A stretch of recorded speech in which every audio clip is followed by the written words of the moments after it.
is the life. Wait a sec. Isn't something important supposed to happen today?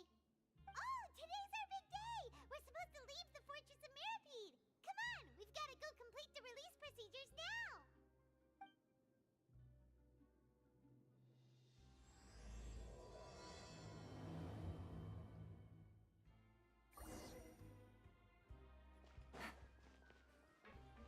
Take it easy.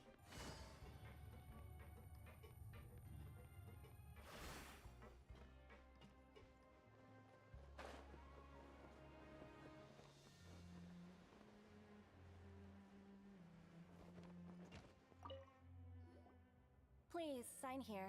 This document will be effective immediately upon signing, and you two may exit the Fortress of Mirapede via the regular channels. It's been so long since we've been to the surface. Let's hurry up and...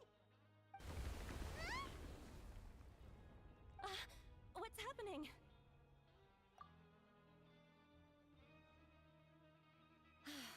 I'm fine, thanks. But I wonder what that tremor was just now. Let's go ask the Duke.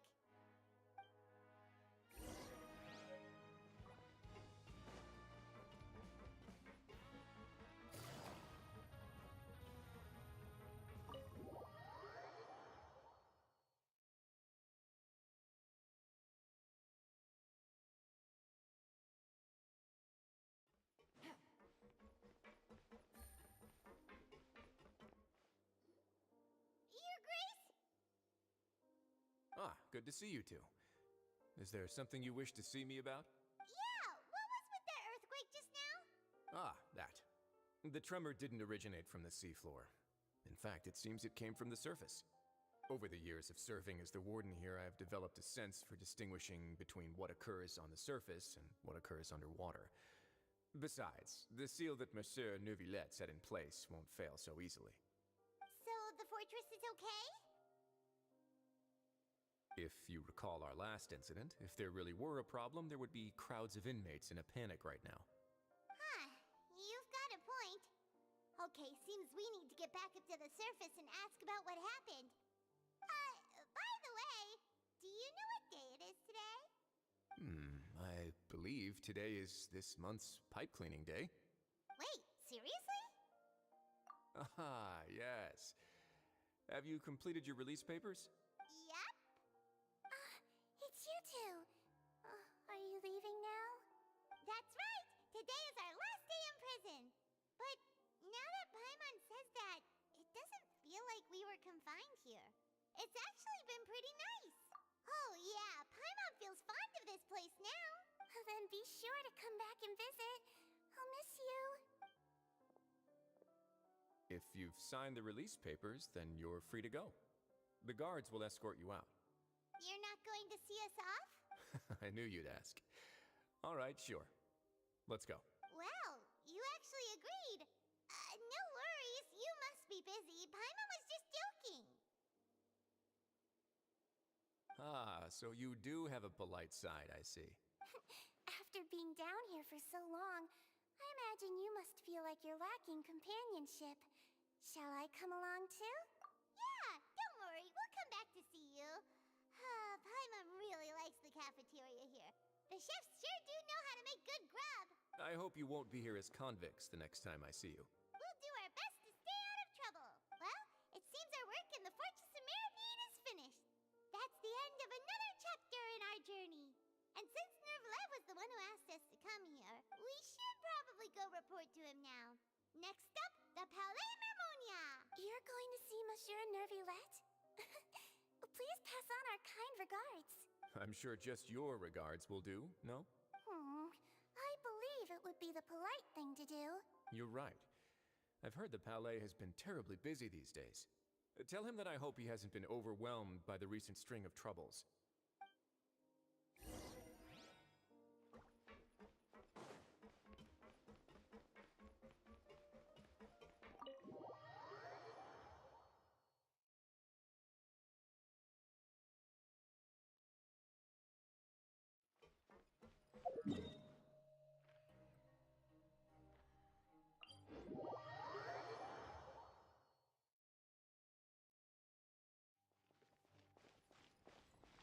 Take it easy.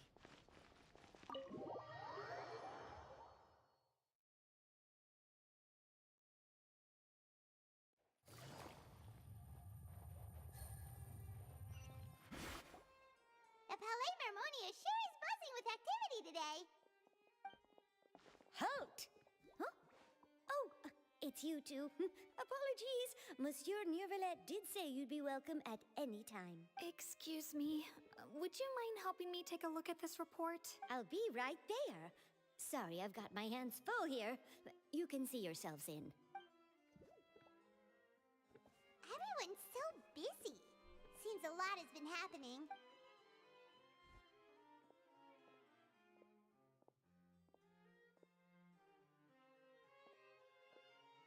Neuvillette!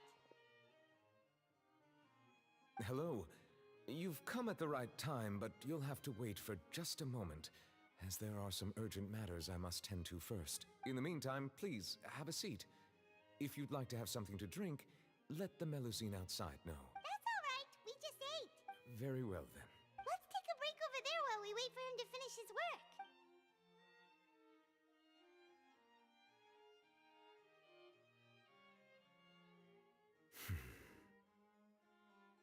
All right.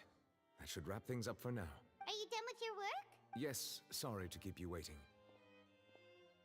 Today should be the day you were released from the Fortress of Meripede, and it appears that you've managed to complete all the release paperwork. That's right, and we came here to see you right away.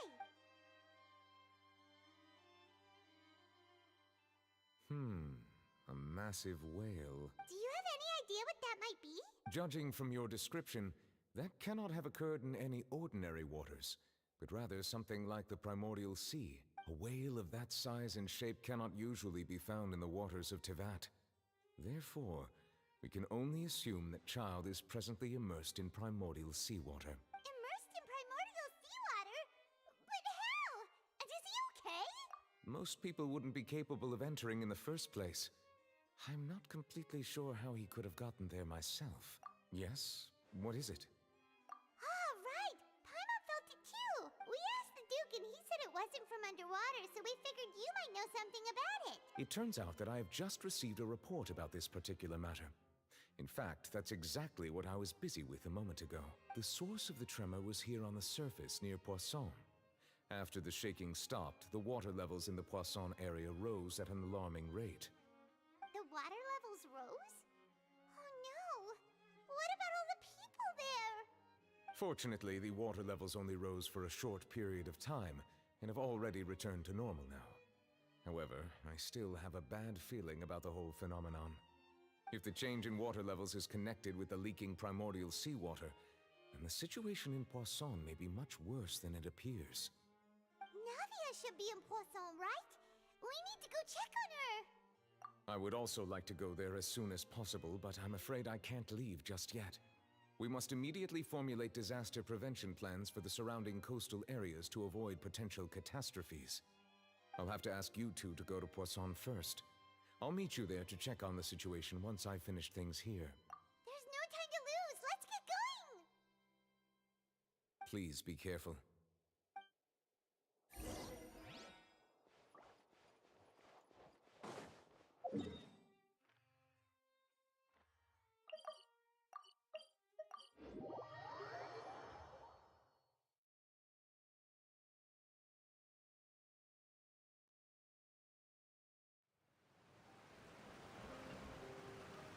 Oh no!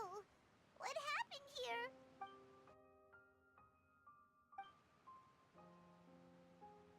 Navia should be around here, right? We need to make sure she's still... Paimon means we need to check on her.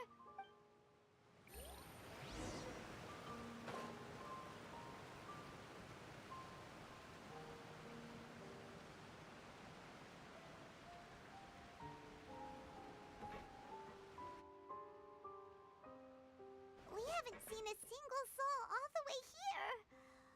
Oh, this is getting scary. What will I ever do now? Look, there's someone on the roof over there. Just stay put. We're coming up. Watch your balance. All right, just hurry.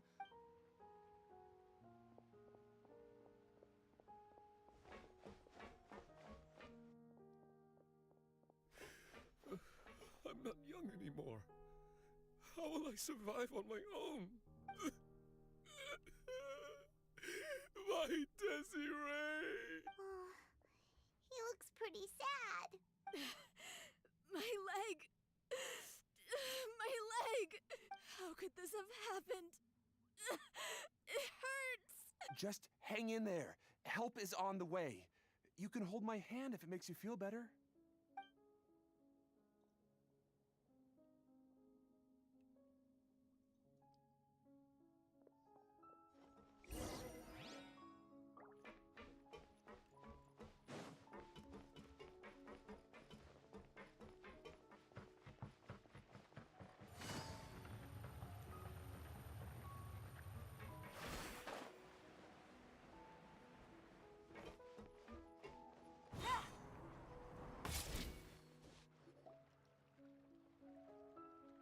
Oh, it's Navia. She's over there. Hey, Navia, are you okay?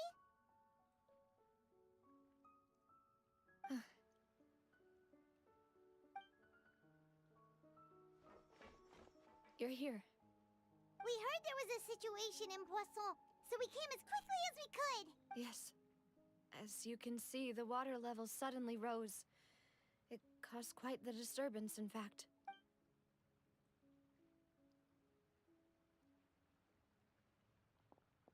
Demoiselle! There was a wounded resident next to a building southeast of here. We've already transported him to safety, but we've run out of medical supplies. He's wounded? How badly? He fell, so it's probably a broken leg. He's pretty shaken up. When the water level rose, he desperately climbed up to the roof. Once the water receded and he saw the ground, he became terrified and eventually... He jumped down then. Find the leader of Squad 1 and tell him to take the wounded resident to see a doctor. He should know where to go. Understood. I'll take over his search and rescue mission in the meantime. All right. You'll be in charge. I'm sorry. Where were we? The situation in Poisson? Ah, right. Allow me to explain. A little earlier, we suddenly heard a loud noise. At first, everyone thought that something might have exploded in the waterways. But before we knew it, water started pouring out from everywhere. The rushing water seemed a little odd, almost like the unique color of primordial seawater. Some people didn't realize the danger and thought it was just ordinary water, leaking from somewhere. Everyone on the street who happened to be close to the water didn't have a chance to escape. As the water levels rose, they suddenly disappeared. They were all dissolved. Those who realized what was happening started to flee in a panic, desperately trying to get to higher ground. Many were injured in the stampede, and some people fell from significant heights. The Spina di Rosula initiated rescue operations as quickly as possible, but there have been a lot of casualties. Fortunately, the water began to recede after some time, and the chaos came to an end. The water that flooded the area contained primordial seawater, so the lower levels of Poisson are still hazardous. To ensure everyone's safety, I've asked the people there to leave as soon as possible. No one knows if this could happen again. All we can do for now is try our best to help evacuate the residents. We still haven't completed the head count, but we'll have some numbers soon. How awful. And all of this just came out of nowhere. It was quite frightening indeed. I only wish that everything that just happened was a bad dream. Is there any way we can help, Navia? Thank you for being so willing to help in a moment of crisis like this. You don't know how much it means to me. I really can't express how grateful I am. Don't say that, Navia. That's what friends are for. Demoiselle! We've got a situation here! I'll be right there. Sorry, I need to go for now. And off she goes. Seems it might be a while before she can take a break.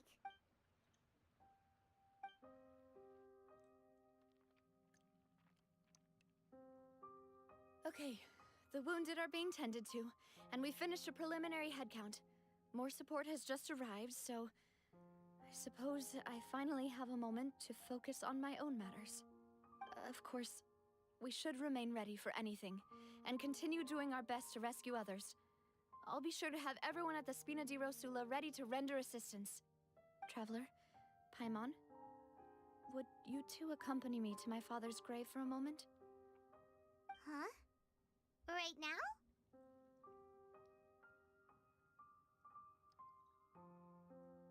Thank you.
Not a lot of people here, huh?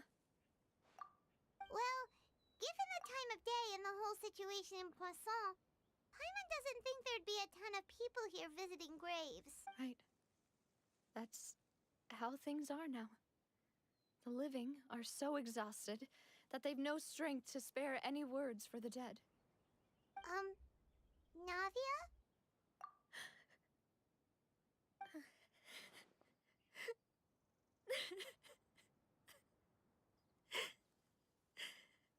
Navia, what's wrong? Sorry. I just... Malus and Silver. They won't ever come back here again. What should I do, Papa? Huh? What happened to them? Everyone agreed on the rescue plan, but still, I was the one who initiated it.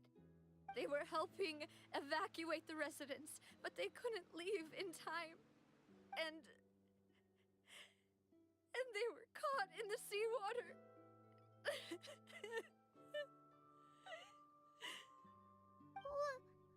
What should we do?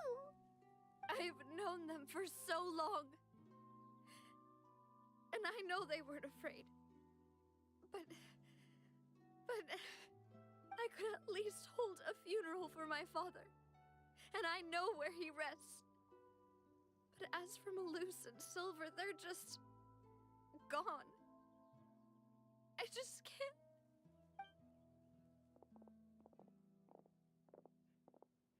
Everything looks so clean after it rains. Even the gravestones. I didn't expect that you'd enjoy a glass of red wine in front of Master Callus's grave. I can understand. Besides, the scenery here isn't half bad. See, it's not just me. I always want to bring something when I visit Papa. Perhaps we might even have a picnic. He wouldn't be angry, would he? How could Master ever be upset with you, Demoiselle? Yet the cemetery is the home of those who have passed, is it not? Everyone ends up here sooner or later, no matter who you are. Buying yourself a plot in advance, are you? No need yet. But when I do, I hope you'll let me be buried beside Master Callus, Demoiselle. Hey, stop joking around. I'm quite serious. That way, it will save us both the trip to see each other whenever you visit your father's grave. That makes sense. In that case, could I be buried on his other side? After all, besides you, Demoiselle, the two of us could certainly be considered Master's closest companions, no? Personally, I believe we fill those shoes just fine. are you bringing this up all of a sudden? Seriously. All right. I'll remember your requests. But I'd really prefer not to talk about this stuff. And what do you mean by saving me a trip? I'd make the journey even if I had to visit you two somewhere else. I'd promised to let them rest in peace here. But here I am breaking that promise. I'm sorry for letting you see me in a mess like this. I don't usually cry, really. Paimon doesn't know how to help you feel better. But, well, she understands how you feel. I had always thought I could make my wishes come true. But now that I think about it, that never solely relied on me. Many things can only be accomplished with someone else's help. Malus and Silver have helped me so much. But by contrast, I could do nothing for them. I'm so sorry. You can spend as much time as you need here, Navia. We'll stay with you. Thank you. Right now, you don't know how much that means. By the way, you can have a look at this. It's a list of victims from the incident that took place here. Obena, Khan, Burnett, Giverny, Francine, Karina, Daisy Ray, Joinville, Julianne, Esson, as well as Malus and Silver. So, everyone else is safe. But still... It's okay. I know what you're thinking. And you're right. We lost Malus and Silver. But we were able to save more than we anticipated. The overall outcome indicates that the cost was worth it. Right! Don't think that way, Navia. One person might be saved at the expense of another, sure, but that isn't something we should ever consider a trade. Malus and Silver were not the price for saving anyone. They're heroes. You're right. Thank you, Paimon. What you said just now was pretty amazing, actually. I'll remember your words. Oh, really? Seems you've become more eloquent in the time since we last met. The knave? What are you doing here? Is everything going well on your side? Yes, my people are carrying out the mission according to your request. All the residents of Poisson have been evacuated, and we're preparing to relocate them to higher ground. As for these supplies, we have everything taken care of. There is no need to worry. Thank you very much. Wait, do you two know each other? We just met recently. Right, Miss Navia? Usually, I would call this a coincidental encounter. But that doesn't quite fit this time. Besides, it never even crossed my mind that a Fatui Harbinger would come looking for me. Thanks to the Knave, Spina di Rosula received generous support from the Fatui, which allowed us to complete the rescue and evacuation work so quickly. Mutual aid is essential to fostering positive developments. We were already in the area, in any case, so it was nothing. That said, I must say that you're a lot sharper than you let on. I'm sure you understand what I mean. I apologize for all the ways in which I tested you previously. We've never worked with a Fatui before, and it's extremely important for us to know who we're working with. My subordinates have reported that Fatui soldiers have been observing water levels and taking head counts in various locations. I hear that they've also prepared a large amount of emergency supplies. I'm quite surprised. This is nothing to brag about, nor do I intend to. It is simply the way of powerful organizations to act forcefully, whether they are doing good or ill. You've witnessed that firsthand, in any case. As I've told this traveler before, I know of the prophecy, and I intend to prevent the impending disaster. Lending your organization a hand was a natural first step in accomplishing that. As such, do not be troubled by this token of our sincerity.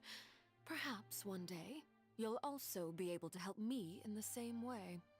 Without your help, there would have been many more casualties. I won't forget your kindness. Furthermore, I sincerely regret what happened to Malus and Silver. I only wish that my people could have arrived a little earlier to prevent this from happening. Don't say that.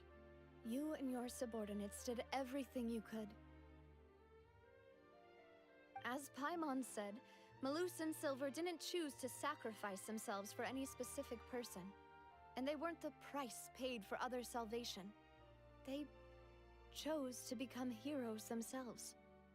I've never liked hearing people put it that way.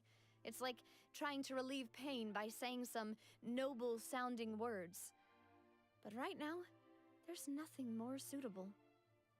They really did become heroes. You're right. I'm sorry for your loss, Miss Navia.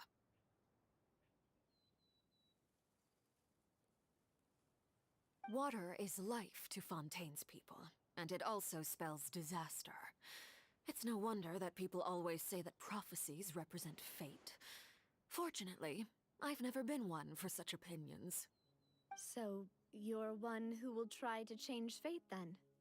Of course. That is why I'm going to Hotel Bouffe de Thé. I still have some things to take care of, and the children need my attention. By the way, Traveler, Paimon, one more thing. Alright, then we'll just... Huh? This isn't right. Paimon thought you would ask us to walk with you for a moment so you could tell us something in private. That is a clever and useful conversation technique, which I do like to use when necessary. But there's no need today. It would not hurt to have Miss Navia listening in. Traveler, I'm sure you remember that I said we could work together when we had the chance. You and I both know that there may be issues with the Primordial Sea. Previously, it was the Fortress of Meripede's sluice gate, and this time it was the water levels in Poisson. These are both signals. Indeed. Allow me to share the latest intel I've received from the House of the Hearth's intelligence network with you. During some recent investigations, a child claimed to have discovered some ruins near Poisson. The ruins date back to ancient times, and seem to be worth investigating in many ways. Judging by the dating of the ruins, they may be related to the prophecy and the coming crisis. The situation is becoming more urgent, so any pertinent information will prove extremely precious. My people initially came to prepare for ruin exploration. Unexpectedly, this disaster struck, and at present, we're all busy prioritizing the rescue effort. So that's why the Fatui were already in Poisson. I wanted to take the children along, but unfortunately, Linny, Lynette, and Fremine have all been dispatched to higher ground to assist affected residents. Linny told me that outside of the house, the person they trust most is you. Which is why I want to give you this task. The House of the Hearth's members see each other as family, but Linny, Lynette, and Fremine said that they also see you as such, even though you are not from the house. I'm sure you already understand how earnest they consider their friendship with you to be. Oh, that somehow makes Paimon feel kinda happy. The intel I just shared about the ruins could fetch a high price. But since the children consider you family, it's only natural that I freely share it with you. Got it! So all we gotta do is go to some ruins, right? We can handle that. Excuse me, but may I tag along? You wish to join, Miss Navia? But are you sure you're up to exploring some ruins? You need to rest. Well, I'm sad, yes. But I can't just go back and plop myself into a chair by the roadside and do nothing. There's no point in being depressed while we still have a disaster on our hands. As my father's successor, I must live up to the hopes he had in me. Besides, I'm also doing this for myself. I need something a distraction to keep my mind off Malus and Silver.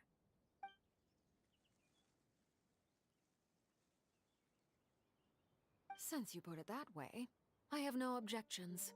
What do you say, traveler? All right. The ruins are to the south of Poisson. Here's the map. Okay, the three of us will handle it. Come on, let's pack up and get going.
So, are these the ruins the knave was talking about?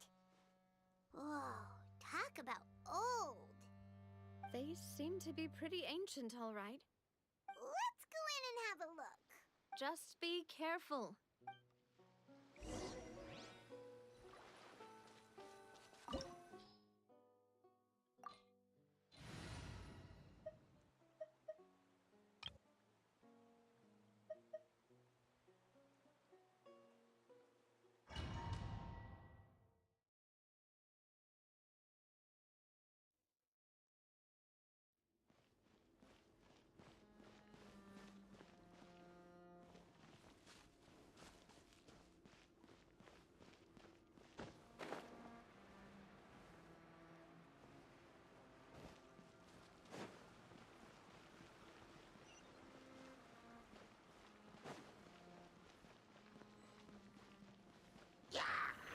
Solidify! Born of ice and frost. My apologies.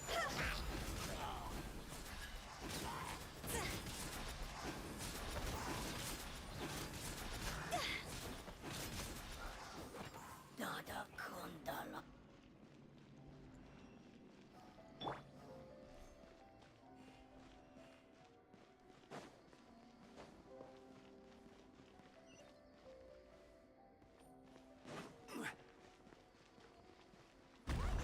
Floor here isn't safe.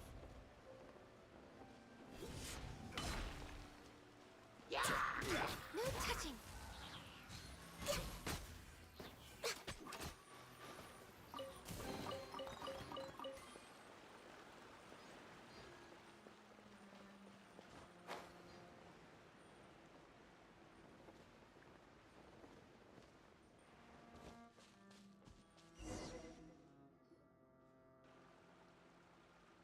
This place has also been contaminated by primordial seawater.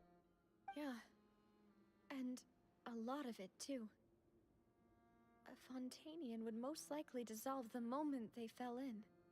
Right! You can't go down if there's primordial seawater. It's too dangerous, and it won't be any help for you to just stay here. Don't get Paimon wrong. We're not saying you're useless. It's just that... No, you're right.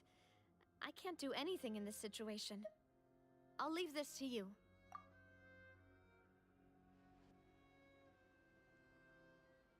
That complicates things. Maybe the only way left is forward. In that case, do you want to wait for us here? The water levels here are unstable, and there's a chance the water will rise. So, staying here wouldn't be safe either. I'll go together with you. Perhaps we'll find the exit just up ahead. All right. Come with us for now then, but please be careful.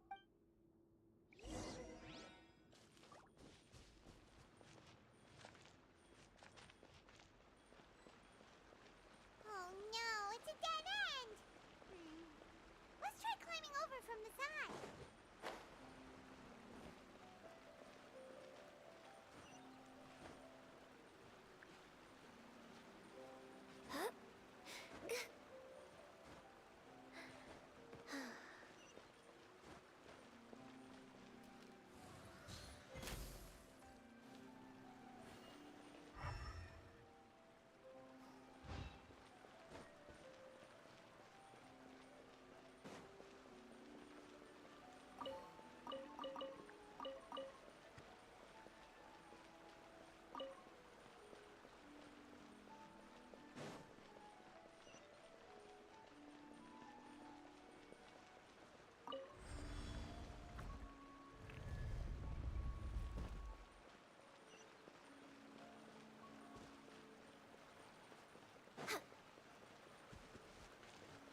Demoiselle? Huh? Demoiselle, what are you doing here by yourself? Would you be standing here till dark if I hadn't come to get you? Maybe she just wants some time to herself, Malus. Hmm? Oh. Was I sleeping? Yes, it would appear so. I must be tired. That's quite possible. However, you were the one that suggested we go out for a walk. Oh, right. I nearly forgot. It must have slipped my mind when I dozed off. I haven't had a nap today yet. Have I? This is a familiar feeling, yet something's a little strange. Is something the matter, Demoiselle? Oh, no. No, I'm fine. I was just trying to recall why we came out for a walk. Do you remember Mr. Giverny? He'd requested our help before with foreign merchants who had a debt dispute with him, and we'd resolved the matter not long ago. We were headed to see how things were going with him at the moment. Ah, right. Yes. I remember now. Oh, Miss Navia. Ah, Mr. Malus, and Mr. Silver, too. It's good to see all of you. How have you been? I've been great. Thanks to your help, those bothersome merchants finally realized that I wasn't the one they were looking for. Why, I wasn't even the guarantor for that person. They were knocking at my door day and night. Even my neighbor, Obina, was getting fed up with them. Sometimes force is required to calm someone down and get them to listen to what you have to say. That's right. Oh, by the way, Burnett, what was it that you wanted to give to Miss Navia again? Oh, yes. One moment, I have it right here. Miss Navia, these are some flower seeds that I prepared. Please take them. They're a very good variety, and they'll become very big and beautiful once they bloom. I don't know what we would have done without your help, so this is a little token of our appreciation. I hope you won't refuse. Ah, did you cultivate them yourself? Thank you so much. I'll certainly take them. Malus, we do still have some empty flower pots at home, right? Why, we can have as many pots as you'd like, Demoiselle. Perfect. In that case, we'll swap out some of the decorative plants for some of Mrs. Burnett's flowers. Very well. Wait. Something seems to be off here. Excuse me, madam. If I'm not mistaken, your name is Burnett, correct? That's right. Is something wrong? No, it's nothing. This is the first time we've ever met, but your name seemed familiar to me. I must have heard it when I was discussing things with your husband previously. I've heard this name before. Sometime recently, I'm sure of it. And why are there so few people around here? Where did everyone go? We must mind the time, Demoiselle. We still have important things to attend to today. Huh? We do? Like what?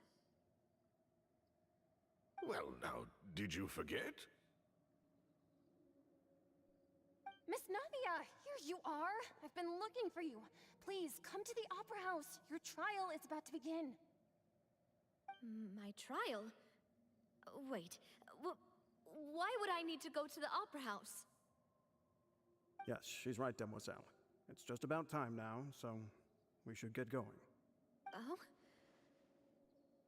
All right then.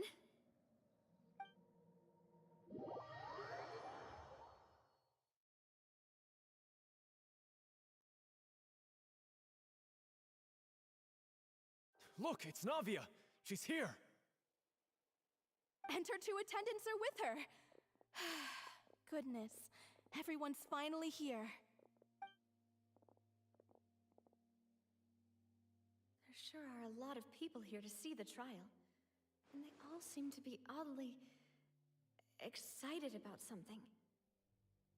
I even know some of these people. Karina, Desiree, Joyville, Jolien, Essen. Why are so many people here? And why do I have no recollection of this case? And as for the judge... huh? Where's Monsieur Neuvillette? Please sit in the defendant's seat. Don't worry, Silver and I shall accompany you. All right. But are you sure you can stand behind me? Typically, it wouldn't be allowed, but today is an exception.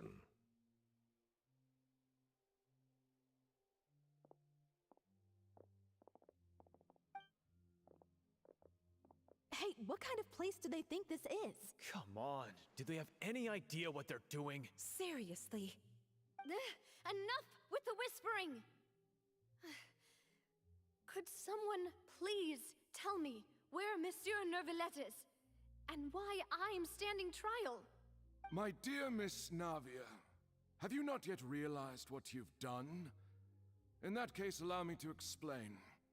As all here know, you are Master Callus's successor, the head of the Spina di Rosula, someone held in high regard by every soul in Poisson. After you took over the Spina, you treated all of us just like the late Master Callus had. If anyone in need reached out to you for help, you responded. Not only you, but your butler, your subordinates, nearly everyone in the Spina di Rosula fought for the well-being of those in Poisson. Wait a moment. Aren't you just proving that I'm a good person? Yes, correct. Absolutely right. And that is why you stand accused. You have helped so many people get through so many difficulties. You are one with us. We are inseparable. We are one big family, all of us who are from Poisson, inextricably linked. And with you being so important, we couldn't possibly do without you. Therefore, this fair and honorable court shall declare you guilty, and you shall stay here. You will be together with us forever. Huh? What are you saying? Everything you have said is correct. I have indeed done a lot for my hometown, and I would be willing to be with you all, but what is the purpose of having me stand here like this? What is there to discuss?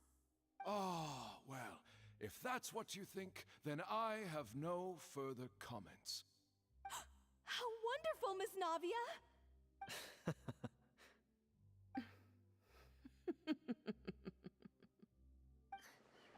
I know all these people. Why are they laughing? I seem to remember now. Yes, I get it. This trial is... Wait just a moment. This isn't right! Malus? What was that, Mr. Malus? Our conclusion is very clear and unanimous. Let the court judge her now. She's guilty! Stay here, Navia! You're one of us! Demoiselle, don't admit guilt. This trial means to keep you here forever. I wish to exercise my right to defend Our Lady. Mr. Joinville, you only know of Navia's goodness, but nothing of her utterly independent mind. She was born a free and independent spirit. She has never been tied down by anything. Indeed, even the death of Master Callus couldn't stop her. Her actions cannot serve as proof that she identifies herself as part of any group. She merely acted as an individual, extending her hand to help others. Please do not mistake her actions as being otherwise. Really? As an individual, you say? Don't forget, we are all Fontanians here. This is the nation of justice, the nation of Hydro. Even if Miss Navia only voluntarily rendered her assistance, that doesn't change the fact that her beautiful soul must return to everyone. Water accepts all, blends with all. It will surely accept her kindness. Everything is measured here in the nation of Hydro, and in the end, everyone shall meld together. Thus, when a unanimous opinion emerges, that opinion represents justice. Now I speak for everyone. Our opinion is consistent. Navia should stay. We and Navia are one. And you would call this justice? Preposterous. You are merely jealous that Demoiselle still has a chance to exist as an individual. Have you forgotten how much you all once longed to become individuals, to become independent? Do you mean to defy our justice? If your justice is flawed, then why should we acknowledge it? As you said, we can also have our own justice. Silver and I shall defend Demoiselle. And that is how we will enforce justice. Ugh, my head... it hurts. Demoiselle. Silver, it hurts. My head is spinning. All I can see is stars swirling in front of me. I remember now. Everything that seemed odd from the very beginning.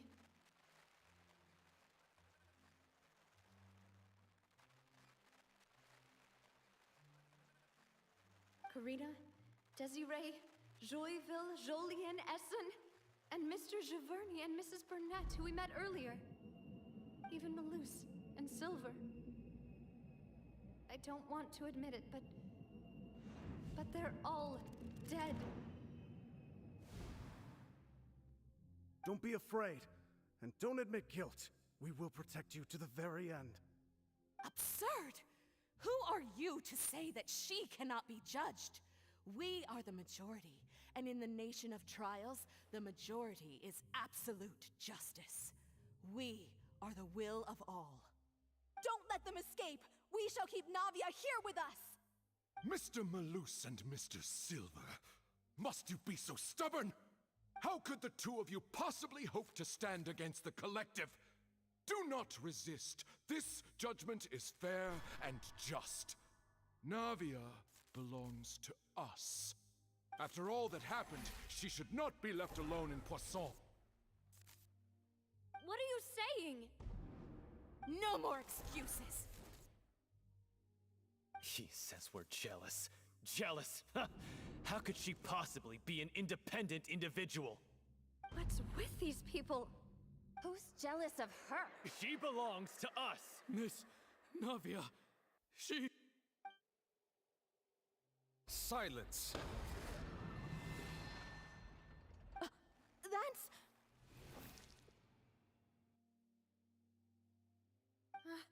Monsieur Neuvillette! Such commotion is prohibited in the court. The accusations you just presented are nonsense and cannot constitute a proper trial. The court will adjourn for the rest of the day. In this, I shall hear no objections from any unauthorized party. Our thanks, Monsieur Neuvillette. Please leave with me, Miss Navia, while there is still time. But...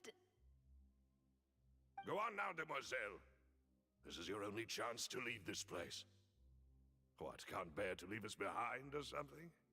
Malus. My apologies. I couldn't resist making one little joke once I realized that this shall be our last goodbye. Malus. Silver. Quickly, you must come now. Goodbye, Demoiselle. Farewell.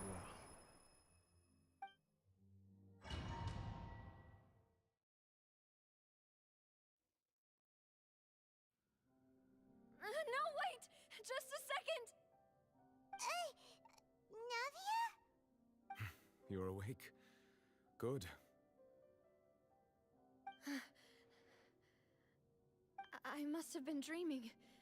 Malus and Silver were still alive, and they were defending me at some insane trial. It looks like you're all right. Did all the sad feelings cause you to have a nightmare? Paimon could give you a hug. The ruins you were exploring suffered a cave-in. When I arrived, I found you falling toward the water. You were just about to be dissolved within, but I...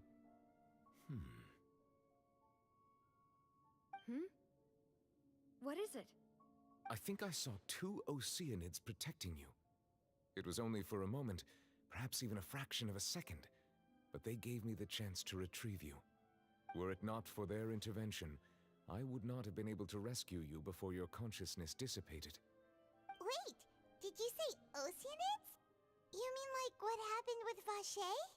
Perhaps those 2 Oceanids were the people you saw in your dream. I always told them that they didn't have to protect me. To think that they'd keep doing so even after death.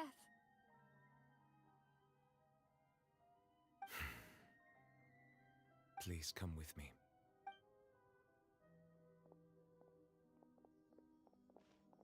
Neverlet, are you okay? Oh, I am quite all right. Perhaps there's something we could chat about? Why do you look so stiff all of a sudden? Oh, Paimon knows. You're the type who feels awkward when there's nothing to talk about, right? I merely thought that we should give Navia some time to herself. Huh? Why didn't you just say so then? Don't you think it's even more awkward to call us over like this and then have nothing to talk about? I suppose so.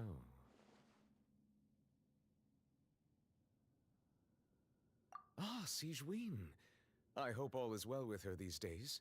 Her work in the Fortress of Meropide has not been too much for her, has it? No way, don't worry. She's doing fine down there. She's an amazing head nurse. I see. Well, that is good. I have always worried that Sigewinne would need a lot of time to understand the world of humanity, just as I have. Oh, and the Duke also says hi. Even though Sigewinne made him do that. He hopes that you haven't been overwhelmed by all that's happened lately. Thank you. I have indeed been busy lately, and I also hope that everything is going well in the Fortress of Meropide. He still doesn't know what to talk about. Let's chat about something else then. So, Neverlet, you're probably quite the swimmer, huh? Yes, of course. This isn't going anywhere. Let's try something else. How did you find these ruins? Did the knave tell you? Yes, in fact. I had arranged to meet you in Poisson, but when I arrived, I discovered that the Fatui were helping the residents evacuate. They had even transported a large quantity of supplies to the area. Amid my astonishment, I ran into the knave, and we had a chat. She informed me that she had asked you to investigate the ancient ruins here. Yeah, we originally planned to meet up with you, but we thought you might still be busy with all those official documents. We didn't think exploring the ruins would take very long, and who would have thought you'd wrap things up so quickly?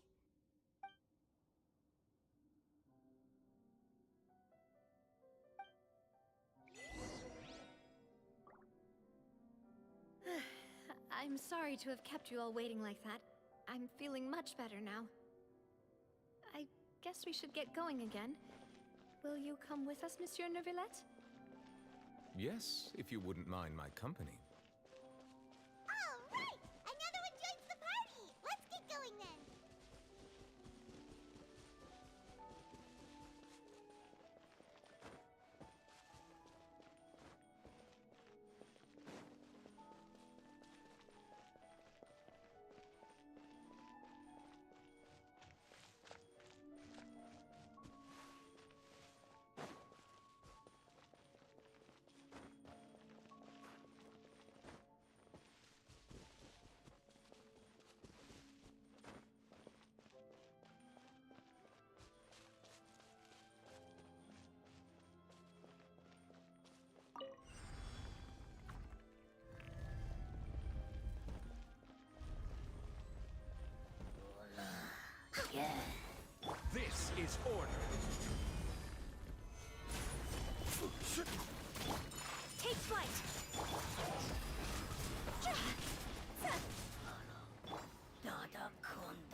Looks like we've reached the end. This is the place. There should not be any other hidden spaces in the vicinity. The path sure had some twists and turns, but it turns out that this place isn't actually that big.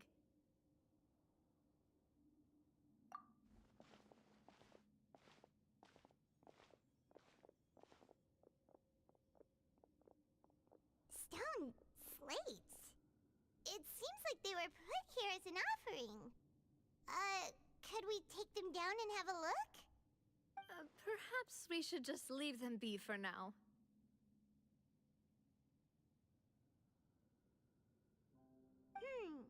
There are 4 locations in total, but only 3 stone slates. The slate that should be in the first empty spot is missing. The surrounding walls also show signs of damage. There's something written below. Let Paimon see. Reason dictates that this nation be destroyed. I shall record the history of its future here in its past. Say what? It feels like someone left these slates and these words here for a purpose.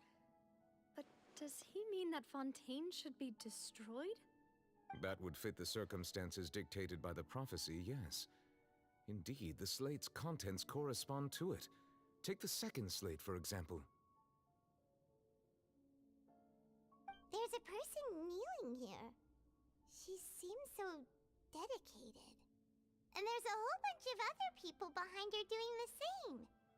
She's facing this... what is this? Some kind of island in the sky? And is that Lady Farina in the third image? Did the Hydro Archon fall into the water? And is that a ring of people around her? Paimon doesn't quite get it. Are they all in the water? The fourth image. I know this one. This exactly matches the content of the prophecy. The people will all be dissolved into the waters, and only the Hydro Archon will remain, weeping on her throne.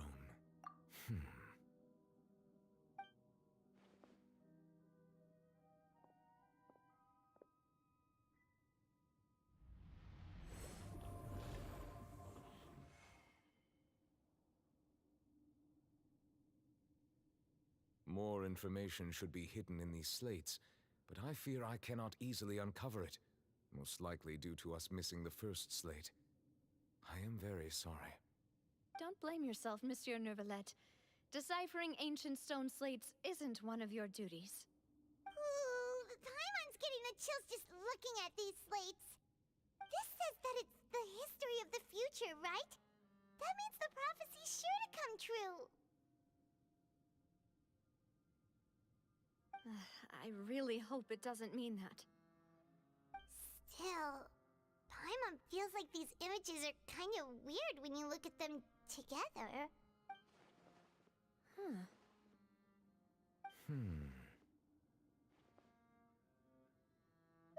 That's right!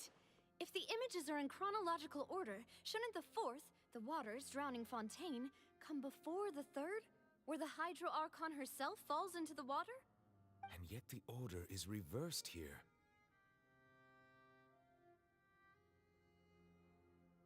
If we go by timing, Lady Farina only emerges in the third image. That means that the person in the second image might be the previous Hydro Archon. Egeria, then. I had never met her, but her appearance here does match the records. The previous Archon kneeling before the floating island in the skies, as if confessing a sin. Did she herself commit that sin? And if not, why would she be in such a posture? Also, I'm still wondering why these ancient stone slates are here at all. Judging from their contents, could this place be the origin of the prophecy? Does that mean that someone, or some people, once saw these slates? But who would have created these slates and left these words here?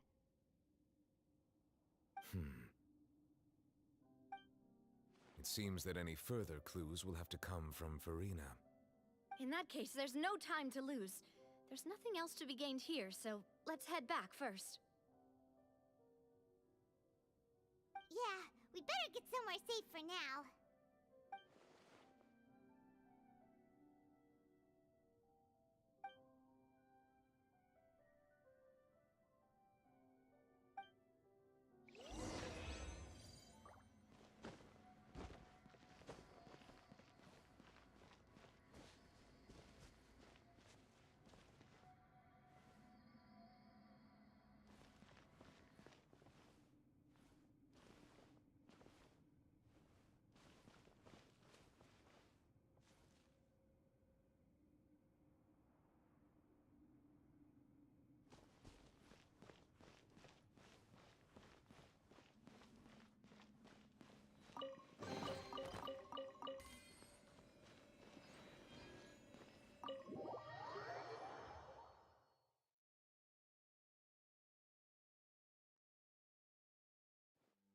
Let's split up here. I'm going to check on what's happening with the Spina. You know how it is. There's some things you just need to be there for yourself. You still have energy for that, Navia? Paimon's already beat. Just head back to the Fluvsandra and have a rest then. Thanks for keeping me company all this time. I'll depart as well. Thanks for your hard work today. Rest well, everyone. Traveler, I will go talk to Farina tomorrow morning to ask about the stone slates. I'm sure that you're concerned about this matter as well. If you have time, drop by my office. I will share the results of our discussion with you. Are you really gonna talk to her about this directly? Will that be a problem? Paimon's getting a little scared now that it's come to this. She has long been harboring secrets and will not give them up easily, which makes it all the more my duty to ensure that she understands the present situation. Alright, we'll leave it in your hands then. You're probably the best person to talk to her anyway. I will be carefully considering my words tonight. Traveler, Paimon, our safe house at the Fluvsandra is always open to you as ever, so please don't think you're an imposition. All right, I'll be on my way then.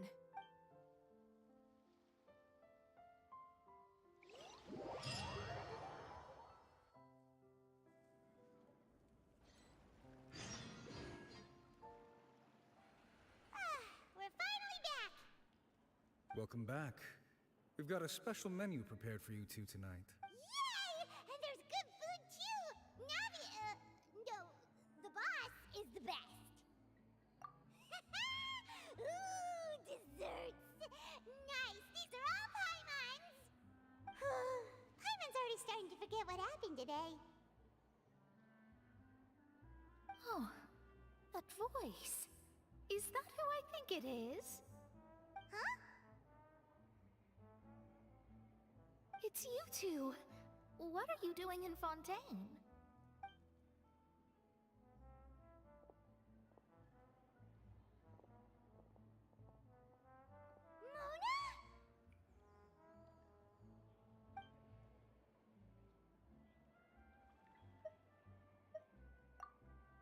Seriously, nobody just uses a scryglass whenever they've got time to just see who they'll meet on the road. Still, we didn't expect to see you here. Wait, you're not a Fontainian, are you, Mona? Well, I have some business to attend to here, so I booked a hotel in the city. I was just out for a stroll when I bumped into you. Quite unexpectedly, if I might add. Why did you think I was from Fontaine, though? Is that because Magistus doesn't sound much like a Mondstadter surname? Yeah, let's go with that. Well, I used to have my own surname, which was, well, some other thing. Either way, the old hag told me when she took me as her disciple that the first step to being a great astrologist's pupil was to change that name. There was nothing for it, really. She really is amazing at astrology, so I changed my name to what it is now according to her wishes. To my surprise, however, Magistus is not the name of some ancient house or clan. It isn't?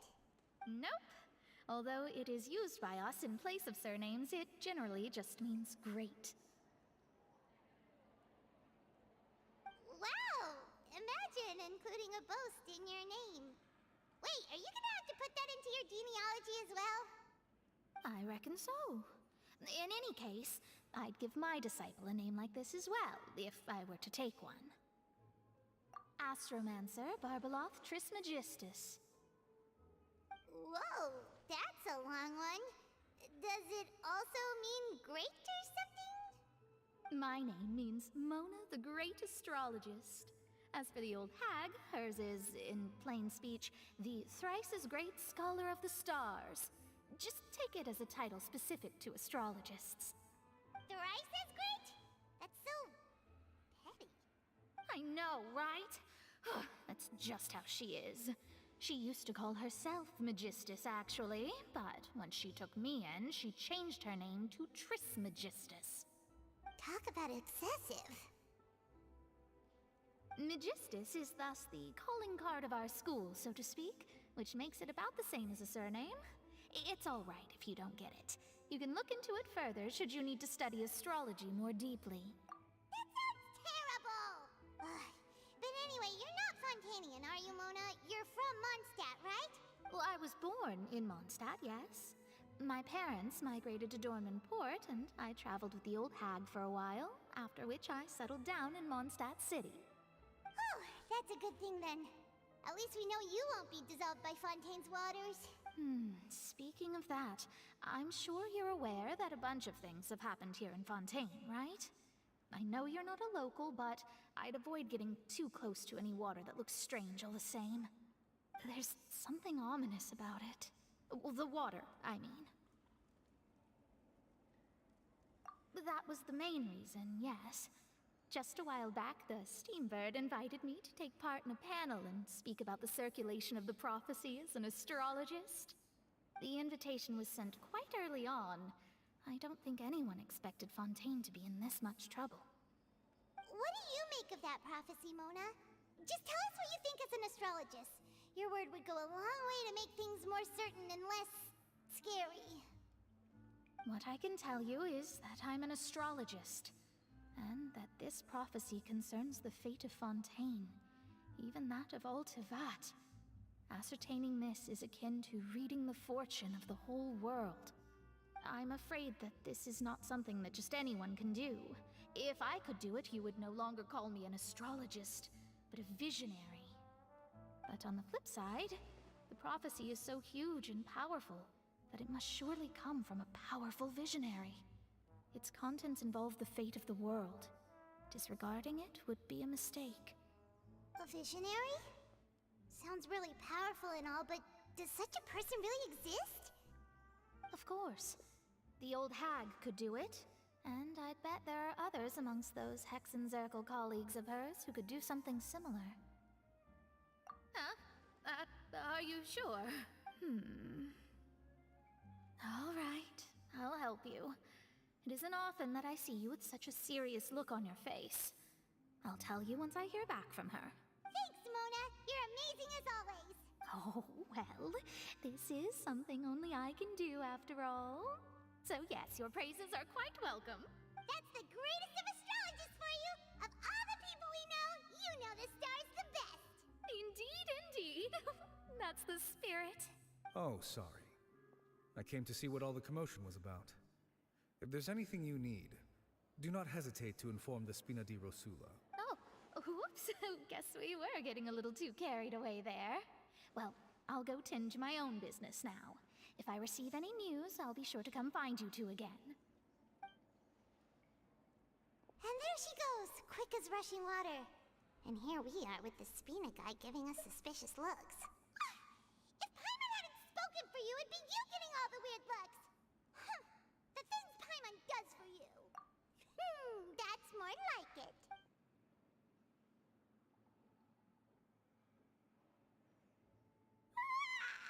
Good morning. To be honest, Paimon's still feeling kind of sleepy. But it's time to get up, traveler. We agreed to go see Neuvillette, so let's pack it up and get going.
finally!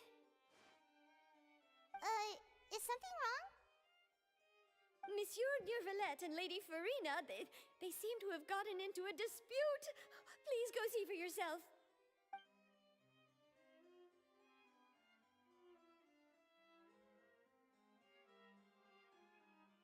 Like I said, I've already explained everything. And yet the problem has not been properly solved.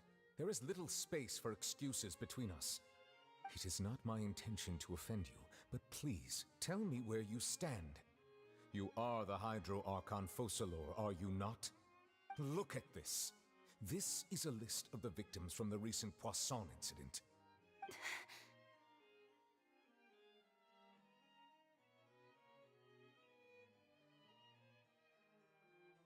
You mean they're all... We did not arrive in time to avert this disaster, and I will not have it happen again. I will say this once more. You must tell me everything you know. Yesterday, I found 3 stone slates in some ancient ruins near Poisson. Do you know anything about those? Seriously? You're questioning me like this is a court case now. I don't know anything about that. But you found them in some ancient ruins, you say? That's correct, which is why I came to ask you some questions. There should have been 4 slates, but one of them was missing. The other 3 featured different images that seemed to correlate to the prophecy. The prophecy? The second of these slates depicts the previous Hydro Archon Egeria kneeling before a floating island in the sky, as if confessing something. Do you know nothing of this either? I don't. I've never seen such slates. I'll ask you again. Do you really have no information regarding the previous Archon? My deciphering of the slates indicates that the Hydro Archon Egeria once had to confess to, or apologize for, a certain sin. If anyone would know about it, it should be you. All gods don't have the same secrets, you know. She was herself and I'm me. Is it really so strange that I know nothing? I understand your concerns, but I'm sorry. I just don't have anything to tell you. Forgive me for saying this now, Lady Farina, but I have long known of your various secret investigations into certain matters. There are several indications that you have been investigating the prophecy on the sly. This is not strange in itself, considering that you are the Hydro Archon. But it is strange that you should also claim to not know any of Egeria's secrets, as well as do nothing following your inquiries. You have never been as superficial as you have presented yourself to be, nor are you a fool. And yet, your behavior is very inconsistent.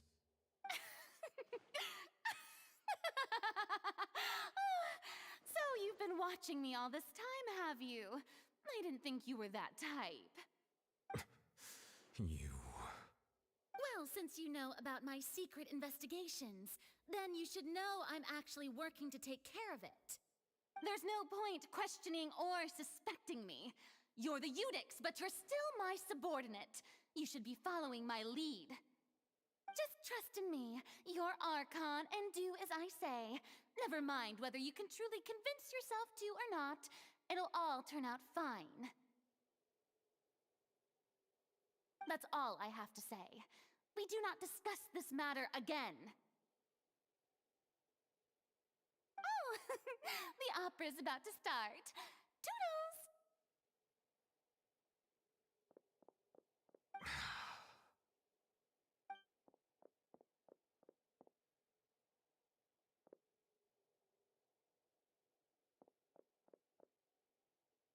Did Farina not notice us standing by the door?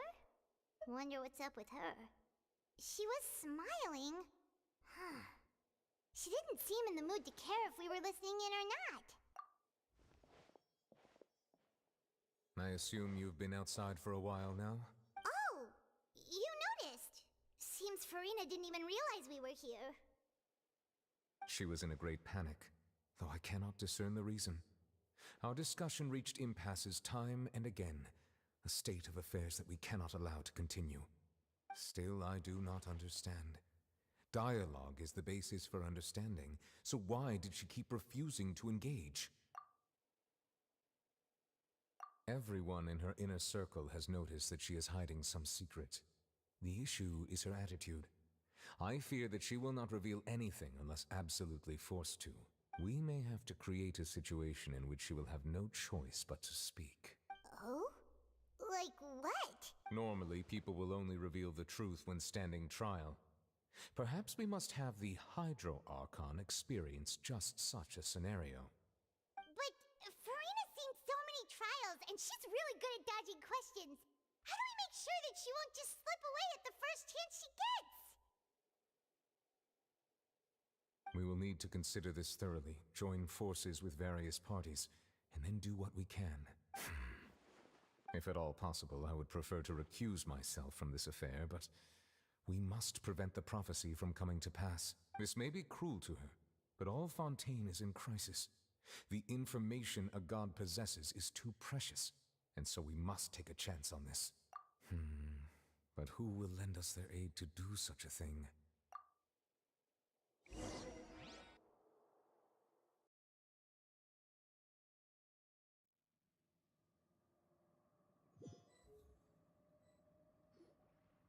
Well, that's everyone, huh? Speaking of which, it was pretty smart of you to think of hiding here. Poisson was just involved in a disaster, so it's presently devoid of people. That naturally makes it the best choice.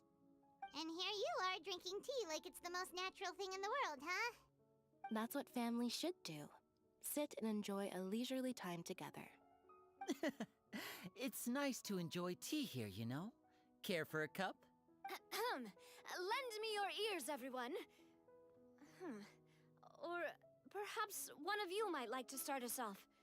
How about you, friend? Me? No, I don't think I can. Then, how about you, good sir? I fear that I will cause the mood on this boat to become as somber as it is in court. Well then, I guess we're lucky we've got a local like me to organize things. Wonderful, the spotlight at last. I guess I'll be facilitating things from here. That was a little long-winded, don't you think? Oh, you might be right. Anyway, to cut to the chase, our friend here, the Traveler, has brought us together to discuss something. As for what that is, well, let's start by saying that we'll be pooling our efforts together to create a series of traps. Oh, how intriguing. Well, it's just an expression, really. One that I just learned from Chlorand, and used on the spot. So, let's invite her to explain in detail. A round of applause, please. Huh? Didn't you say that you would be facilitating this? Oh, come now. Your work doesn't involve much public speaking, right? This is a good chance to practice. You might even pick up some fancy oratory tricks to impress your boss with in the future. I see. And what does my boss say? He is glad that you consider him your boss. Do go on.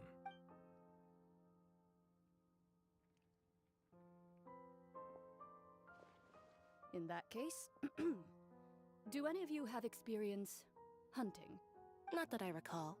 Fremine and I once used a wooden stick in a basket to catch wild rabbits when we were younger. As for Lynette, oh, right. You were sick that day, weren't you? I've also gone diving to catch some fish before. Does that count? I'm afraid not. You may or may not have heard, but Fontaine once played host to a group known as the Marechaussee Hunters. Though that was their name, they did not hunt animals, but rather various monsters left behind by the ancient dynasty of King Remus. Today, Fontaine's monster population has already thinned greatly, so the hunters have blended back into society, taking up arms in other lines of work. They even left a unique methodology of hunting in their wake.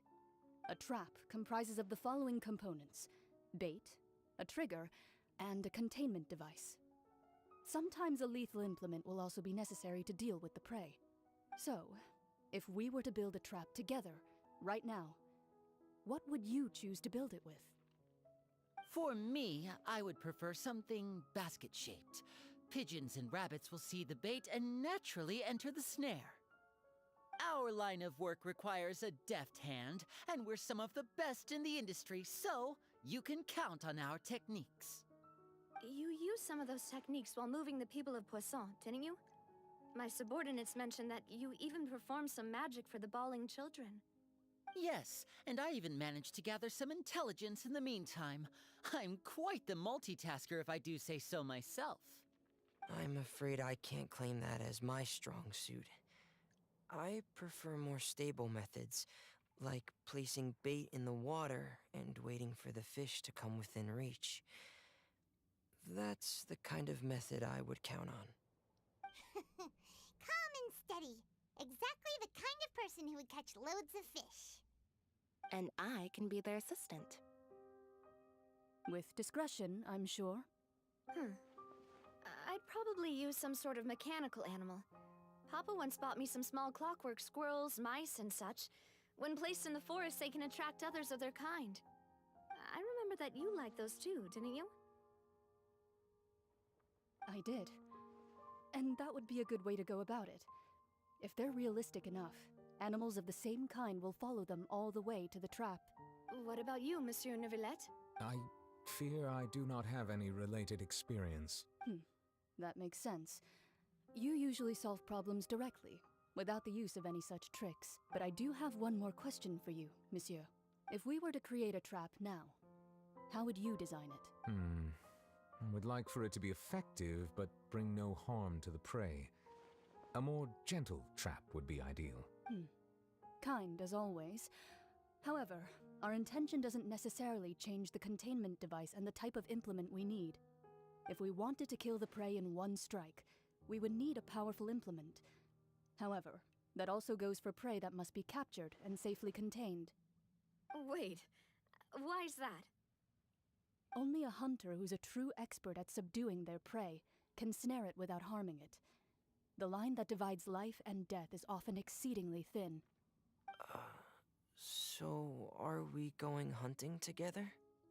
Huh. We hadn't thought of seeing ourselves as hunters. It kinda works, but maybe it's still not the best metaphor. If our means of capturing and dealing with our prey is to put them on trial, then the hunting metaphor is actually quite accurate. But we shall require much more courage than any hunter to judge a god, a being whose seat is an exalted throne. Oh, so that's what's going on. Sounds very interesting.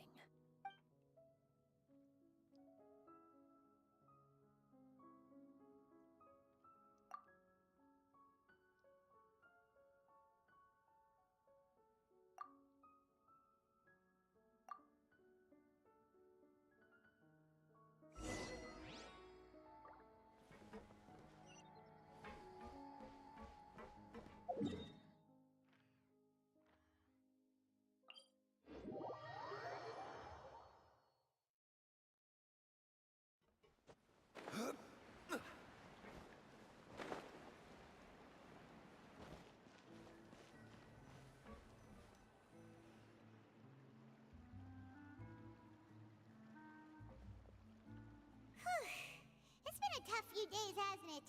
So much has been happening. Paimon didn't think the meetings would go on for so long, but everyone seemed pretty fired up, huh? Paimon thought they'd be at least a little frightened. Well, Fremine was, now that Paimon thinks about it, but everyone else just looked a little surprised. Well, it's hard to say. Paimon doesn't have any experience with this sort of thing. But with you around, Paimon sure will do great. After all, you're the most reliable person in the world, aren't you? Did you just pour some tea? Paimon didn't notice you doing that at all. Then what's that? Paimon's never seen that cup before. Don't be frightened. I'm just joining you two for tea. I merely refrained from saying anything till now. Who's that voice? But there's no one here. Aw, have you forgotten me already? Wait, You are familiar. You're the voice we heard from the sky in Sumeru. The voice from the sky, I fear that description is wrong. Though, not completely wrong. You're feeling lost now, just as you were feeling previously. I sensed that confusion and thus came to you. Guiding people is an irresistible hobby of mine, after all.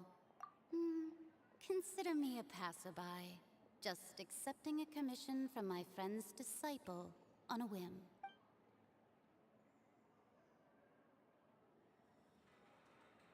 The prophecy. Yes, what has been prophesized will be fulfilled. You may view such things as the history of the future. What? Then is there any way we can stop it?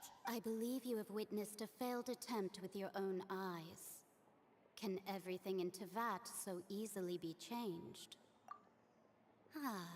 So you've caught on.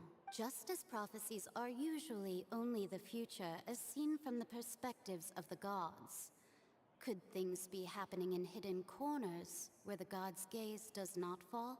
Are the things that you shall see different from the fate that the gods perceive?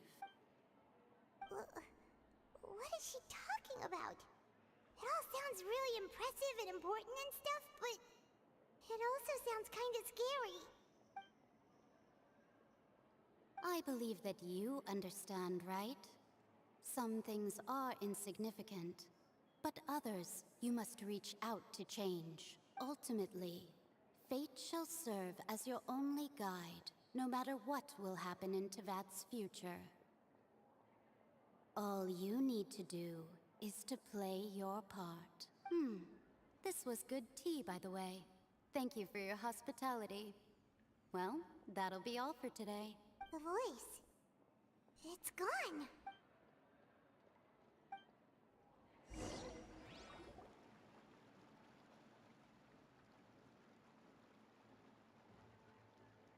What? I hear someone talking. All right, coming. Hey, it's you who's getting lazy, okay? Well, I see I've walked in on some lively banter. Fine, just fine. I went to take part in that Steambird panel. It turned out to be more interesting than I expected. Not all Fontanians are pessimistic about this. One journalist mentioned that sitting around and waiting for the end to come would be wrong, and that they should make their own rescue preparations. I agreed, so we had a brief chat with her. Did she have pink hair by any chance? Why, yes!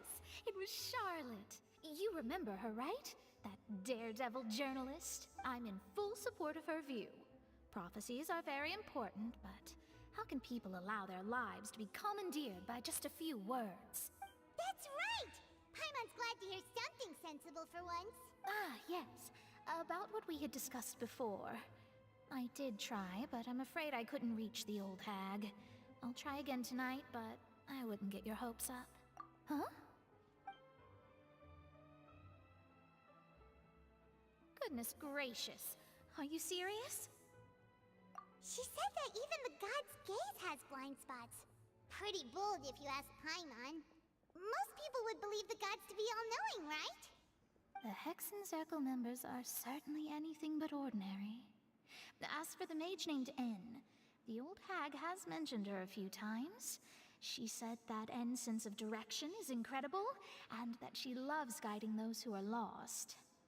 But I've never met her, and if she were still alive, she'd be...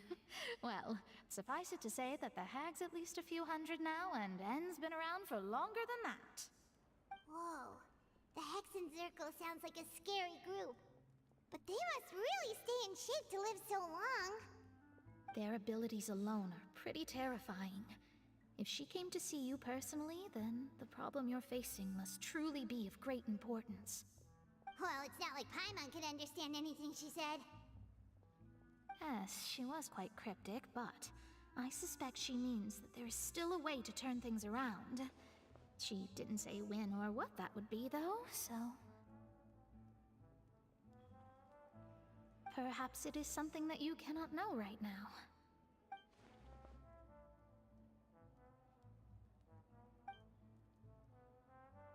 Traveler, Paimon, are you two alright? Oh, we're fine.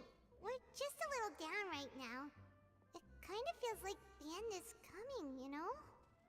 I see. I feel that same sense of desperation, too. I guess you could consider me someone who has often witnessed fate. So far as I have seen, it cannot be swayed. But even so, I still hope for, and believe in, miracles. Astrology is eternal and rational, but fate may not be. It is cruel, but it can also be beautiful. Perhaps that's what En was trying to tell you. Not to lose heart, and to believe that what you are seeing playing out before you is not yet set in stone. I did originally think of steering clear of all this, but I couldn't. Even if this is all futile, I still wish to help everyone. If we don't struggle to the last, then how can we face the end when it comes? Huh. You do have a point. There I go, talking about astrological principles again. Sorry about that. The moment I start talking about work-related stuff... I need to get going. It was worth trying to comfort you, even if only a little. I believe that you'll help those who are struggling in the same way I did. I suppose that might be why we always seem to meet by coincidence. Paimon feels kind of moved by what Mona said.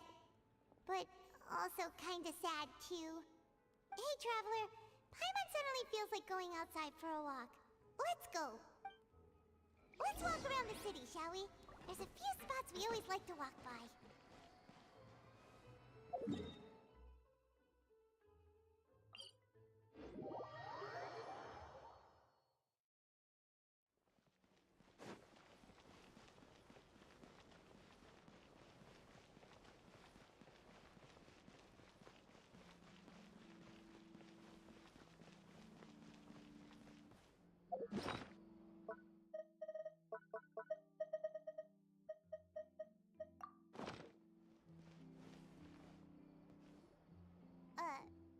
Huh?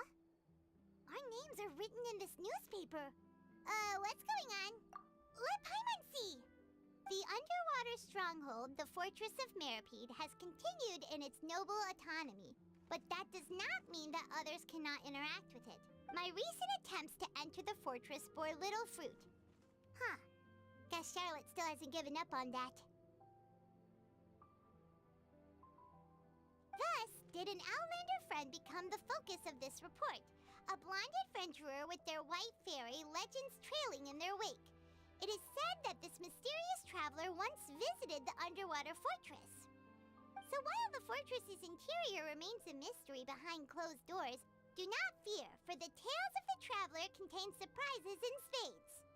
Journalist Charlotte's biggest scoop yet, the Traveler's Trail, World Walker. Huh. Charlotte took so many awesome photos of us and we never even noticed her. She hasn't been able to get a hold of anything at the fortress, so since we're easier to find, she's using us as the subject matter instead? Ugh, seriously? Well, fine.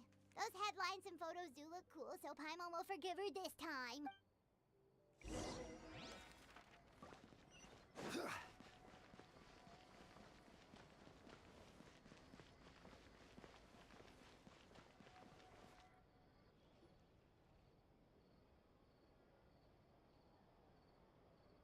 We're here! Paimon's hungry. Should we go in and get something to eat?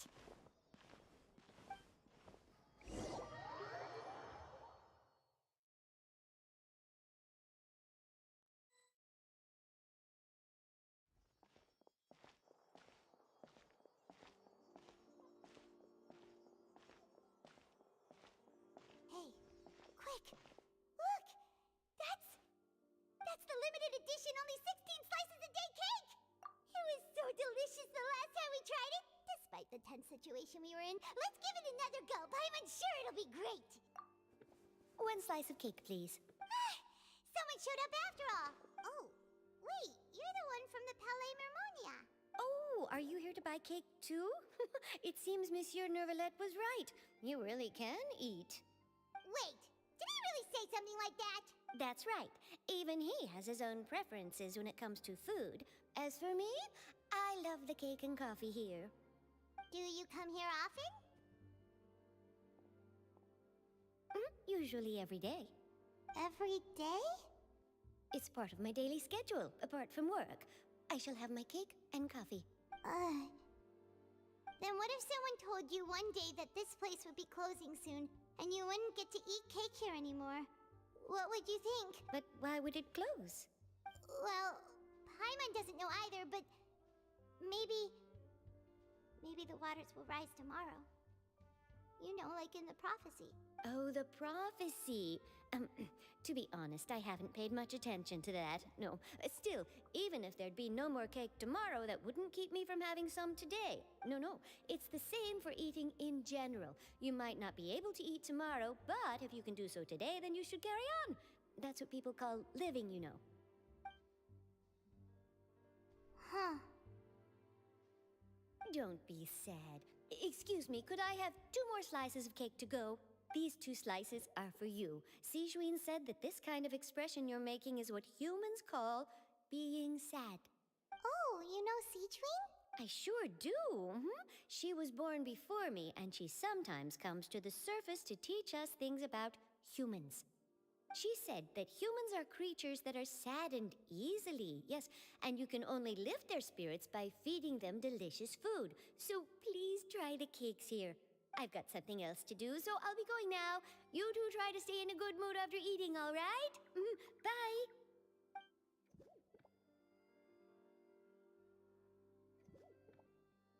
And there she goes. All right, let's dig in. Paimon's sure this cake will be delicious.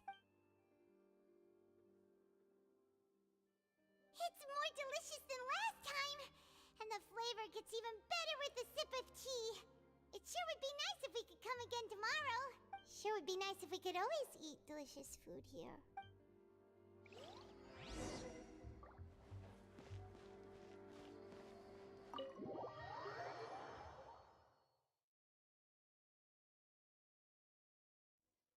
Oh, we're near the Steambird office. Let's go look for Charlotte and have a chat.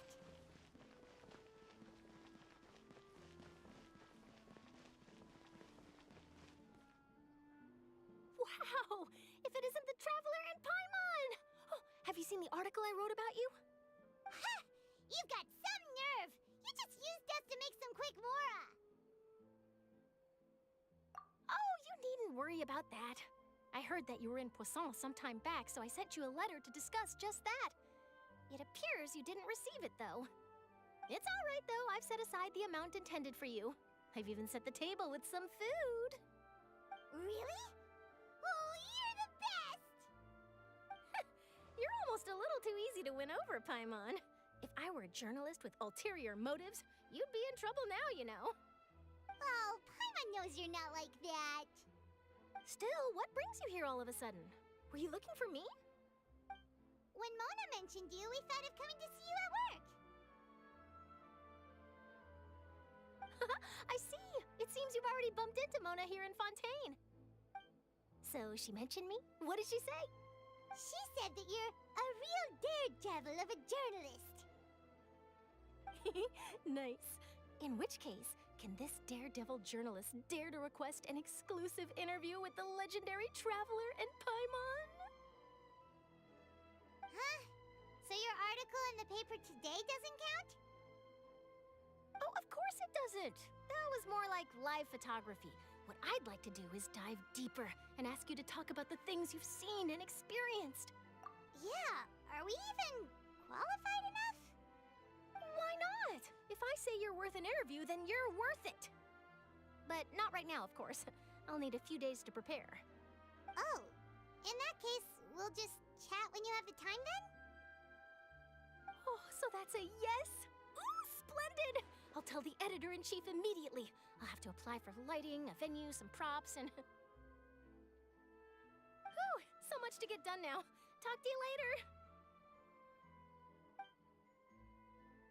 Wait, Charlotte, Paimon's still got a question for you. And what's that?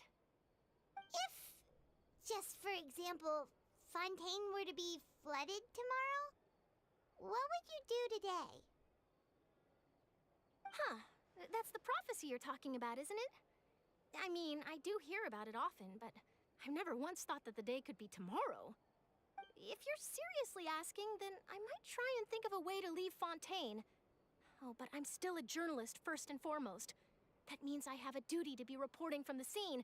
And secondly, I wouldn't forsake my homeland that easily. From what I've seen, most people don't know what they'd do should the worst come to pass. In truth, it might be better just to behave like normal rather than worry over such an end. So in all likelihood, I'd probably still be prepping at the office for that interview of ours. I know what you're thinking.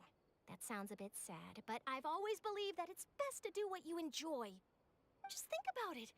If this nation really were to be suddenly destroyed tomorrow, but I still successfully finish an exclusive interview with a truly unique person, then the story I would wind up writing would truly be timeless. And then do you know what I'd do? Well, I'd write that story, send it for printing, and use messenger pigeons to get copies out to the various nations as soon as possible. I'm not a dreamer, nor am I a workaholic, but I do love my job, and I'd be proud of leaving such an article behind. I guess you could say that I was born to be a journalist. But anyway, that's my answer. And on that note, I'll get back to my preparations. That's so nice. All of a sudden, Paimon actually kinda envies her. Anyway, let's go and take a look at the sea, shall we?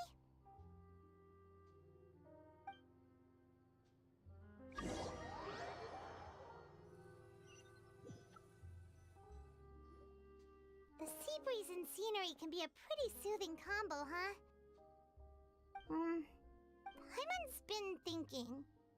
If it wasn't Fontaine, but all of Tevat that would be destroyed tomorrow, where would we go and what would we do? No, Paimon should ask, if you could choose, what would you like to do?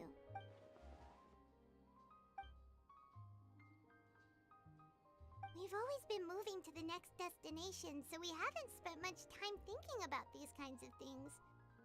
We didn't have to either, with us always being on the road and whatnot. You mean, still traveling? Huh. Wait, isn't that what we've always been doing?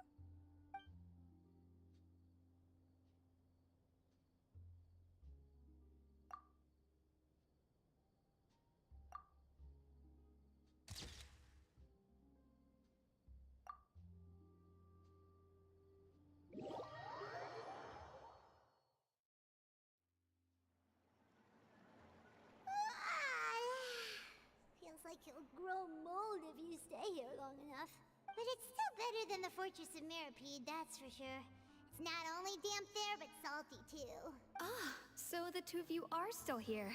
Wonderful. Oh, you're from the Palais Mermonia, aren't you? Yes, I'm Isadora. Monsieur Nervillet sent me to look for you two before. I heard that afterward you went to the Fortress of Meripede.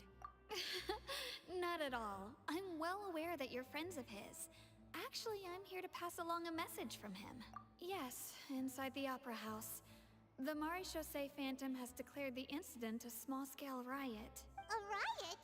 Well, that said, I don't personally think it was that serious. Lady Farina was watching a performance at the Opera House, and while she was resting during an intermission, some other audience members suddenly started harassing her, loudly accusing her of doing nothing about the prophecy crisis. And before she could respond, others started to join in. The crowd continued to grow, and protests against the Hydro Archon started to break out. So people have started to put the blame on Farina.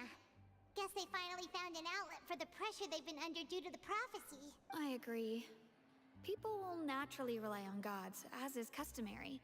But the moment people feel threatened, gods are also the first to be blamed. So what happened after that? Is Farina okay? Seeing that the situation was spiraling out of control and that further argument was pointless, she claimed that she'd gotten tired of this and left in a hurry. The Maréchaussée Phantom had their hands full maintaining order and did not catch where Lady Farina had gone. Only when things had stabilized did we realize that she had gone missing.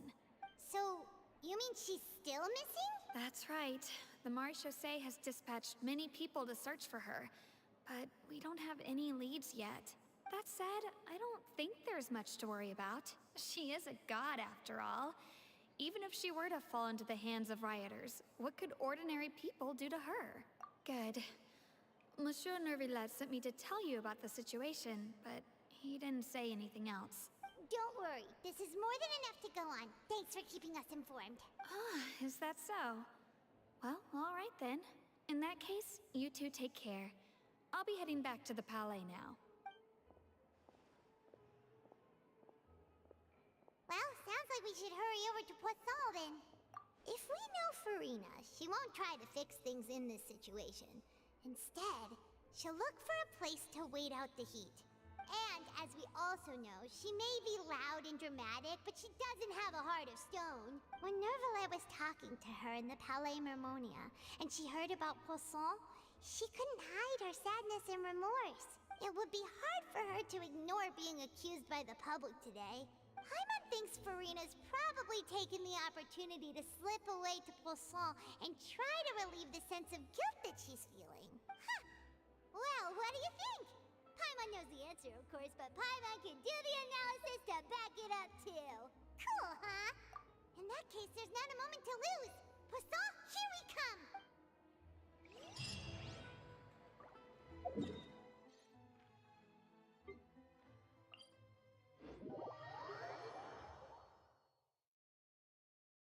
This place looks deserted. Guess all the survivors must have evacuated already. All that's left here are signs of devastation. Could Farina really be here? Let's try to find her as soon as possible.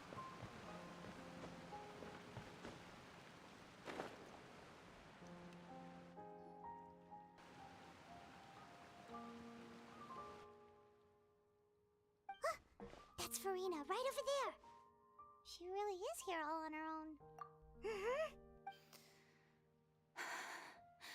Should I just give up? This is all meaningless. What was meant to happen did happen after all. Everyone's dead. I'm sorry. I am so sorry. Give up, Farina. There's no point in holding out. I'm sorry.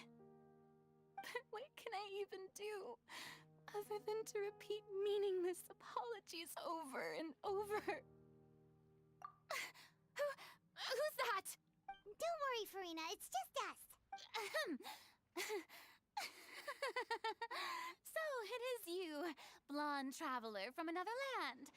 Why, I almost thought you were someone from that mob of my ignorant subjects, come to kneel and beg for my forgiveness. Farina, you were crying just now, weren't you? The tear stains on your face are obvious. What do you mean, tear stains? Oh, I remember. The show at the Opera House earlier this morning was so moving. I'm still trying to process it. Who did that uncivilized rabble think they were? Disturbing my enjoyment of the arts. They even dare to tout their archon. I must teach them a lesson. I can just imagine their twisted and frustrated faces once they realize that I'm nowhere to be found. Oh, and I'm sure Nouvellette and those people from the Marish Chaussee Phantom are freaking out right next to them, too.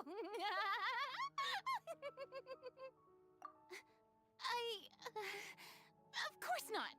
Hey, there she is! The Hydro Archon's over there! Quick, after her!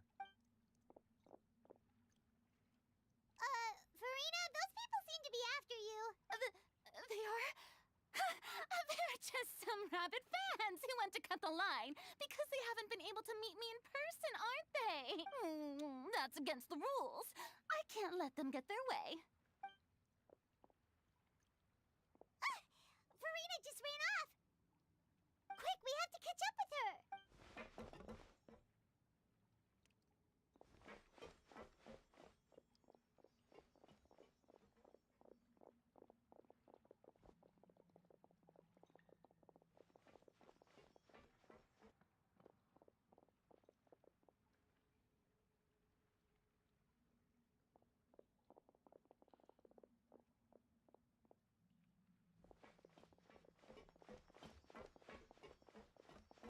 be the place, right? Hey, Farina! There's a good hiding spot over here. Quick, come to Paimon before the rest of them catch up to you. What? What is this place? Hurry, they're almost here. Fine. I suppose haste is warranted. Lead the way.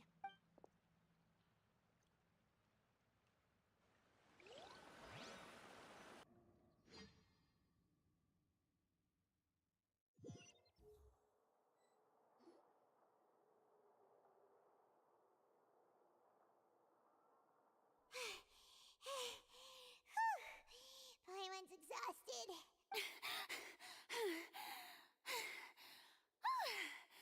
I'm so tired. I totally thought they had caught me. No, I merely gave in to the sheer enthusiasm they displayed.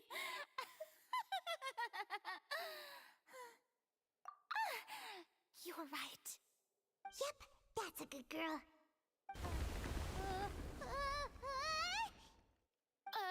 What's happening? The ground's shaking. Is it an earthquake? Yeah, a quake of this kind preceded the flooding in Poisson, didn't it? It can't be. It's happening again. Well, there's no need to worry too much about that. Neverlette's made some emergency plans, so the evacuation should go a lot smoother this time. Yeah, I hope you're right. But the people of Poisson, they've already...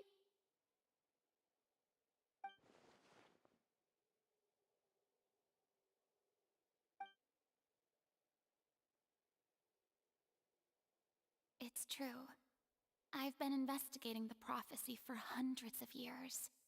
I once had informants all over Tevat, searching for clues and feeding information back to me. I've tried all kinds of ways, too, to hold back the sea. Anything to keep the coastline from advancing. But all my efforts proved to be futile in the end. Really, the truth has been clear to me for a very long time. We cannot make an enemy of the divine. No matter what we do, the will of the heavenly principles will have its way, and the prophecy shall be fulfilled. Give up. I do love the sound of that phrase. It would mean finally coming to terms with fate, but also for me to finally be free. Indeed, I've thought about giving up so many times, especially after we almost lost Poisson. Fate is really unreasonable, isn't it? It has no heart and obeys no rules. The prophecy has only just started to come true, and so many people have already lost their lives. But just now, it all became clear to me. I still don't have the right to come to terms with fate on behalf of everyone else. As long as the final moment hasn't come, it's still not too late. Don't worry. I will keep hope alive for everyone until the very end. Well, that's enough for now. I got the impulse to play the stricken maiden, but honestly, considering my rank and station, that wasn't a good fit at all. Don't take any of what I just said seriously. How could I possibly let Fontaine fall to the whims of trivial prophecy? Come on! Paimon could have sworn you were actually being honest just now.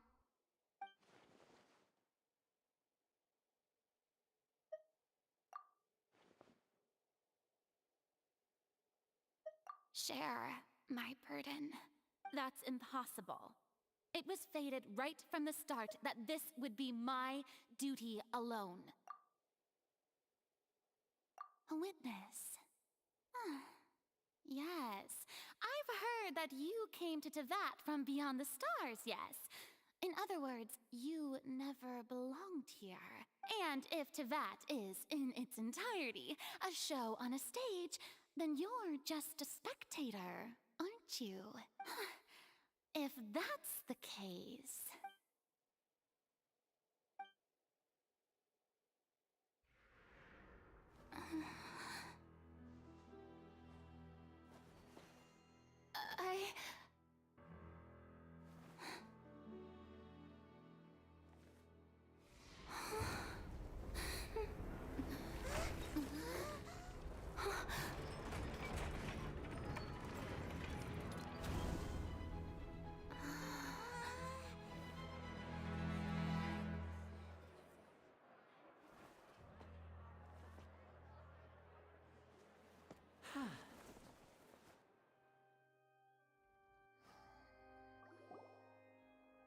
Ladies and gentlemen, this concludes my opening performance. Now, without further ado, we may proceed to the trial of our god. So this is what it is. Yes, you deserve praise for the effort you took to raise the dramatic stakes. Do not forget, however, that I am Focalor, the god of justice, the embodiment of justice itself.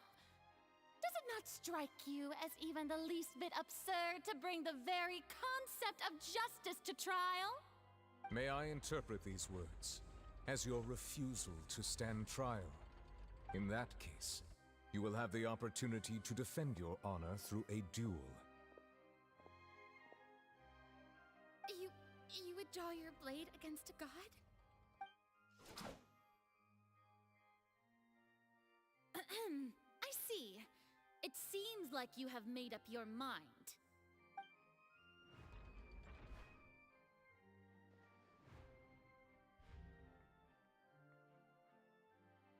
Paimon can't believe it. She just surrendered.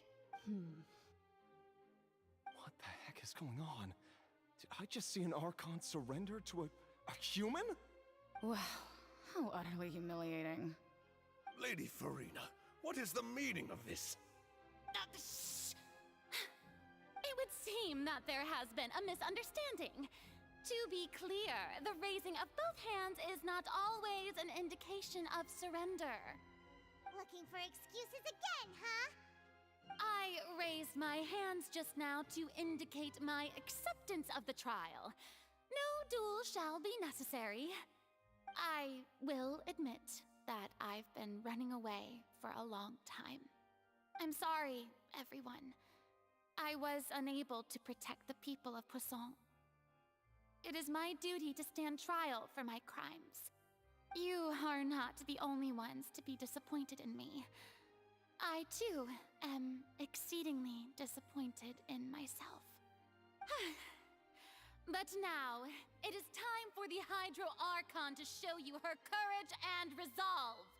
I, Farina, will use this trial to show the world the true meaning of justice!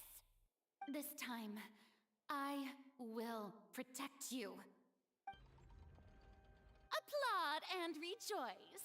One of the most outrageous and fantastical arcs known to the opera epiclese is now unfolding before your eyes. Mark my words, this shall be one of the most exhilarating and brilliant shows ever to grace the stage of Fontaine! The trial of the Hydro Archon, Focalor, will now begin! Woohoo! Oh, now we're making history! Why does it feel like Farina just took over the whole thing? Like, come on! Didn't she just get forced to stand trial for her crimes? Also, even though she's still acting super dramatic, she is taking this seriously this time, right? All right, then. Who will be my opponent in this trial? The court asks the prosecutor to please take the stand. Is that so? Very well. Then please speak, witness of Tivat, my accuser and fated opponent.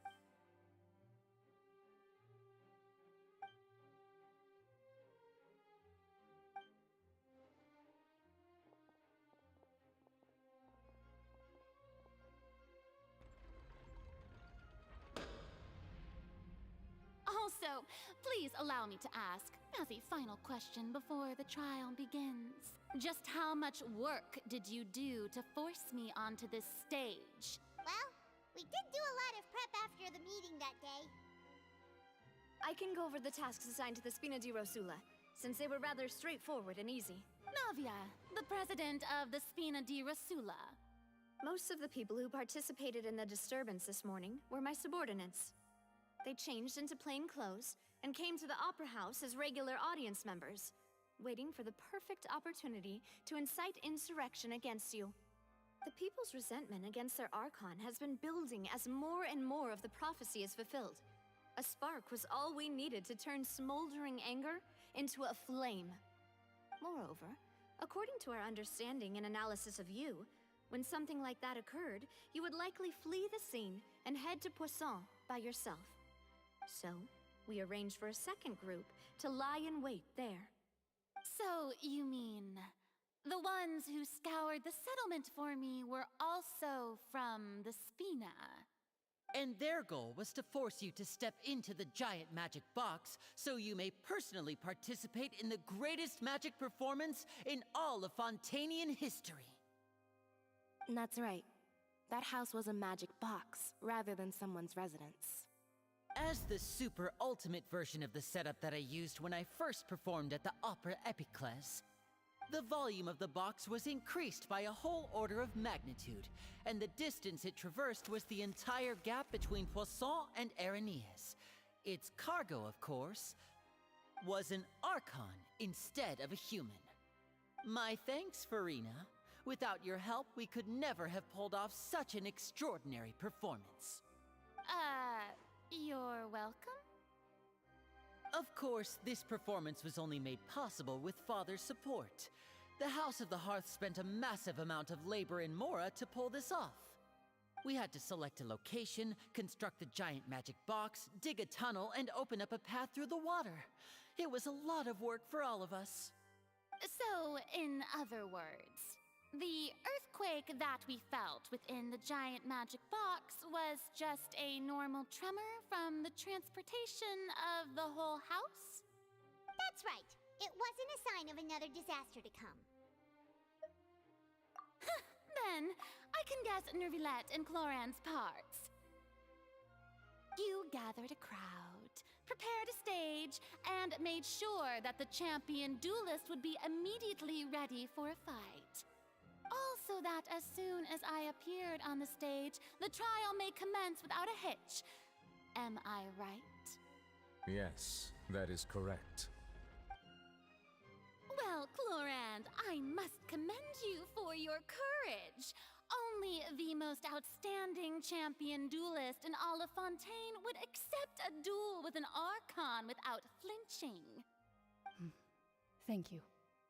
As for you, Traveler, I suppose your role was to keep me distracted with conversation once you found me in Poisson. You'd make sure that I didn't notice anything amiss before revealing yourself as my prosecutor once we'd arrived onto the stage. Oh?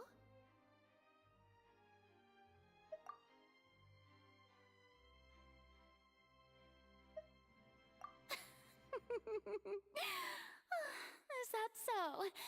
Then I suppose I must have missed my final chance. It's fine. It matters not. What's done is done. The stage is already set, so there's no reason to disappoint the audience. Let's see this trial through to the very end.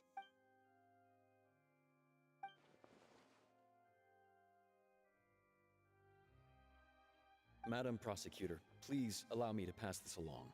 This is a document that Miss Charlotte applied for and received permission to share with you during the trial. According to her, it should speed up the proceedings. Huh? Charlotte wanted to give us something?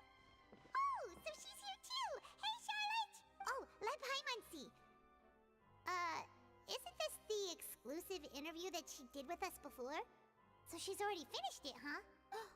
Wait, then that means this document is a perfect timeline of everything that's happened ever since we stepped foot in Fontaine! So in other words, we can refer to this anthology of evidence every time we want to use something from our journey as evidence for an argument. Let's quickly confirm the information in it. Just think of it as a refresher, alright? You defeated the Hydro Archon in the very first duels you took part in at the Opera House. That's one for the history books, all right. I didn't think that you'd wind up getting to the bottom of the case I'd been following all this time. I guess you could also see this as a happy coincidence. This is the first time Monsieur Neuvillette had a difference of opinion with the Oratrice. Even the Hydro Archon can't figure it out. A Fatui Harbinger. She's an extraordinary person. Her instinct must mean something. The fortress of Meripede was almost destroyed in a single day. That I didn't witness that scene personally will always be a source of professional regret, I think. According to Monsieur Neuvillette, both Child and that whale should have been in the primordial sea at that time. I nearly lost my awesome friend Navia. To be honest, that still gives me shivers. The words of someone as extraordinary as a witch can probably only be truly understood when something surreal happens to you.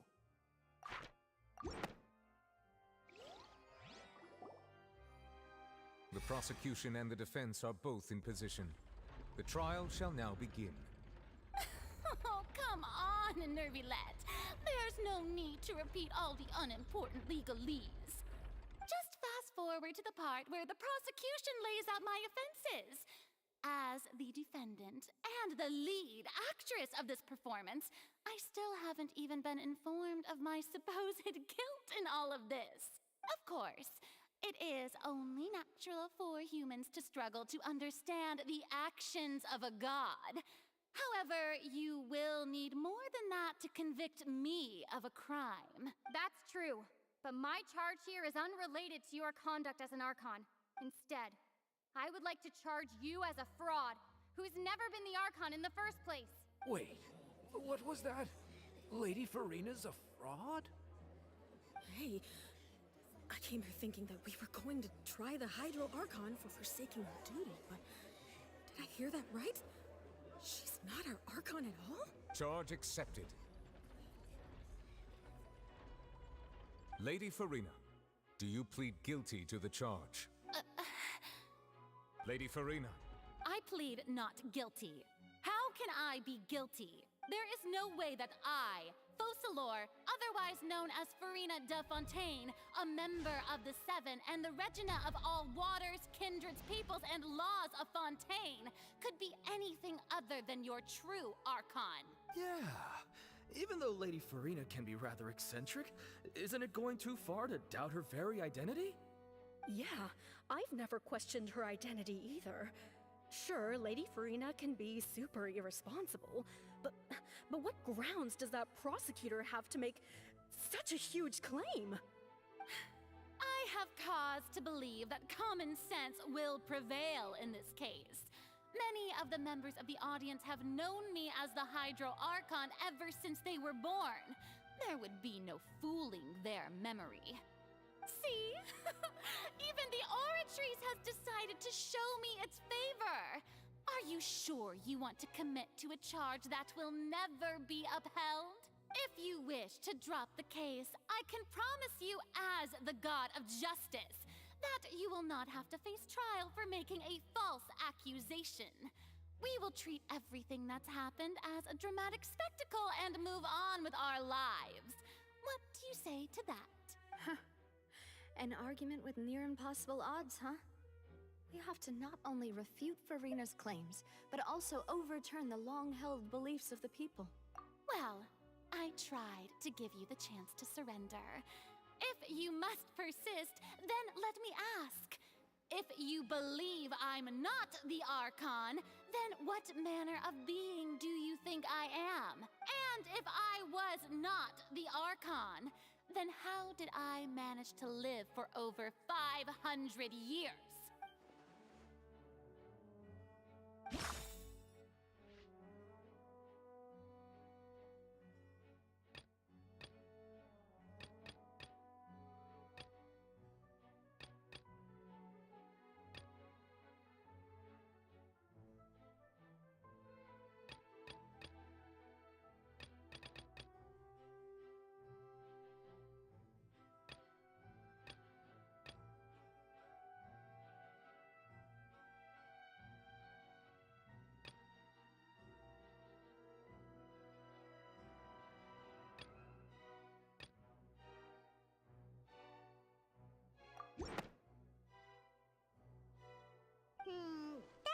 sound right.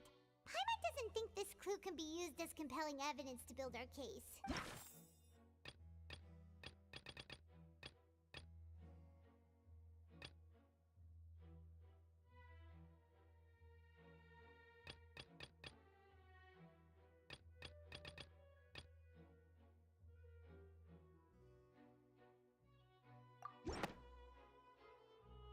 First of all, you may be a member of another long-lived race, which would allow you to naturally possess an extended lifespan.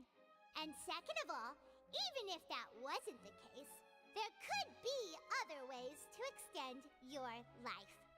Who gave you that idea? Was it the knave?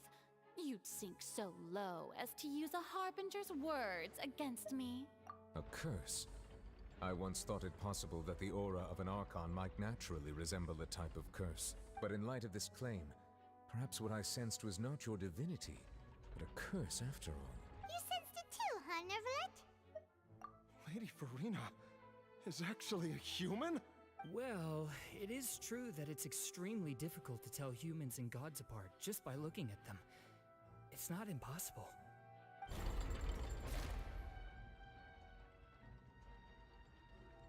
Well, don't start celebrating too early now. Even if I have been carrying a curse like you said, how does that prove that I am merely a human being? Besides, everyone knows that the main difference between a human and a god is the possession of authority. Gods can do what humans cannot. That's why they're worshipped as gods. For centuries, manifestations of my authority have served the nation of Fontaine. One need only to turn their eyes towards the Oratrice Mécanique d'Analyse Cardinal in this very opera house, or consider the endemnitium that is used in every aspect of life.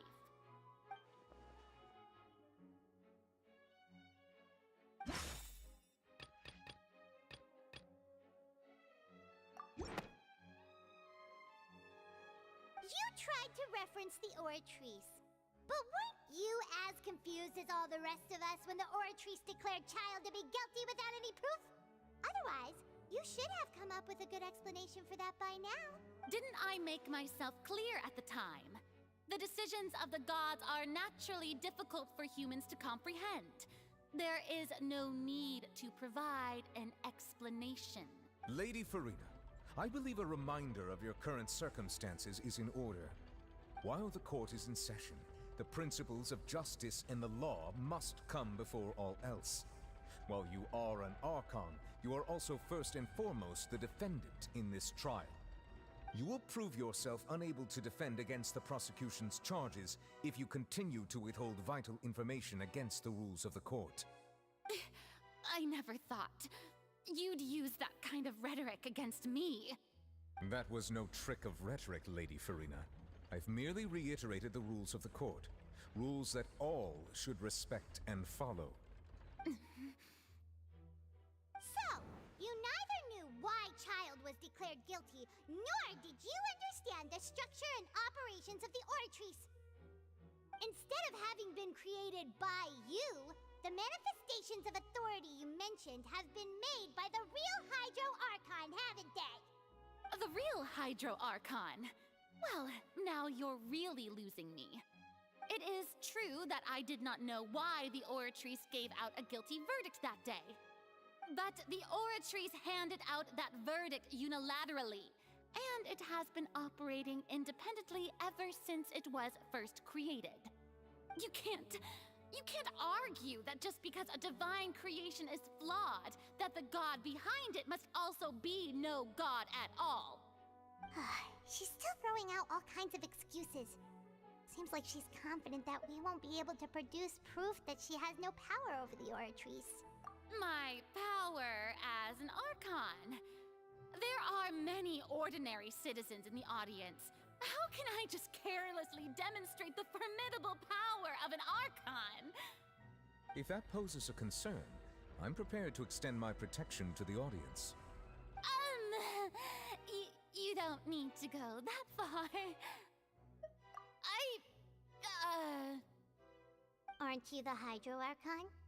Or is it that you can't even wield the power of Hydro, much less the authority of a god? Indemnitium! Yes! It's all because of Indemnitium! All Archons derive their power from the faith of the people, and I've converted the people's faith in justice into Indemnitium.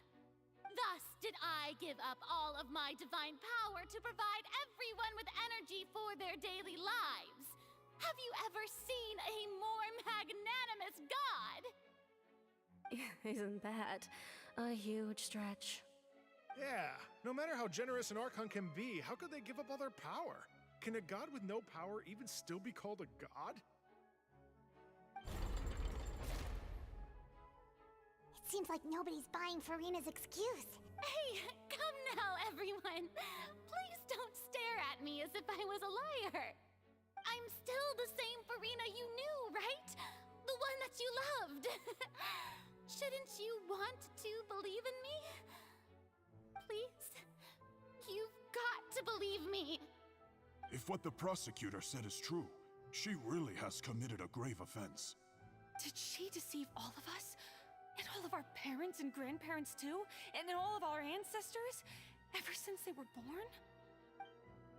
Enough! That's enough. Tell me then, if I'm not the real Hydro Archon, then who is? If you have no evidence of another Hydro Archon's existence, nor can you find anyone who can back up their claim to be such, then what grounds have you to say that I'm not actually the real deal? Wow, she came up with yet another argument. How can we refute her now? Seems like she really doesn't want to give up.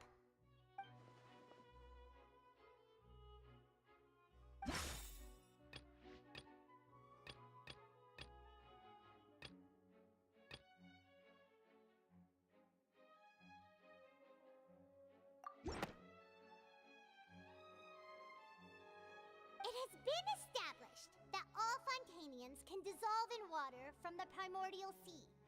And that means... Since you insist on claiming to be a god and not a human, then there's a method that you can use right here and now to eliminate all suspicions of you being the latter. Miss Navia, please apply to serve as a temporary attorney for the prosecution before addressing the court. Though you act in partnership with the prosecutor, you must still adhere to proper procedure. Super sorry, Monsieur Chief Justice. I swear this really will be the last time that I'll speak out of turn. Now, I've brought some seawater from Poisson. As everyone knows, a massive flood struck the area not long ago, taking many lives, including those of some of my closest friends. So, Miss Farina, would you dare to touch some of this seawater? If we are to believe that you are indeed the real Hydro Archon, touching this seawater would have no effect on you.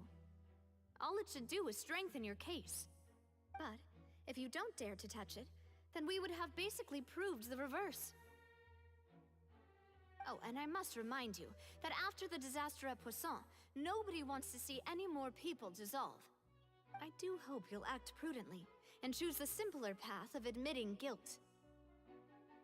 Navia from the Spina di Rasula. The Spina has governed Poisson for many years. I guess her suggestion is valid. If Lady Farina is indeed just a human, she's probably Fontanian like all the rest of us. Would she really dare to try?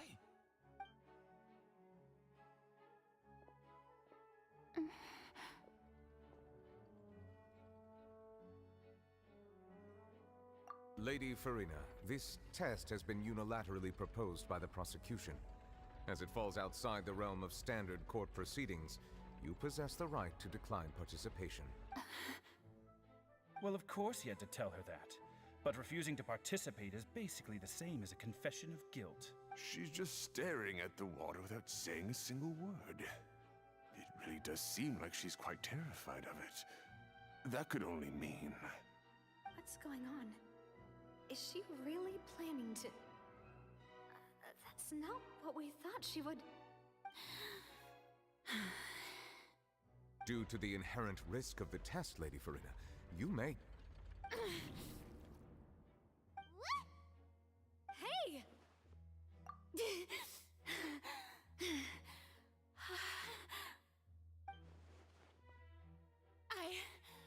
fine! Look!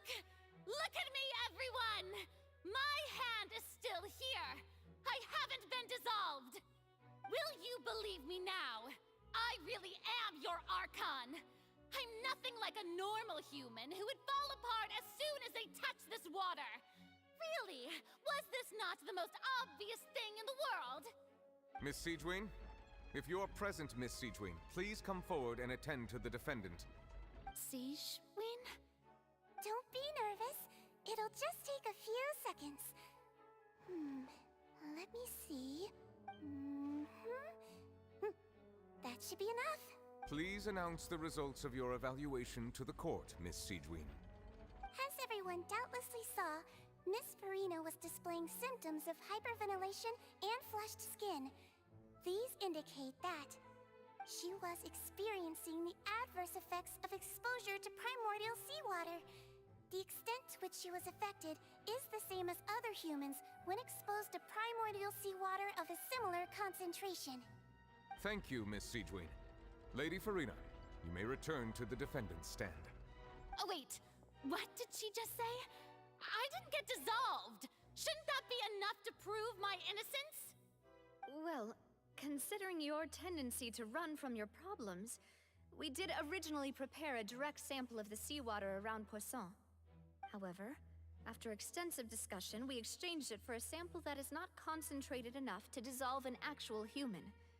After all, on the off chance that something entirely unexpected might occur, we don't want anyone else to lose their life to the sea. Yeah, so out of regard for Farina's life, you secured a low-concentration sample and asked the head nurse to serve as an expert witness. It's a great thing that the direct sample wasn't actually used. Farina could have... I can't believe... You...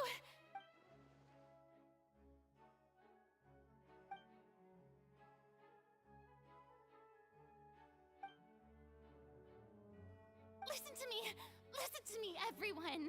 Please don't give me such cold and disdainful looks! What happened just now didn't prove a single thing! Think about it! How can you conclusively prove that an Archon can't also be affected by the primordial seawater?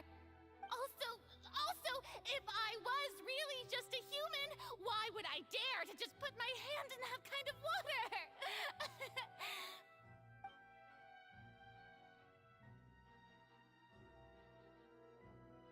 Please, anyone, just listen to me!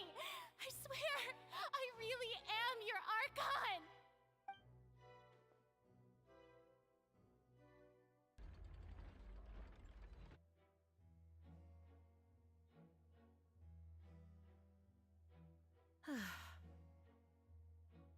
I don't think anything she says at this point will sway anyone.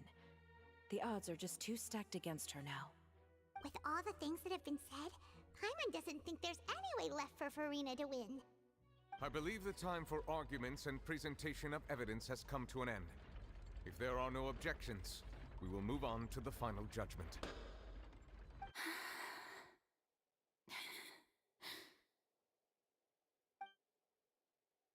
I don't think anything she says at this point will sway anyone. She's too stacked against her now.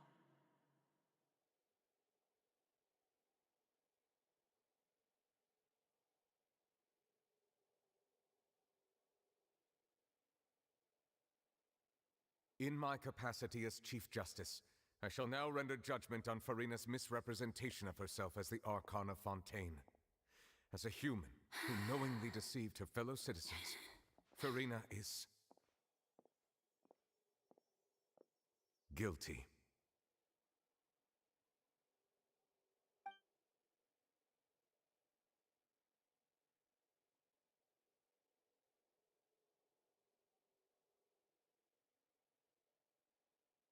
We shall now turn to the Oratrice Mécanique d'Analyse Cardinale to render the final verdict on the charges.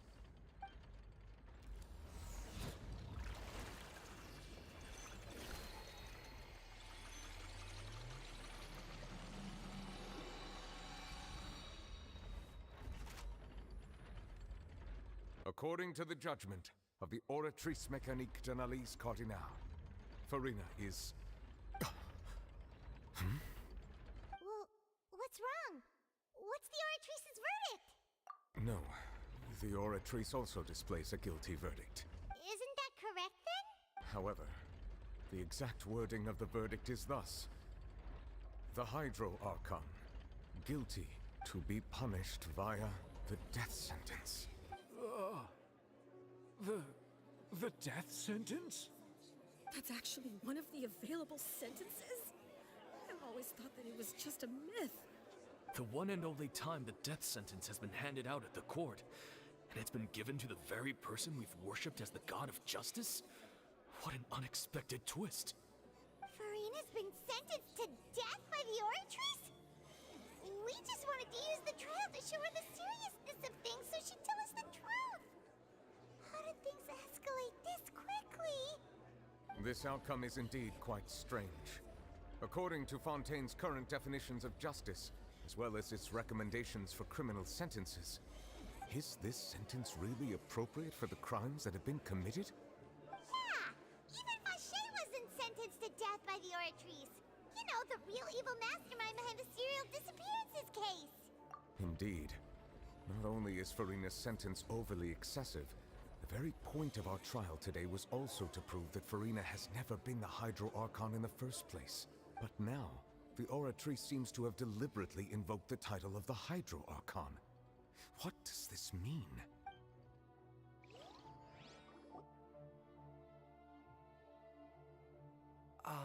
Excuse me, if I may interrupt. Is the trial still going? Fremine! Oh, you finally made it. I assume this means you've completed your mission? Mm-hmm. Any mission Father assigns to me will always be top priority.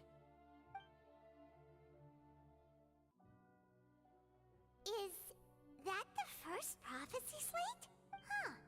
So the knave privately arranged for Fremine to try and find the missing slate. I looked everywhere and finally found it at the bottom of the sea. It took me a long time to get around some dangerous stretches of water. But has the trial already concluded?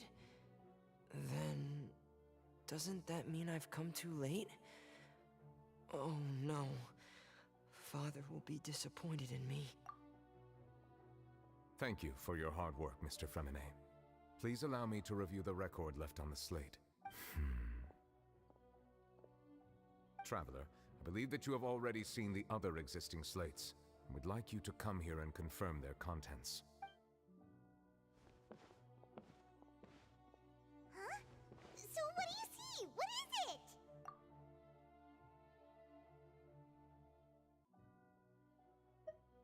I believe I've now made sense of the Hydro Archon's crime.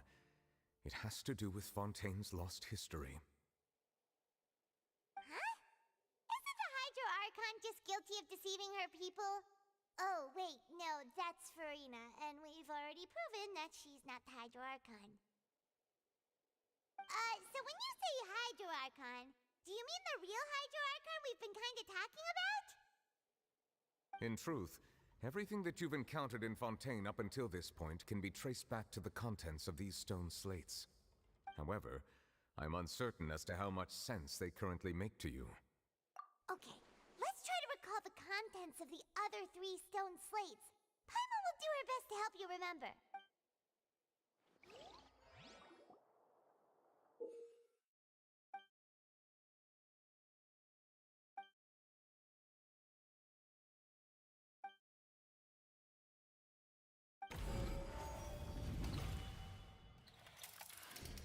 The first stone slate describes what you just said.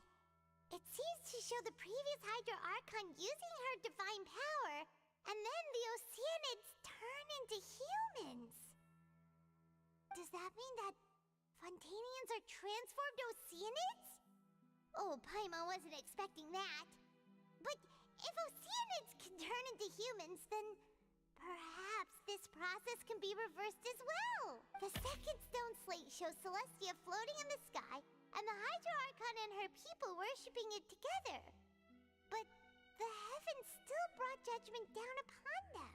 This must be the point when the Hydro Archon and the Fontanians were branded with their original sin. Does this mean that the original sin and the Hydro Archon sin are the same thing? The third slate shows the Hydro Archon seeking into the sea surrounded by many people. Huh. That reminds Paimon, didn't we also watch that happen to someone else? Well, the fourth slate is the prophecy the Fontanians have been talking about. People dissolving into the sea, the Hydro Archon crying on her throne, and so on.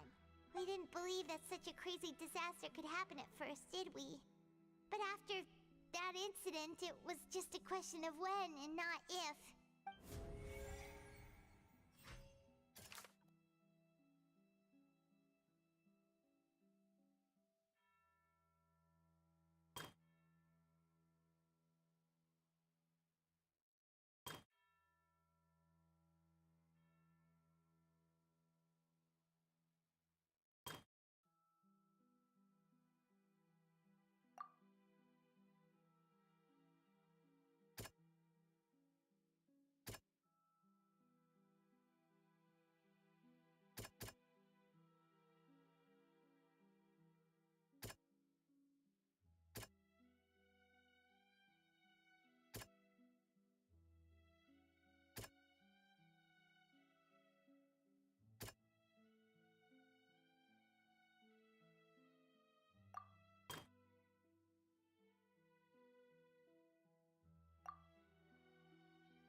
We know from the case of the serial disappearances of young women that Fontanians can be dissolved in primordial seawater. And the first stone slate tells us that long ago, the Hydro Archon used her power to turn Oceanids into humans.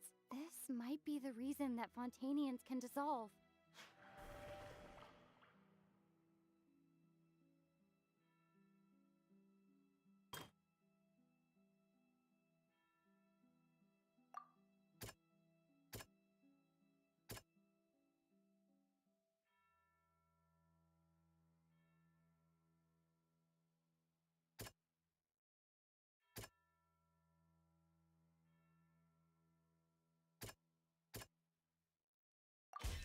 Perhaps what is about to take place has all happened before. The true sin of the Hydro Archon that Nervilette mentioned, and the original sin cast down on the people of Fontaine by Celestia, as recorded on the stone slates.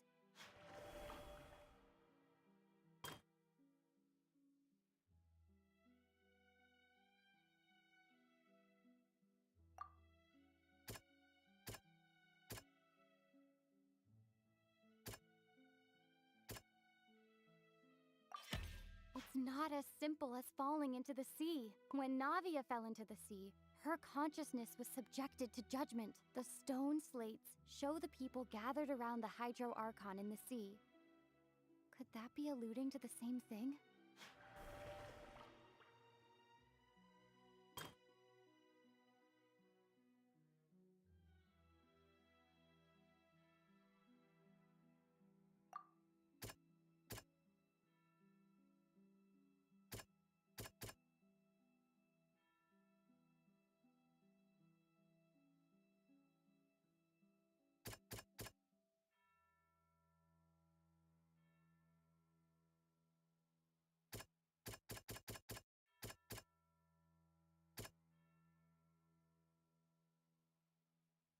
That doesn't sound quite right.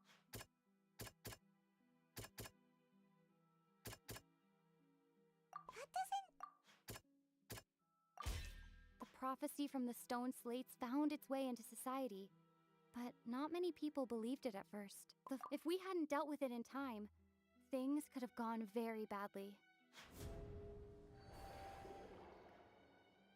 They'll dissolve into the primordial sea but won't cease to exist.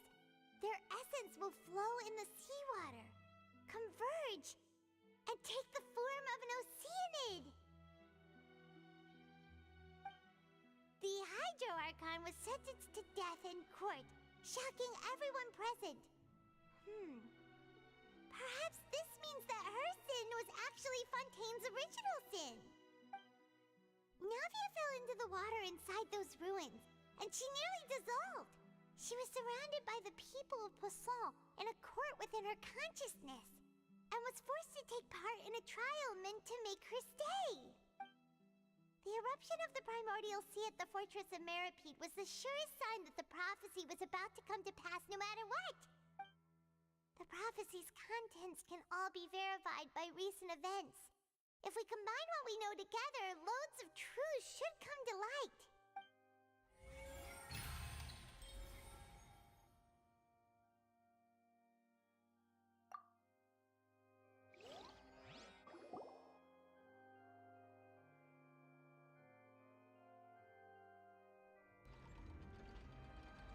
Huh? Oh, Paimon gets it now! So that's how you can make sense of it. But then it feels like we're going to have to share some truly shocking revelations. Let's hear them. Incredible. Linny, did you hear that? We're not real humans. All Fontanians were originally created by the late previous Hydro Archon, with Oceanids as their basis.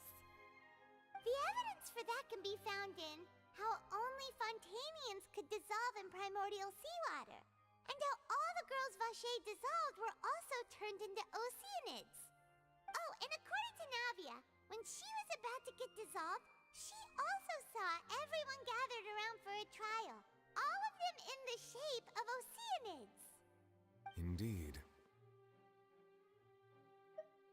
Yeah, and it follows from the content of the first slate that she probably angered Celestia by creating humans without prior permission. That could also explain why the Oratrice judged the Hydro Archon to be guilty. It's to account for that ancient sin. The Hydro Archon's true sin was creating us? And yet, after many hundreds of years, the Hydro Archon's creations have turned around to try to judge the Archon within the Opera Epiclese. The twists of history are often the most unexpected of all. Yeah, isn't the image here just like when Navia fell into the sea?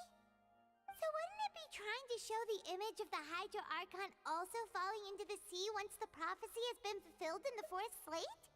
In the end, the people will all be dissolved into the waters, and only the Hydro Archon will remain weeping on her throne.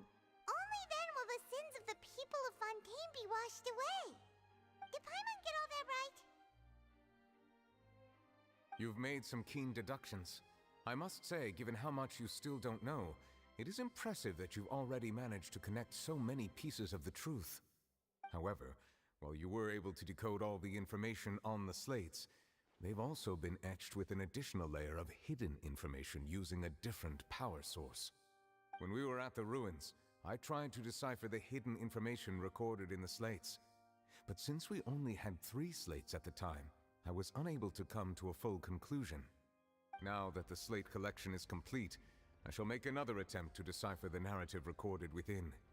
If everything goes well, we should finally be informed of the unadulterated truth.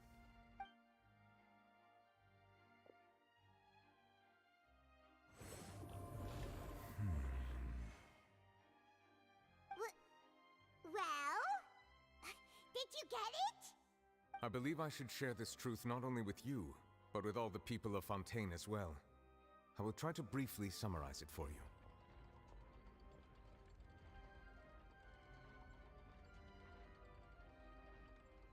Your hypotheses regarding the origin of Fontanians and the sin of the Hydro Archon were both correct.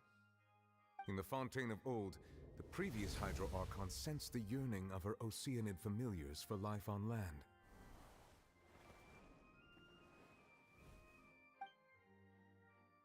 The Oceanids were enamored with the beauty and romanticism of human beings, and wishing to have those experiences for themselves, expressed to the Hydro Archon their desire to become of a similar kind.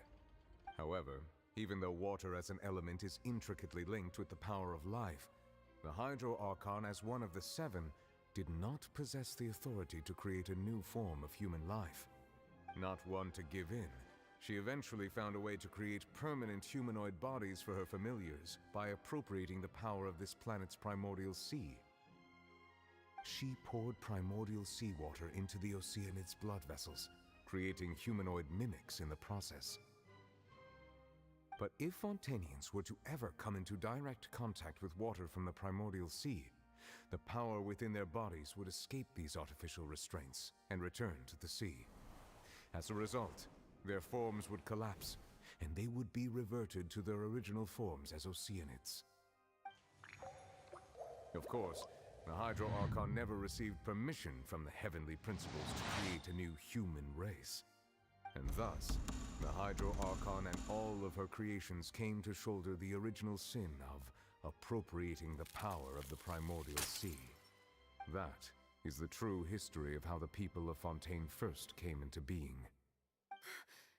So we were all Oceanids before we turned into human beings? That's way too much information for me. I think I'm just going to pretend that I never heard a single thing. Wait, but if that's the truth, we can't let the Hydro Archon be sentenced to death. After all, her only sin was creating us. This really might be too much information for your regular Fontainian, but it does answer a lot of our questions. Alas, your hypothesis regarding the third and fourth stone slates was inaccurate. The slates' respective positions are, in fact, correct. A key point of the visual on the third slate is how all the individuals depicted in the water are humans rather than Oceanids. They have not been dissolved, which implies that the water depicted in this slate is not water from the primordial sea. The nation of Fontaine is the nation of Hydro, as well as the nation of Trials and Justice. Instead of being the literal element, the water in the scene symbolizes judgment and justice. You may also recall Navia's experience. When she fell into the sea, her consciousness was surrounded by that of many others who intended to hold a trial to determine her fate. Therefore, the meaning of the third slate is that the people of Fontaine shall try the Hydro Archon at the court of justice. Yes, it refers to our present situation. I think I'm following now. So, what you're saying is, even though we decided to put on this trial to avoid fulfilling the prophecy, in truth, everything we've done has happened exactly as the prophecy foretold. So now, it seems, we're the ones making sure it comes true. What should we do? Huh. No matter what, the prophecy will be fulfilled. Is this what it feels like to be a prisoner of fate? If that's the case, does that mean the scene in the fourth slate will also be fulfilled soon? Traveler, I would like to point out another small fallacy in your deductions. About the fourth slate, you probably thought that the eruption of primordial seawater beneath the fortress of Meripede served as the surest sign that the prophecy was about to come to pass, yes? However, I believe that rather than being a sure sign, that eruption could in fact only be a small warning of something far worse to come. As for the root cause of the catastrophe, I believe you've already encountered it once before.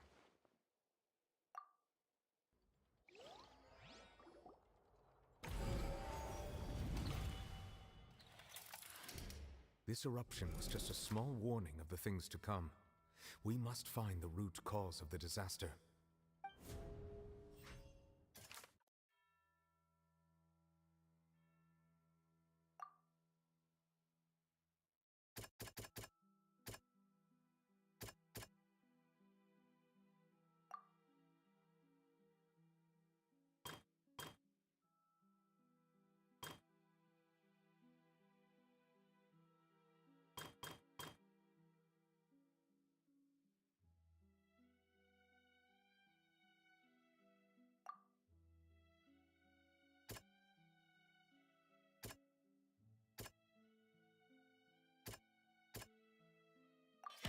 It was both dream and reality. If we're talking about a true culprit, that could only be that thing inside the primordial sea, right? The truth, the original sin, the trial, and the root cause of the disaster.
So we've met it at last.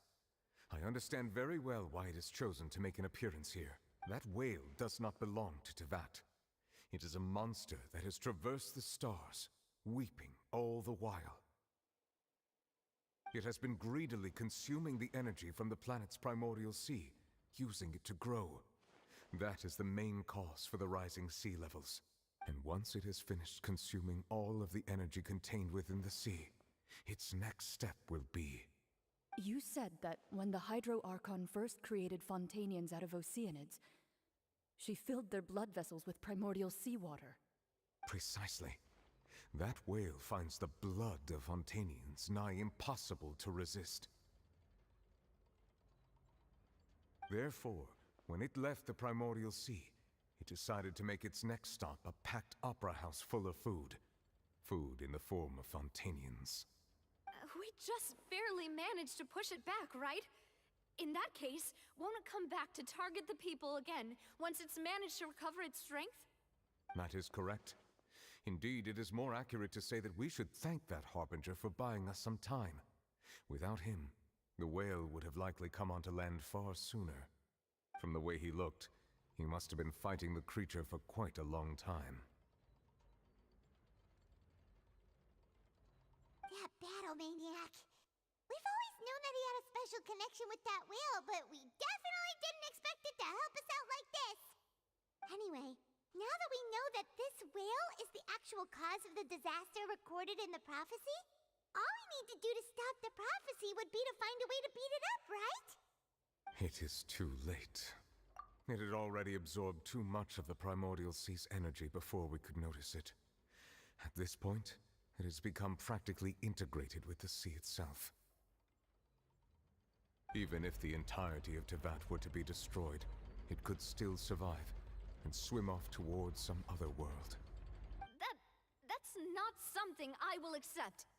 We've already done everything we can, and we even found the true culprit. We've come so far. You can't just tell me that the last hurdle is some impossible foe.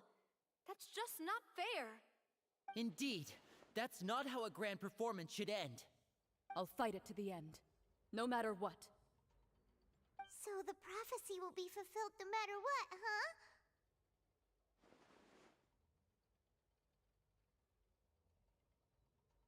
The prophecy. Yes, what has been prophesied will be fulfilled. You may view such things as the history of the future.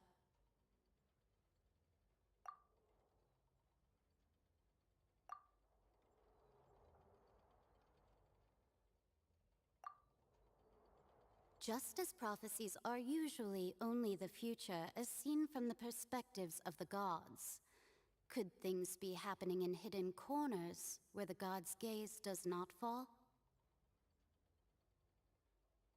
Ultimately, fate shall serve as your only guide, no matter what will happen in Tevat's future.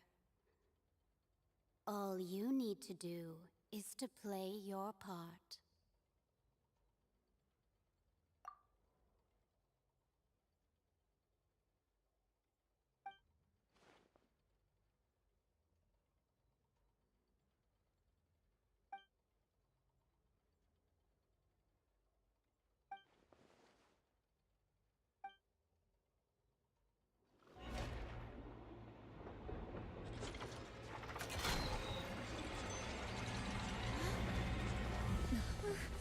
What's happening with the Oratrice?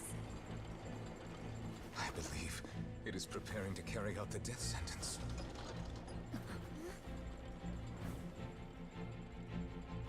Farina!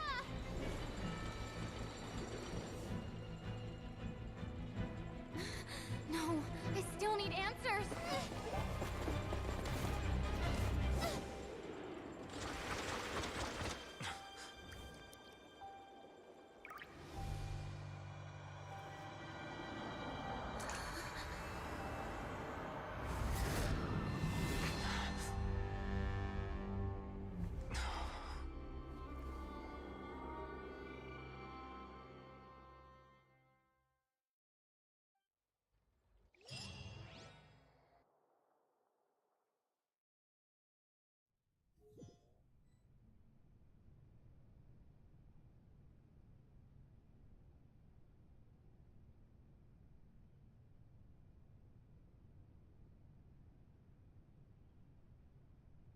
you.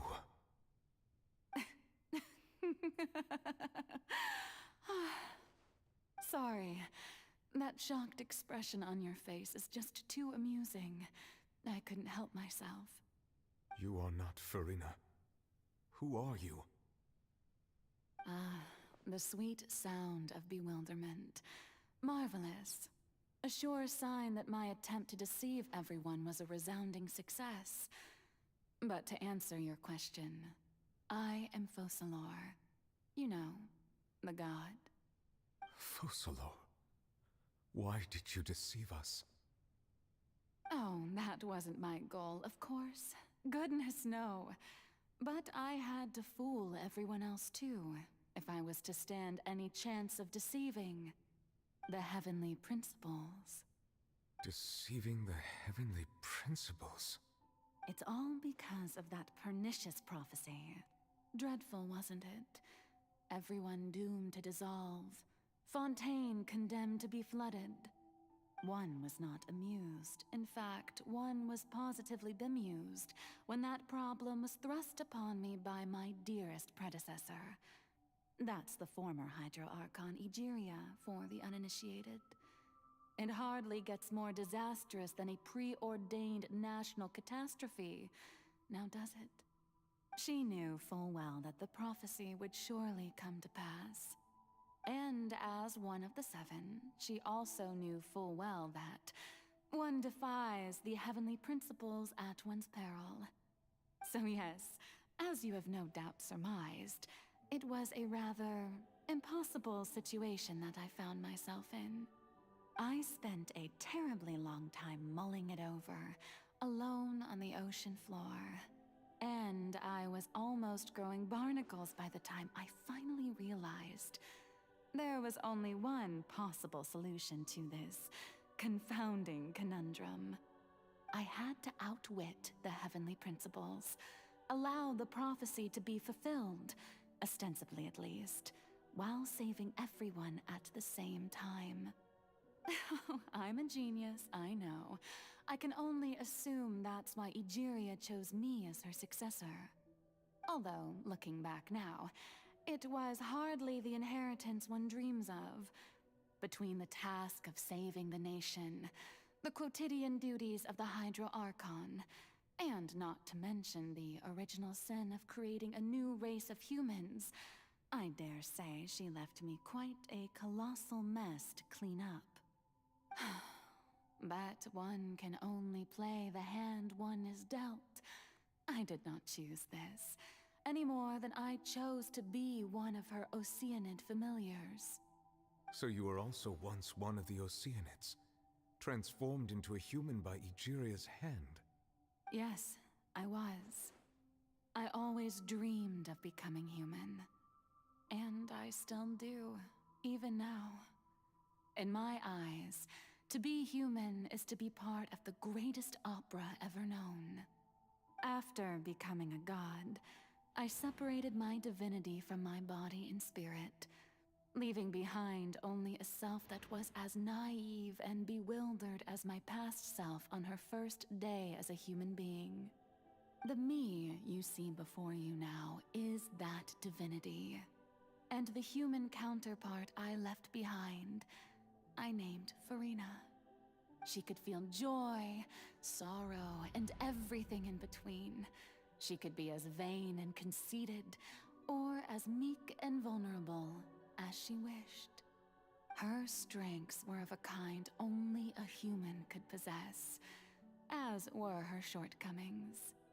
But in my eyes, Farina's humanity was what made her perfect. She was perfectly human in every way. The person I always wanted to be. Anyway, so then I cursed her. All part of the plan, of course. The plan to deceive the heavenly principles. Do you still remember the final scene of the prophecy? The Hydra Archon, alone, weeping on her throne. In order that the prophecy might appear fulfilled, I invited Farina to be an actress, to play the part of the Hydro Archon in the prophecy. Under the curse I placed on her, so long as I, Focalor's divinity, continued to exist, she could not die. But nor was she free to live her life in the pursuit of happiness. Instead, she was forced to take the stage in the opera house, to embrace the role of leading lady, to forever play the part of the god from the prophecy, all to create a deceitful appearance of that prophecy coming to pass. I suppose now you probably understand why your court is called the Opera Epiclese. But Farina is only human, isn't she? Even though she has had a long life, her mind is no stronger than that of any other ordinary human being. I cannot begin to fathom what she has had to endure. It must have been torture for her. It has indeed. And although she is, in a sense, me in human form, I most definitely owe her an apology for it. It's been 500 years, and all along, she's been playing her part in the most unimaginably long, unbearably lonely, and agonizingly painful opera of all time.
Oh, who permitted you to come onto this stage? Now, I understand your admiration for my august self, but I must ask you to keep to the rules. All right. It is not my intent to reprimand you. There is no need to state your name. Just be off with you. Do not distract me from my performance. Oh, do not jest. Can you not feel it? I am Focalor. The eyes of countless Fontanians are upon me. I must, at all times, display the utmost elegance and nobility.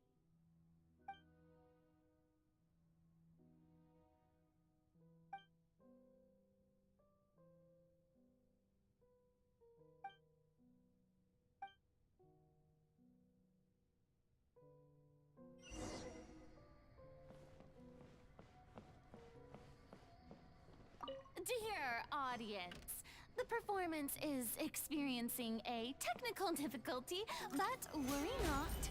The guards shall resolve it soon enough.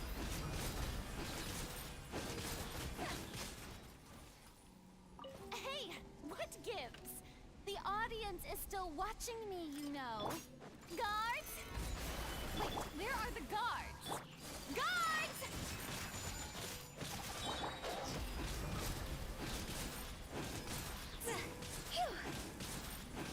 Huh?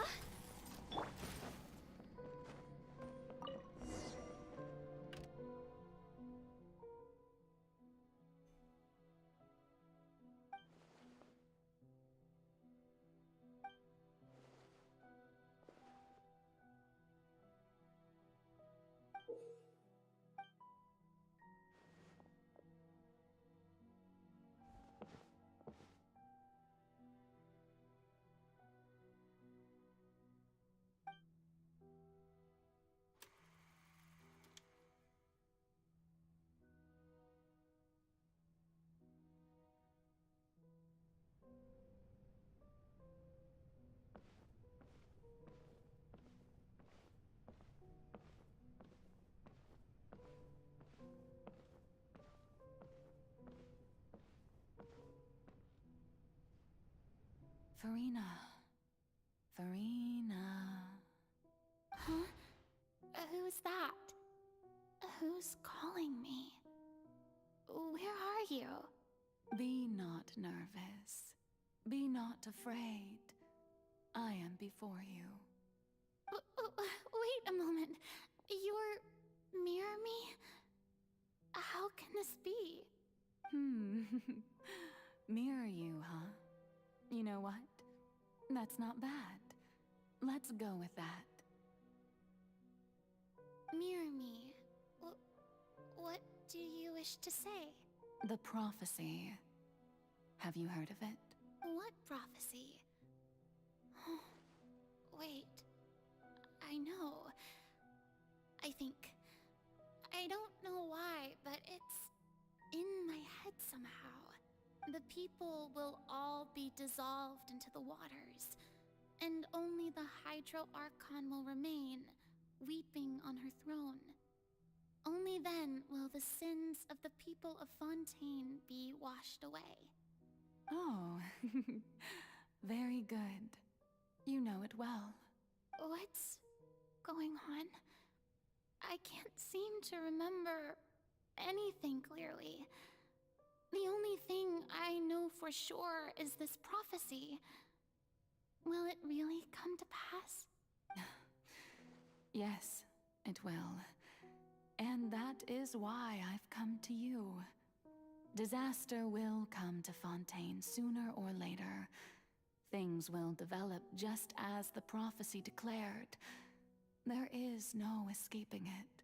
But doesn't that mean everyone will die? I'm a Fontainian just like them. Will I dissolve too? Oh, don't worry. Magical meetings exist in this world precisely to give people a chance to turn things around. It is the reason why you met me today. I will tell you how to save everyone, but you may have to suffer somewhat. Oh, so there's still hope after all. Goodness, you frightened me. You spoke so much and with so much certainty. As for the suffering, well, I will admit that the first thing that came to mind was, why do I have to be the one to suffer? But if the prophecy will come true, I'll also die anyway, right?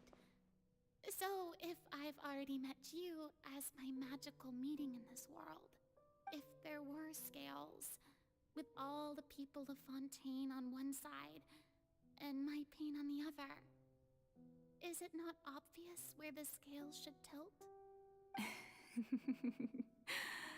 You truly are the perfect human. My ideal. I suppose this would also be the justice that belongs to you. Huh? Don't worry, it's nothing. Listen well. Fontaine has just lost its Hydro Archon. I need you to play a role. That of the new Archon. Play as a god? That's right. You must begin a never-ending masquerade. You must never let anyone suspect your identity. If you can keep it up, then I shall have my way of defying this prophecy. But should your identity be revealed, then all hope will be lost. But how will I do this? A human assuming the role of a god without being exposed. Don't worry. What you must do is not to turn yourself into a real god. You simply need to play the role of a god as humans imagine them to be. Being a human yourself, I'm sure you already know what such an entity would be like. Remember, your true challenge will not be pursuing divinity, but contending against humanity. I'm still not sure I understand, but I'll try. I'll try to do this. So, how long am I going to have to play this role? To accomplish this mission, you will have to stay on the stage for many, many years. You will endure and not grow old until your task ends. But I promise you, all will eventually end in a magnificent and dramatic trial, and everyone will be saved. A trial, huh? How exciting. I'll be looking forward to it.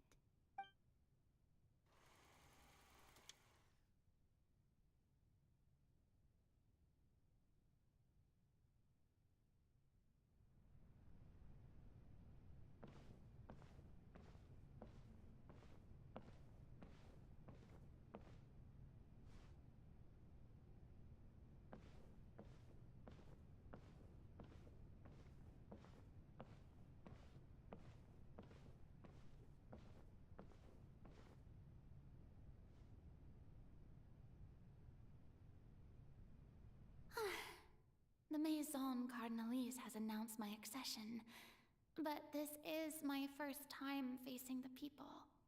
What should I say to most appear like a god? To be honest, I still don't know.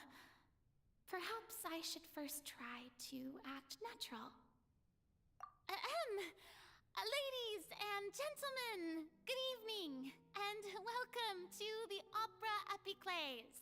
I'm sure you've all heard about how I have taken on the role of Hydro Archon. Indeed, I am Verena de Fontaine, your new Archon. In truth, I know little about becoming a nation's new god, but it will be my honor to guide you all. As the god Focalor, the god of justice, I shall do all within my power to lead you into an age of fairness and justice. Once again, thank you all for coming. If you should have any questions or suggestions, please send them to the Maison Cardinalise. The future of Fontaine will require us to work together, after all. This should do it. I thought I might stammer, but thankfully, I was able to convey my thoughts just fine. Okay, and next. That's the new Hydro Archon. Is this some kind of joke by the Maison? I would have thought that a being that surpasses humanity would be a bit more assertive. Hey, did you hear that? She even told us to send her suggestions there at the end. Shouldn't gods be all-powerful? She's being so modest. What's the difference between her and an ordinary person, then? If you ask me, perhaps the succession didn't actually happen. She might just be a Maison-backed puppet. Wait, what's going on? Why is everyone suspecting me of being a fake? Oh, this is bad. If I get exposed here, there'll be no saving the people from the prophecy. Right. Mirmi said that I just need to play the role of a god as humans imagine them to be. Calm down, Farina. Think. What do the people want? How would they imagine a god to speak and act? Assertive, with a strong sense of presence. One who can dispel all doubt. That is the character I'm fated to play.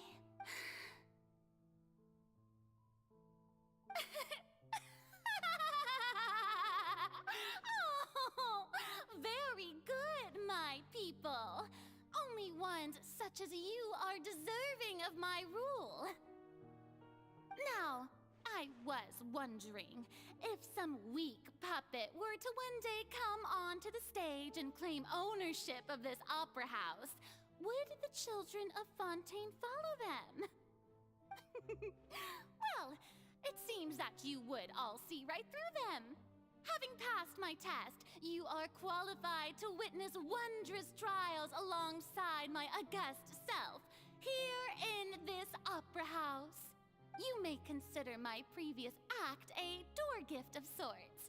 I thought it was a debut that suited the atmosphere. Now then, let us be reintroduced. Ah, so that was just a performance. How could I have forgotten that we were inside an opera house? Her personality. It's quite shocking, to be honest, but I suppose it's a better look than before. fascinating and bold deity. How wonderful! Our future may yet be bright after all. It seems I've turned them around. Best follow this flow and restart my accession speech.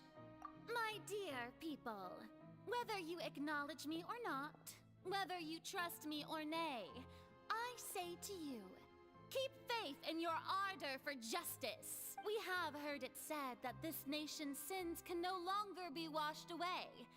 Well, I say that justice is most fragrant when it blooms amid sin. The scales of justice should not weigh heavy in the hands of its God.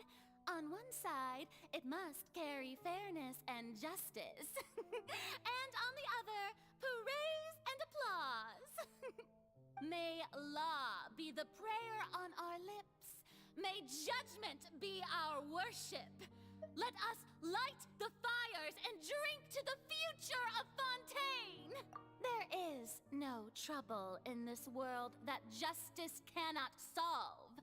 All that is needed is for you, my people, to believe in it, heart and soul.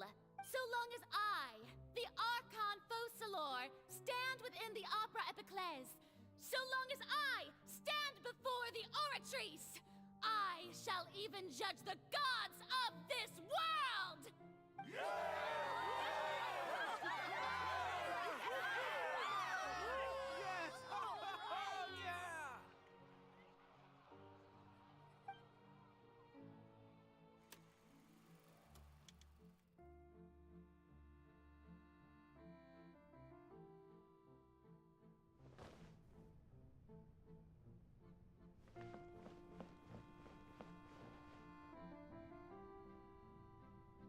Lady Farina, here are today's case reports, as well as a summary of the follow-up for your perusal. Come now. Was I not just at the Opera House in person? Leave these kinds of things to Neuvillette.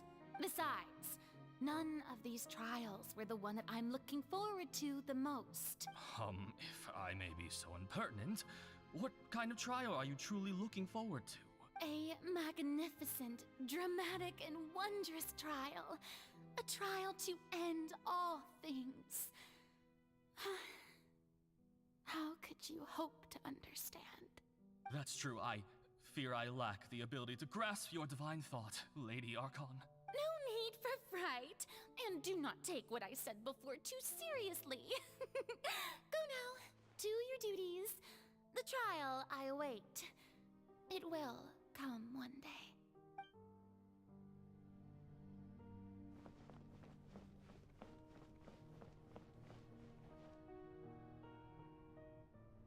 Lady Farina, I don't know what to say.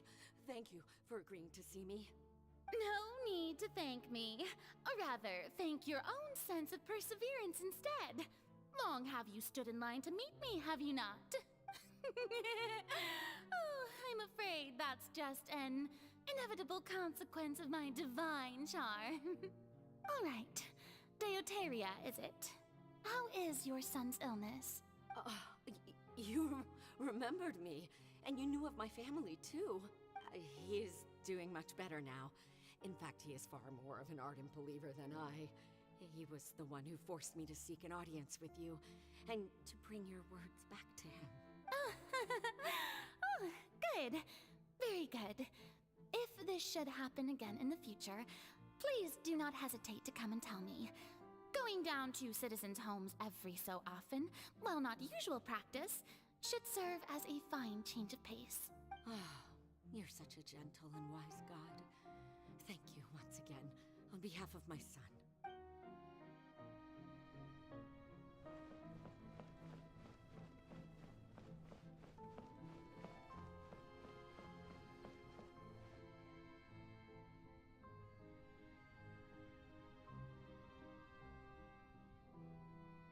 Lady Farina, here are the latest hydrological reports.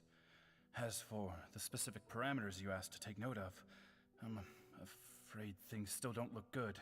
I see. It's as I thought, then. As your god, I did already expect this, but I wanted to see how far your human wisdom would allow you to analyze it. All manner of signs indicate that the prophecy will still come to pass. Forget it. That's not something you need to worry about right now. Well, as I understand it, the Fontaine Research Institute is also trying to find a way to counter the rising water levels. Really? Have they found anything? I'm afraid that they haven't found any effective solution thus far. Oh, is that so? Well, no wonder. This issue has reached the realm of the gods, after all. Still, their spirit is praiseworthy.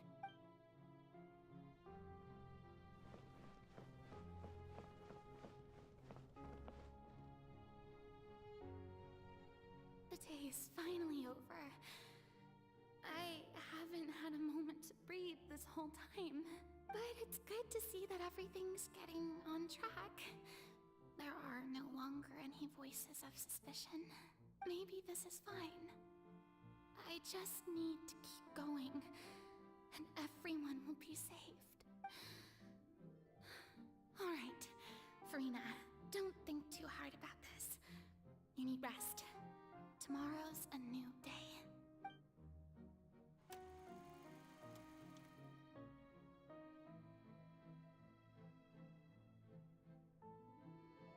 Lady Farina, here are the new trial reports for the latest cases, as well as a summary of the follow-up. There'll be no need for that. I've seen them already.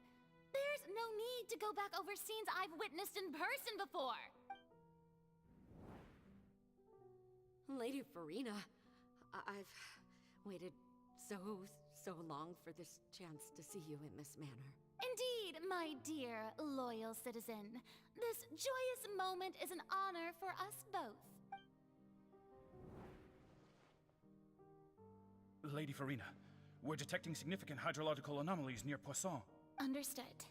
Keep monitoring. Keep me informed should anything come up at the Institute. I don't think I let anything slip today. I must show the people that there is nothing to worry about. I just don't know when these days will end. I feel utterly exhausted. Best to rest early today, too.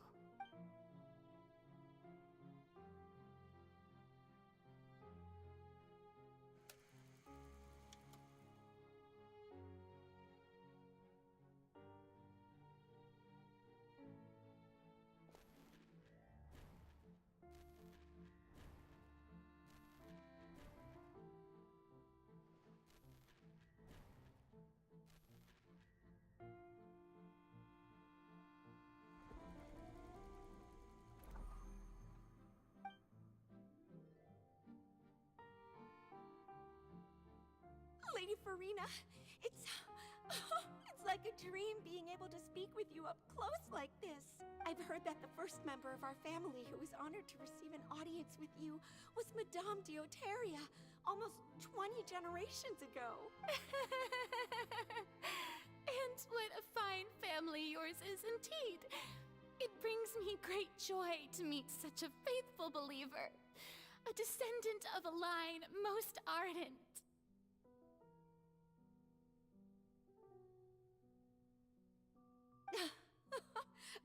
Surely you exaggerate, Lady Farina. My lady? What is it, good citizen? Oh, are you crying? Uh-huh. Oh, really now? I didn't even notice. This must be the overflow of hydro from my person. Well, can't quite help being the god whose dominion is the waters, can I? No wonder. No wonder. A manifestation of your power, then. Oh, Archon, I am honored to have witnessed it. Honored indeed.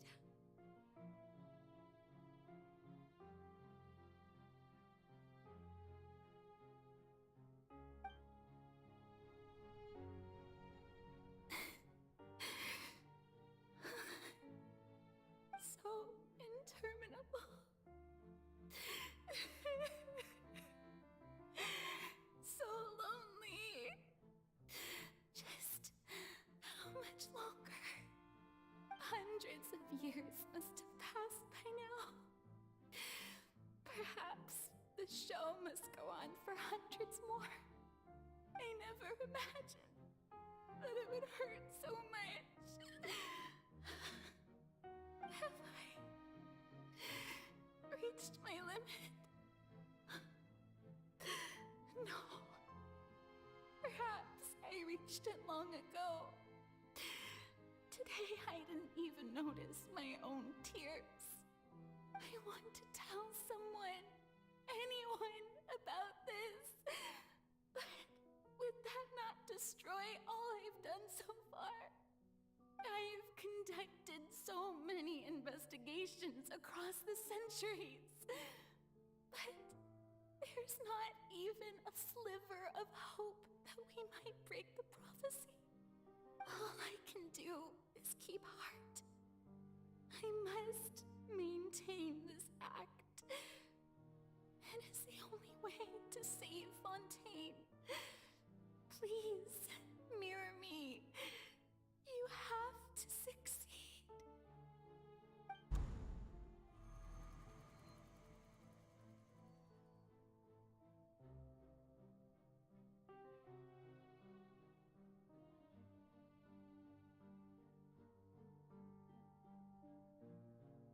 Farina, you don't have to shoulder this burden alone. Although I don't know what you might be keeping from everyone. Your people are more than willing to share your burden with you.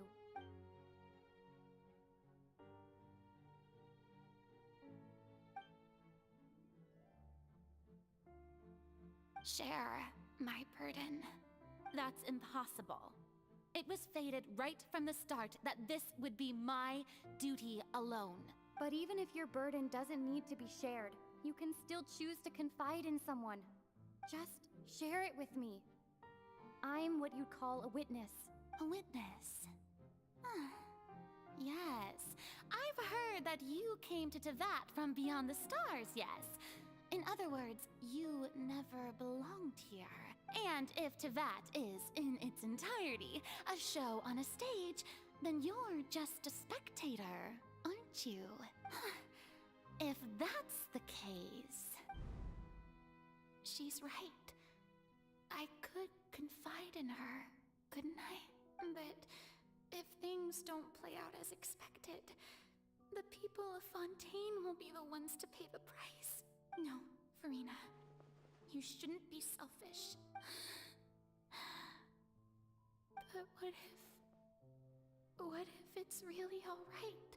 Farina, you've worked so hard for so long. Surely it would be okay to put yourself first for once. Just this once. Is it such an outrageous thing to do anyway? To find someone in whom you can confide your frustrations and sorrows? Surely it could not hurt. If you let this opportunity slip through your fingers, it might never come by again. Think about it. Long and hard.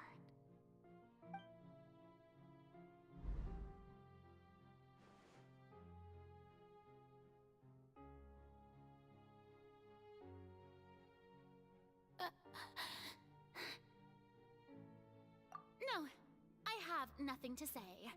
I am Farina, the Archon of Fontaine. Everything will surely get better. All you need to do, dear spectator, is to witness my performance until the curtains fall.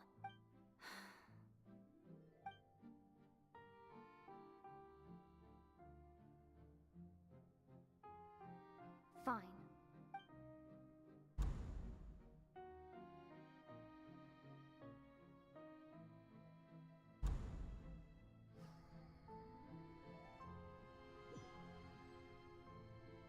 So even Farina doesn't know the truth?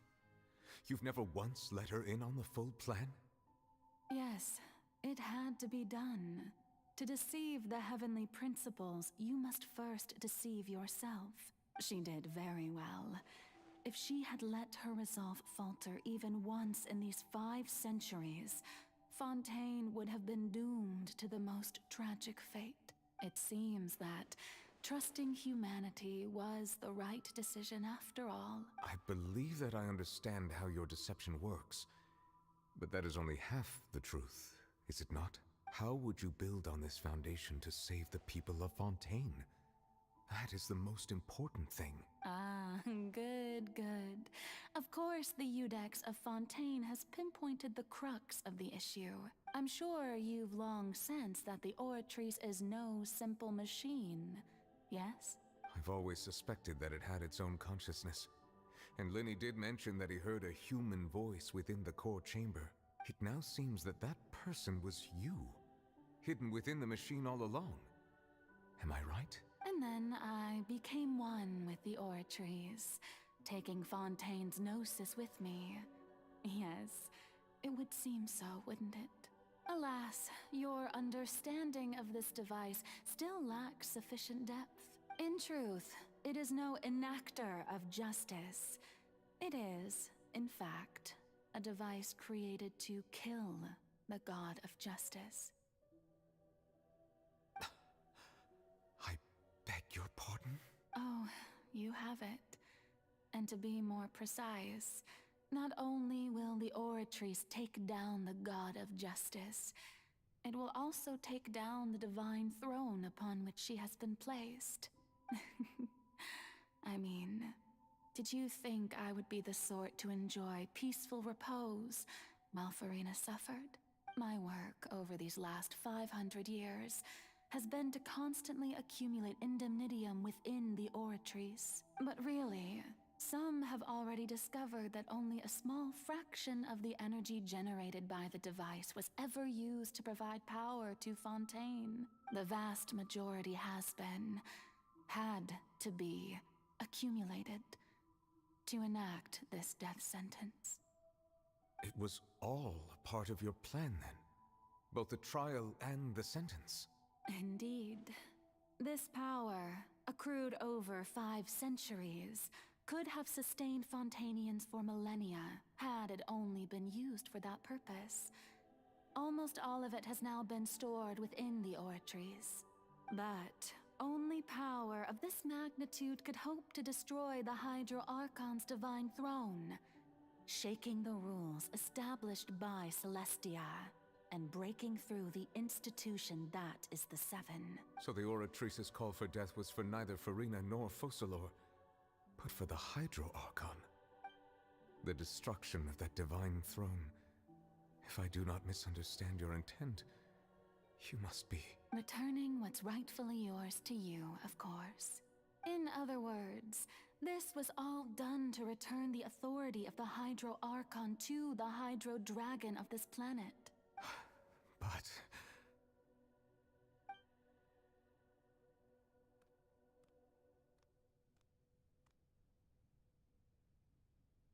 Oh, what? Getting sad again, are we? The authority of the ancient dragons shall soon be yours once more, O Hydro Dragon Sovereign. And this is the face you make. all you've done throughout the years is just so you can sacrifice yourself at the very end. I've never quite seen it that way, you know. Even now, I'm quite pleased at how well my deception worked.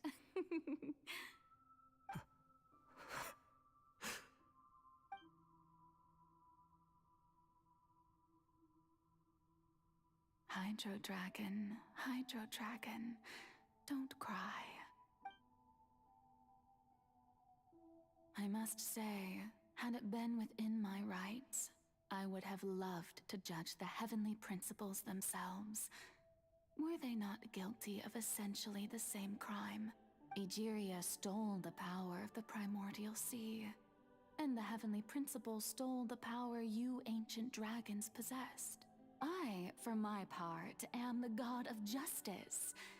And is it not just that your original powers should be returned to you?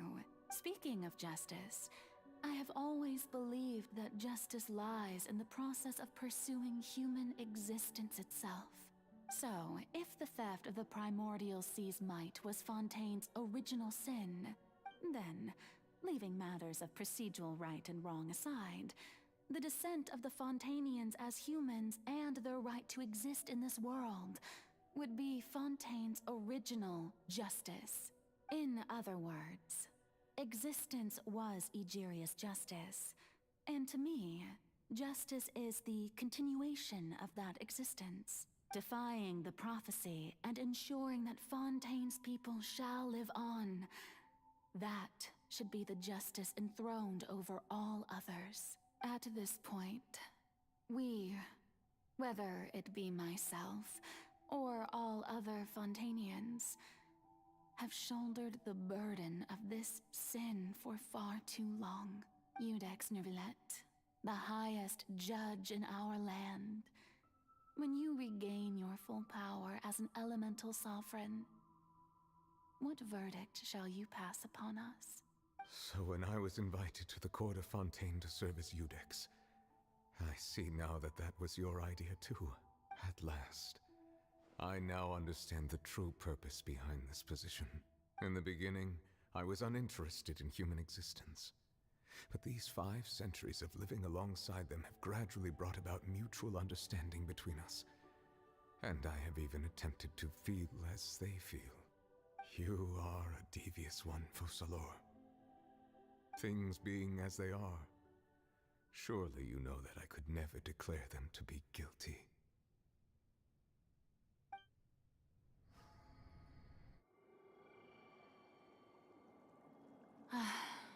The hour of my execution is almost here. For the sinner, the curtain call has come. I know I may not sound it, but faced with death, I find myself a little afraid. Perhaps this is one thing both gods and humans have in common.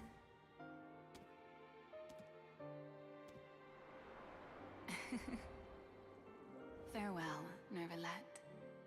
I hope you've enjoyed the part you played these 500 years.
I, Iudex Neuvillette, hereby declare,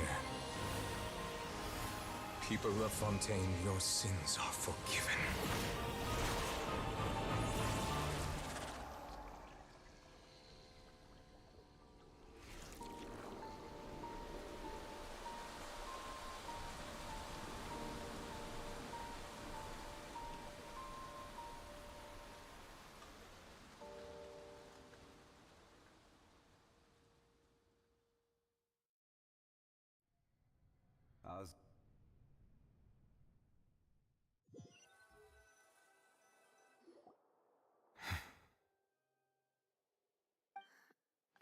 What just happened?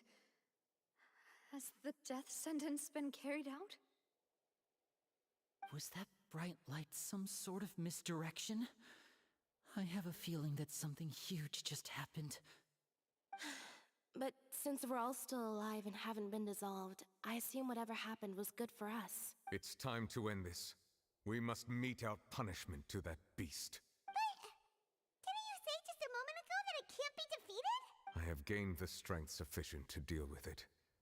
Through certain means, I now have the ability to separate the power of the Primordial Sea from that creature. We should seize the opportunity to pursue our quarry.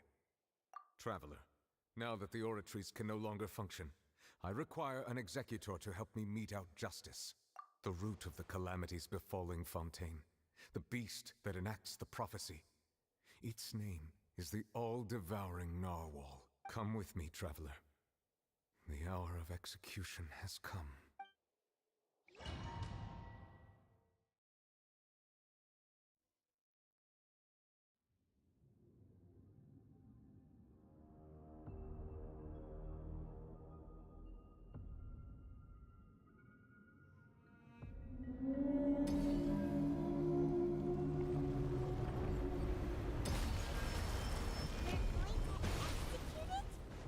But how are we going to do that? It's huge! I've already done my best to separate the power of the Primordial Sea from the Whale. Considering the size of the beast, I cannot reach the power source. Unless we can find a way to attack it from within. We shall share a part of the ancient dragon's power with you. We shall look for a portal together. I can feel its sorrow turning into hostility. Solidify!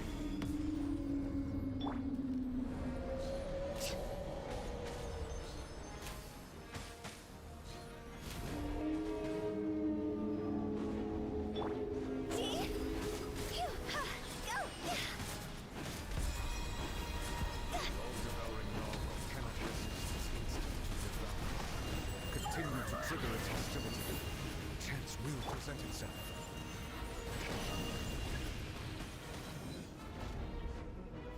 No touching!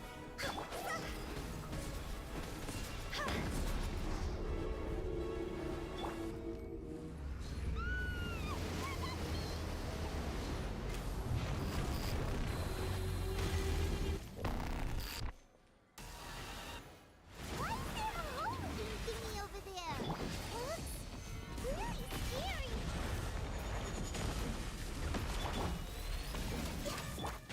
Take flight! Sakura swirl!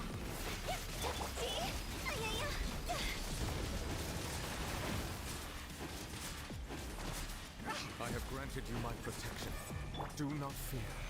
Seize the moment and use my power to suppress its root from within. Born of icy frost. Solidify! This is long overdue. Go! Go! Cross over!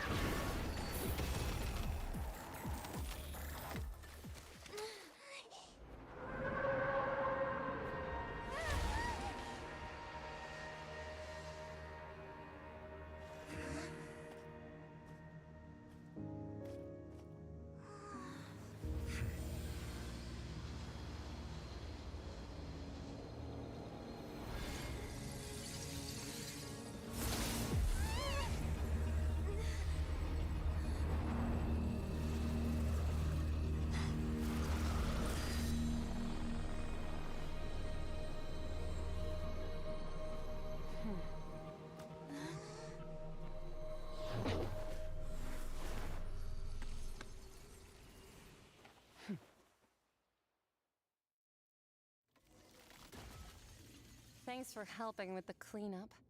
It should have been my job, but... oh well. It was just supposed to be a short private training session for me. I didn't think that my disciple and my master's pet would start brawling in the meantime. Well, actually, I had a feeling that it would happen at some point, but they bumped into one another earlier than I thought. What a blunder. I suppose I'll have to swing my sword 3 million times as penance. That power. Who are you exactly? Paimon has an idea. From what she said earlier, she must be Child's master. Skirk, right? It's just that he gave us the impression that she was the less talkative person. I simply did not have anything to say to the weak. But you, on the other hand, managed to defeat the all-devouring narwhal without using power from beyond this world. So you may speak to me as equals. I have to agree. It's a strange use of a planet's primordial waters just to raise an all-devouring narwhal. That kind of power is wasted on it. It's not cooperative. It eats too much. And I have more important things to do with my time than pet sitting. The only thing that creature has going for it is its looks. All in all, it fails as a pet. Miss Skirk? I think you might have missed the point. The point being? Well, being that this pet almost destroyed an entire nation. So what sort of person is your master? Well, Child's master's master. Wait, is that right? Oh, right. So you don't know him. Sorry, I assumed you did. His name is Sir Tologi. I am unfamiliar with that name. Huh. So Master isn't sufficiently famous. How should I describe him then? Have you heard of the name The Fowl? The Fowl? Still nothing? Well, how about the Visionary? Vetterfalnir then? Or Gold Rhindaughter? Ooh, that one we've heard! Rhindaughter's part of the Hexen Circle. She's Albedo's mom, right? Oh, so you do know that name. To be honest, I also heard all of those names and titles from my master. I don't actually know them either. But I suppose you understand now, yes? My master is likely a similar sort to Rhindaughter. They are both pursuing some form of perfection. Wait! Didn't you also mention a visionary person? Paimon didn't quite catch their name. Actually, never mind that. I believe it expedient to inform you that the all-devouring narwhal used up nearly all its strength fighting you. Such roiling hydro energies will prove difficult for the planet's deep seas to digest. As such, the fontaine back on the surface has most likely been thrown into chaos. In other words, the prophecy that you've been fretting over should now be in full swing. What?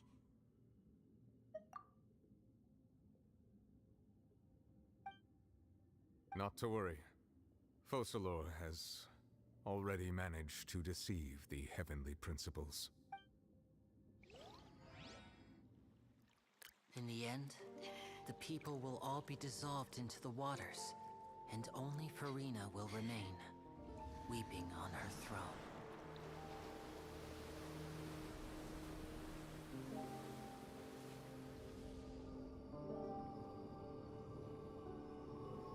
Only then will the sins of the people of Fontaine be washed away.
All hands, initiate emergency rescue!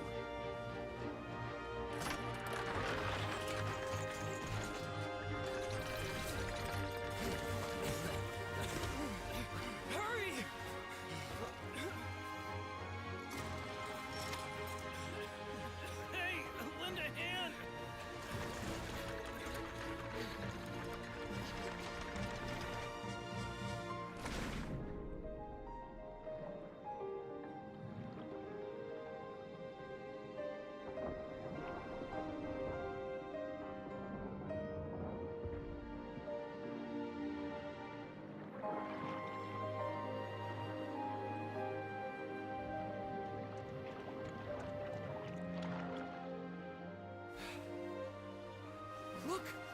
water's receding!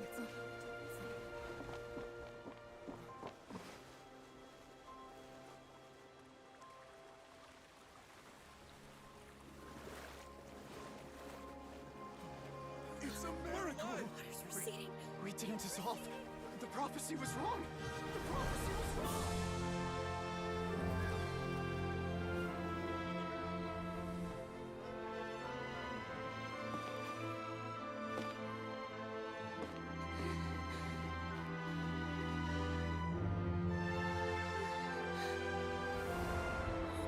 Are you alright?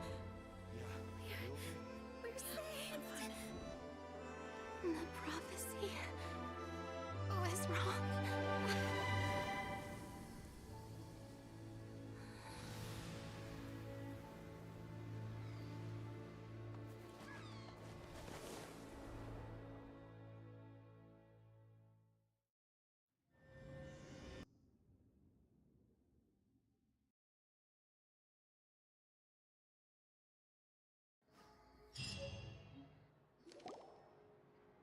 The soul renewed. The Spina di Rosula talks post-disaster rebuilding.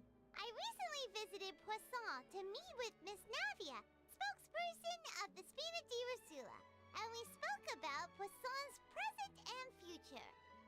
Old soil can still give birth to new bloom, Miss Navia stated. Hope is like seeing a small cookie when you're starving late at night. You just need a little of it. Skyship Winglet, boon or bane of the Fontaine Research Institute. The various disputes that have arisen on account of Mr. Edwin have suddenly become a shield over the Institute, with Jurier turning out to be a once overlooked hidden gem. People always call the first researcher mad, but few know what to call the second. And should that latter person achieve a miracle, they would find it all the harder to find a word with which to classify him and his team. Wow! Paimon barely recognizes the people in the reports. Are those really Jurier and Navia? They sound like real big shots. What do you think? Pretty enthralling, huh? The Steambird's idea was pretty simple. With the disaster just having passed, we would print a free edition packed to the margins with good news to calm people down. The value for these big scoops lies in their inevitable follow-ups. We'll publish further reports and go into the stories behind those people. Edwin's assistant, Jurier, created a true flying ship, while Navia is leading people in the reconstruction of their home. I'm sure that these stories could draw even your well-traveled eye. Paimon's curious too! Wait a minute. Didn't we watch everything happen from start to finish? What's there to be curious about? And that's exactly why I'd like you to come conduct interviews with me. You're the best incubators of news, if you haven't noticed. And also, with you around, I'm sure I'll get to see that Duke. Are you sure? Hasn't he turned you down several times already? Oh, this time will be different. Come on, let's head to Poisson first, and then make a trip to the fortress. There are some things you'll only know when you get there.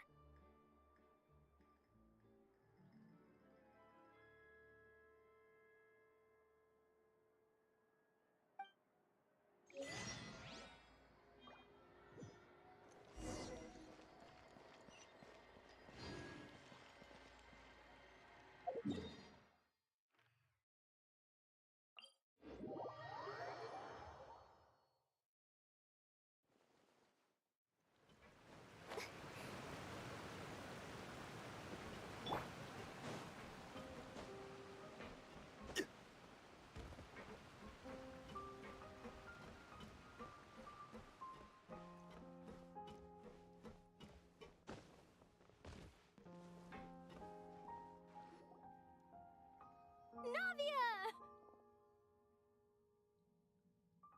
Oh, it's you.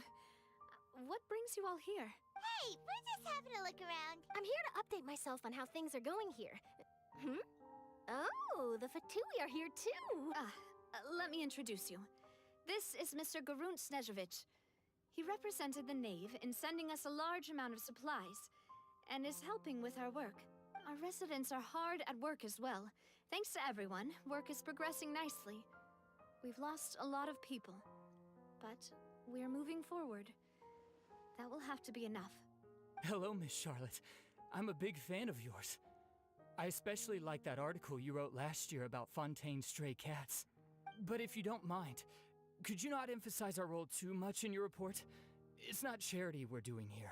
We just happen to share the same interests as Despina. I get where you're coming from. I'll keep it as simple as possible. Or would you be willing to feature as friendly neighbors? That would be fine. Thanks. Oh, you're back too. How are things? We finished laying down the construction materials. It'll be another hour before the workers are able to go over there. Huh? You're here too, Clorand? Well, her reputation's greatly risen after that whole duel business with Miss Farina.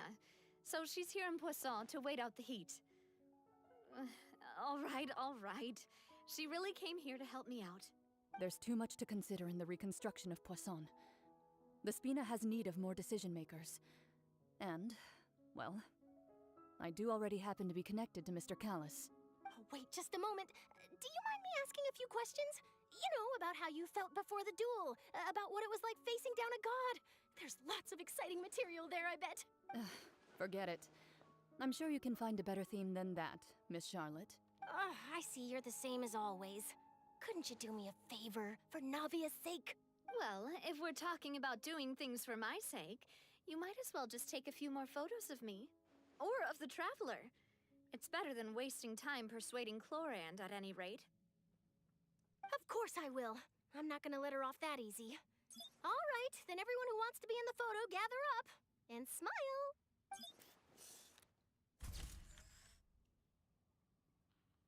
How did it go? Was it a good shot? Did Paimon look cute in it?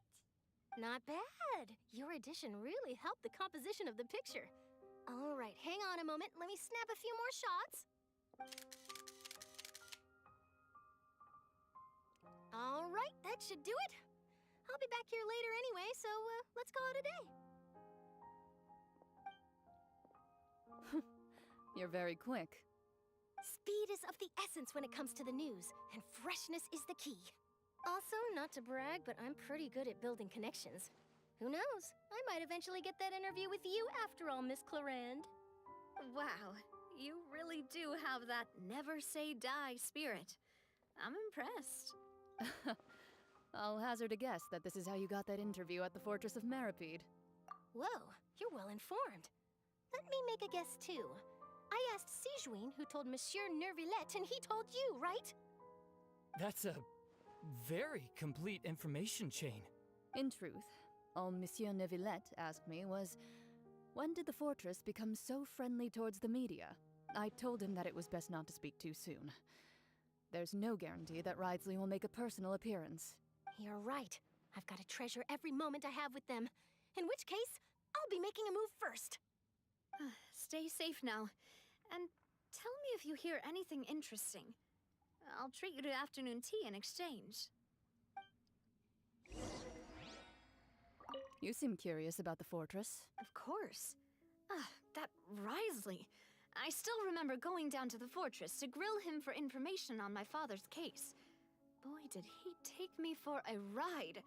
Without telling me anything, of course. But he did invite you to tea, didn't he? 2 large pots of it, in fact. It was good tea, though. I have to agree. The tea there is very good. Speaking of that, would you like to have some today? I mean, you've got time, right? Well, I'd be partial to some shortbread. Wow, it's like we've got a menu or something. Sure. Good. What flavor of biscuits would you like, Mr. Snezhevich? Me? I'm fine with anything. But I would prefer chocolate, should you have it. All right. Leave it to me. I'll go over the newly arrived supplies with you later, Mr. Snezhevich. We should be able to finish the preparatory work today. That works great for me. Huh. Is it just me, or did you get a new lipstick? I did. It was a gift from Sijuin. Want to give it a try? I think the color would suit you, too.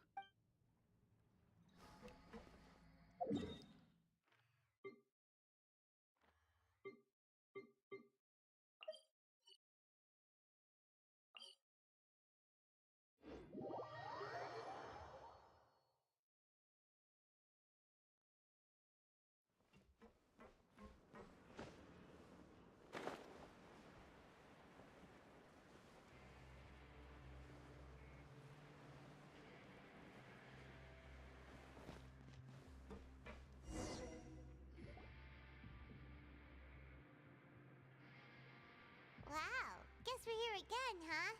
There's a real nostalgic feeling to this place. Looks like you've been missing us. Duke! Did you come all the way to the entrance to greet us? Of course. I'm here to welcome you and our dear Miss Charlotte, whom our good head nurse recommended to me. It's an honor to finally meet the much-rumored Duke.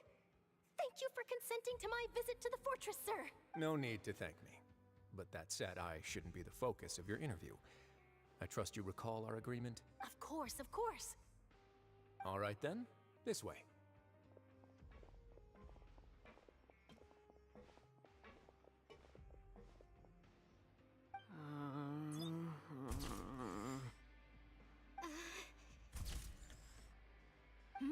Hey, no need to be so nervous. I've already taken all the photos we need. Miss Charlotte, do these pictures really need to be published on the cover of the Steambird? It would seem that Miss Lorvine doesn't want her face to appear beside that of Mr. Jurier, Sir, please don't say things like that. But it looks like dear Mr. Jurier denies it. Might this interview be very important to you then? No, I just... This is my first time being interviewed, and I'm very thankful to the Steambird for... Now, I might not look it, but I actually did meet Mr. Edwin once. And I'll be honest, I enjoyed chatting with you more. You've definitely got more of that genius vibe going on. The boat that brought about a miracle, the ark that saved the people. Why, you recreated a myth back there, like an emissary of legend. Still, if I might ask, where's that flying ship now? Huh! Looks like Charlotte's trying to get herself another exclusive scoop. I have to apologize, but that ship is presently in the bowels of our factory. I'm afraid it won't be easy for you to get a shot of it. Really? Well, then in that case, could I have an interview with you to make up for that loss? You already know my answer, I'm afraid. Best you interview our head nurse instead. Or perhaps you'd like to take another photo of this couple of researchers? Did you really have to use the word couple? Well, then, 2 solo photos will do. Is my hair messed up? Please, someone help me have a look. Things sure are getting pretty lively here. We've seen this kind of thing before. Oh, seems like everyone's here. Would any of you like to try this new drink I came up with? Ah, Siegeween. Hey, Miss Charlotte. Why don't you, take some pretty photos of our head nurse? Sure. Come on, Miss Siegeween. Over this way. Let's find a brighter spot. Huh? Sure.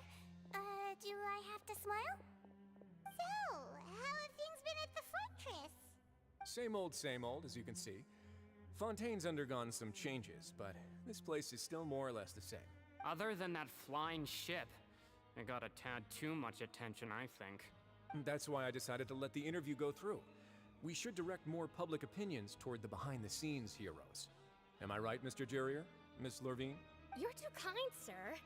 I believe that you too should have your day in the sun. Not that you would want that, which is a pity. I'll just leave the spotlight to you two. I see. Lots of things happened that day, huh? Anyway, regarding that Harbinger, I'm not sure you remember, but his 3 young followers are still waiting for his return. He sure did win them over, huh? I'll tell them that there's good news and bad news. The good being that their boss seems fine, and the bad being that they must face extended sentences for abetting his escape. Oh, actually, what about you? Are things gonna change for you too? What change can there be? The fortress will keep chugging along, and so will my duties. As to what Miss Farina's departure will mean for the nation, and if our laws and governance will be transformed, we'll leave those to the folks in the overworld. Hey everyone, the photo shoot's done. Good. In that case, let's call it a day here. Thanks for your cooperation. Come on, Traveler, let's go. Till next time, everyone. There'll be a next time? Maybe. Who knows? I might write a story about the underwater factory next time. Until then. All right, last stop, the docks. Here are the interview notes. They mentioned that the flying ship may have many uses in the future, and the journalist asked me what I thought of them. Seriously, how would I know anything about that? Flight is just flight. Whether people want to use a flying ship to broadcast good news or organize weddings is none of my beeswax. A wedding? Huh.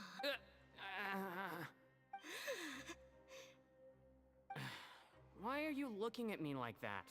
So the flying ship can be used for weddings? I didn't say that. That journalist mentioned it, and what does that have to do with us anyway? True. What does that have to do with us?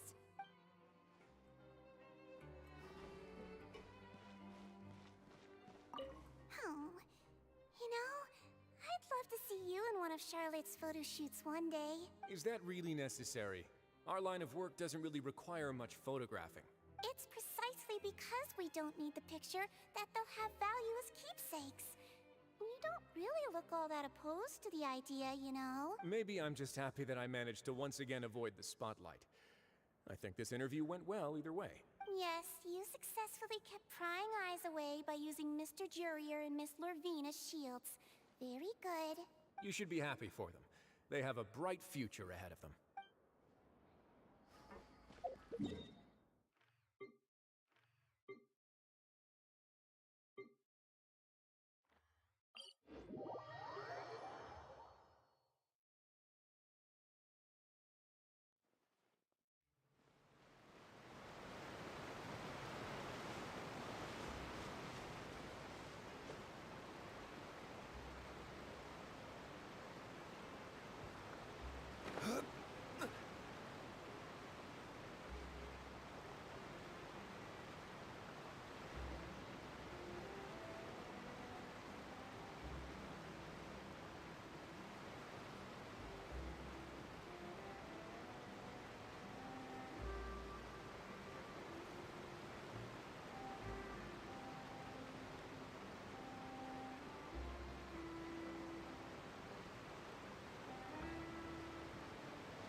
Navia mentioned that she stayed in touch with Linny and the others after working together.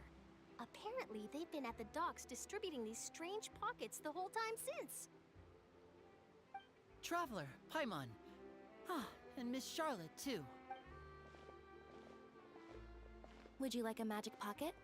What sort of gadget is it? It's a wondrous bag that can be used to carry many things. The water level has returned to normal, but if you see any of your things floating around, you can use this to carry them. Or you could trick a friend into doing it for you. Trick a friend? I wonder which of my friends would fall for that.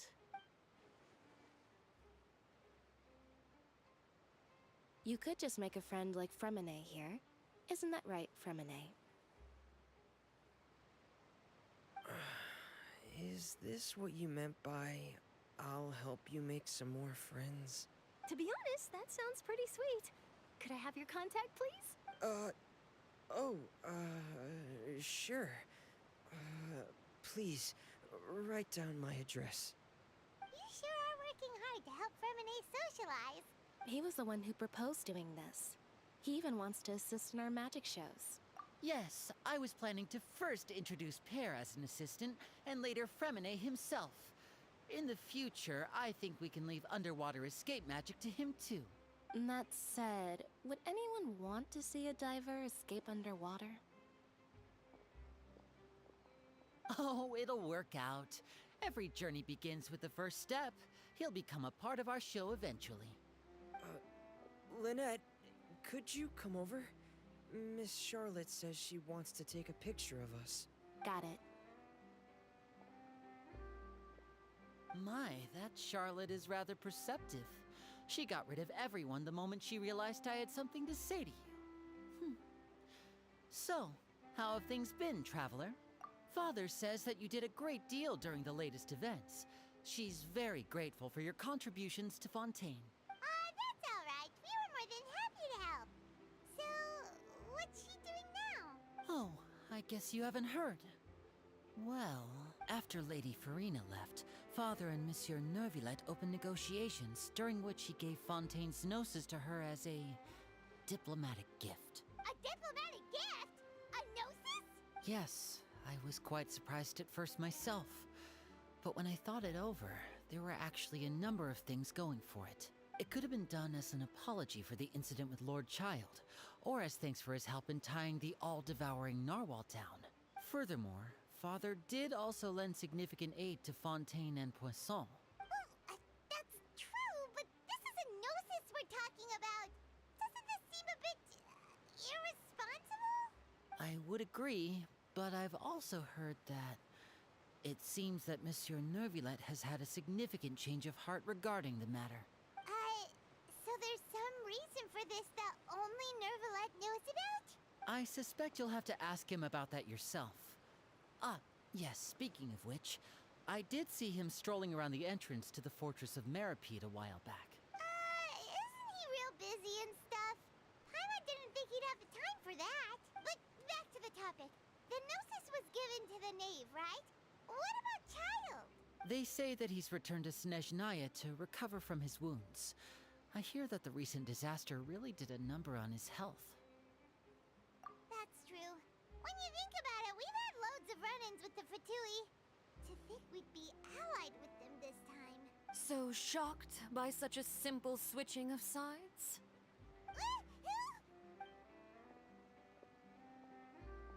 Father! Well, what do you know? Come to the docks to see how my children are doing and meet the Traveler by chance. Please do not pay my accomplishments in Fontaine too much mind. I would have done them regardless. Are you going to take the Gnosis back to Snezhnaya? That is our duty as Harbingers, yes. Don't be too preoccupied with sides. The goal of the Fatui concerns not a single place or person, but the entire world. With such a grand goal in mind, it is inevitable that we must wear many masks. Switching my masks is something I've always done. Well, that depends on many things. No one truly knows what the future holds. What good is honesty if you can't rely on it forever? As for you, I very much look forward to our next collaboration. Good things cannot be achieved alone, and you've proved yourselves to be great partners. A vision? All right. I'll remember to return it. Thank you for keeping it safe for him this entire time. And that's a wrap for me. Huh? You're... Greetings, Miss Journalist. Hello. If I'm not mistaken, there are diplomatic channels I'll need to report to take a photo of you. That is correct. So forgive me, but I will not be able to serve as a subject in your article. However, feel free to write as much as you'd like about our dear magicians and our upcoming rookie talent. I will. The sea breeze is quite pleasant. I shall continue my walk while the weather remains so agreeable. Farewell. Farewell, Father. Oh, she has such an intimidating presence. I didn't even dare to take a picture. Thankfully, I've already wrapped up all my pre-scheduled interviews. Thank you all. This'll be more than enough for me to write about, I'm sure. Don't be too nervous. Why don't you take a magic pocket before you go? Here, Traveler, Paimon, you take one too. To move things about? That's right. Funny. I was giving out magic pockets when we first met too. And what do you know? I'm doing the exact same thing right now. So many things have happened, but the pockets are still the pockets. I guess this must be life. We will all follow our own paths, and serendipity will lead you to your fated friends. All right then. We'll be handing out pockets in some other districts later, so we'll get going now. Have a good day, you two. Well, guess we send Charlotte off. Shall we go see how Neville's doing? As long as he's not so busy that he doesn't have time to chat anyway.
today. Really? Oh, I suppose you must have met Mr. Linney. He took the time to greet me earlier when he passed this way. In any case, you came at a good time. I was just considering reaching out to you to set up a meeting, so I may explain some things that I haven't had the time to before. Aw, Paimon's glad that you remembered. Thank you for keeping us on your mind, what with you being busy and all. Alright, let's have it then. How was Fontaine actually saved? The whole business is still quite the mystery to us. It is strange how words can often leave a bitter taste in the mouth when it finally comes time to say them out loud.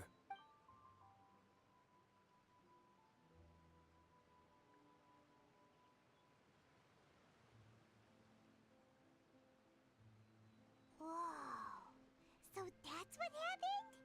Focalor destroyed the divine throne of the Hydro Archon and restored your power to you, transforming you into a fully fledged elemental dragon sovereign. But Paimon still doesn't quite get what you did to save the Fontainians from dissolving. For me, the authority of the ancient dragons refers to absolute control over the hydro element. Fontainians were incomplete humans born of Egeria's use of the power of the primordial sea, with constitutions similar to that of mimics. But so long as those primordial energies remain within them, I could use the ancient dragon's authority to grant them true blood, after the fashion in which life was first brought into being on this planet. In other words, when I gave my verdict, Fontainians became true humans, and thus would naturally no longer be dissolved by water from the primordial sea. Focalor must have counted on you to make that decision as well. Your verdict was the key to making the prophecy appear to have come true while saving everyone. Yeah, and in a manner of speaking, Focalor finally managed to fulfill the original Hydro Archon's wish to turn Oceanids into real people too! It seems from your expressions that you still have more things you wish to ask. Ask away. I will tell you the truth as I know it. I have investigated his case along many avenues, and I have learned that he once fell into an unknown chasm when he was young. There, by chance, he awakened the all-devouring narwhal. But whether it be by sentiment or reason, that should not have been enough to consider him the root cause of the disaster. At most, he would have had tangential liability. As for the judgment passed by the oratrice during the trial, whether it was due to that liability by association or Focalor deliberately using him to buy time for us on the assumption that he would be able to hold the creature off, I cannot say. Guess Focalor had Fontainians in mind the whole time. In the end, it was thanks to her that they finally became real humans.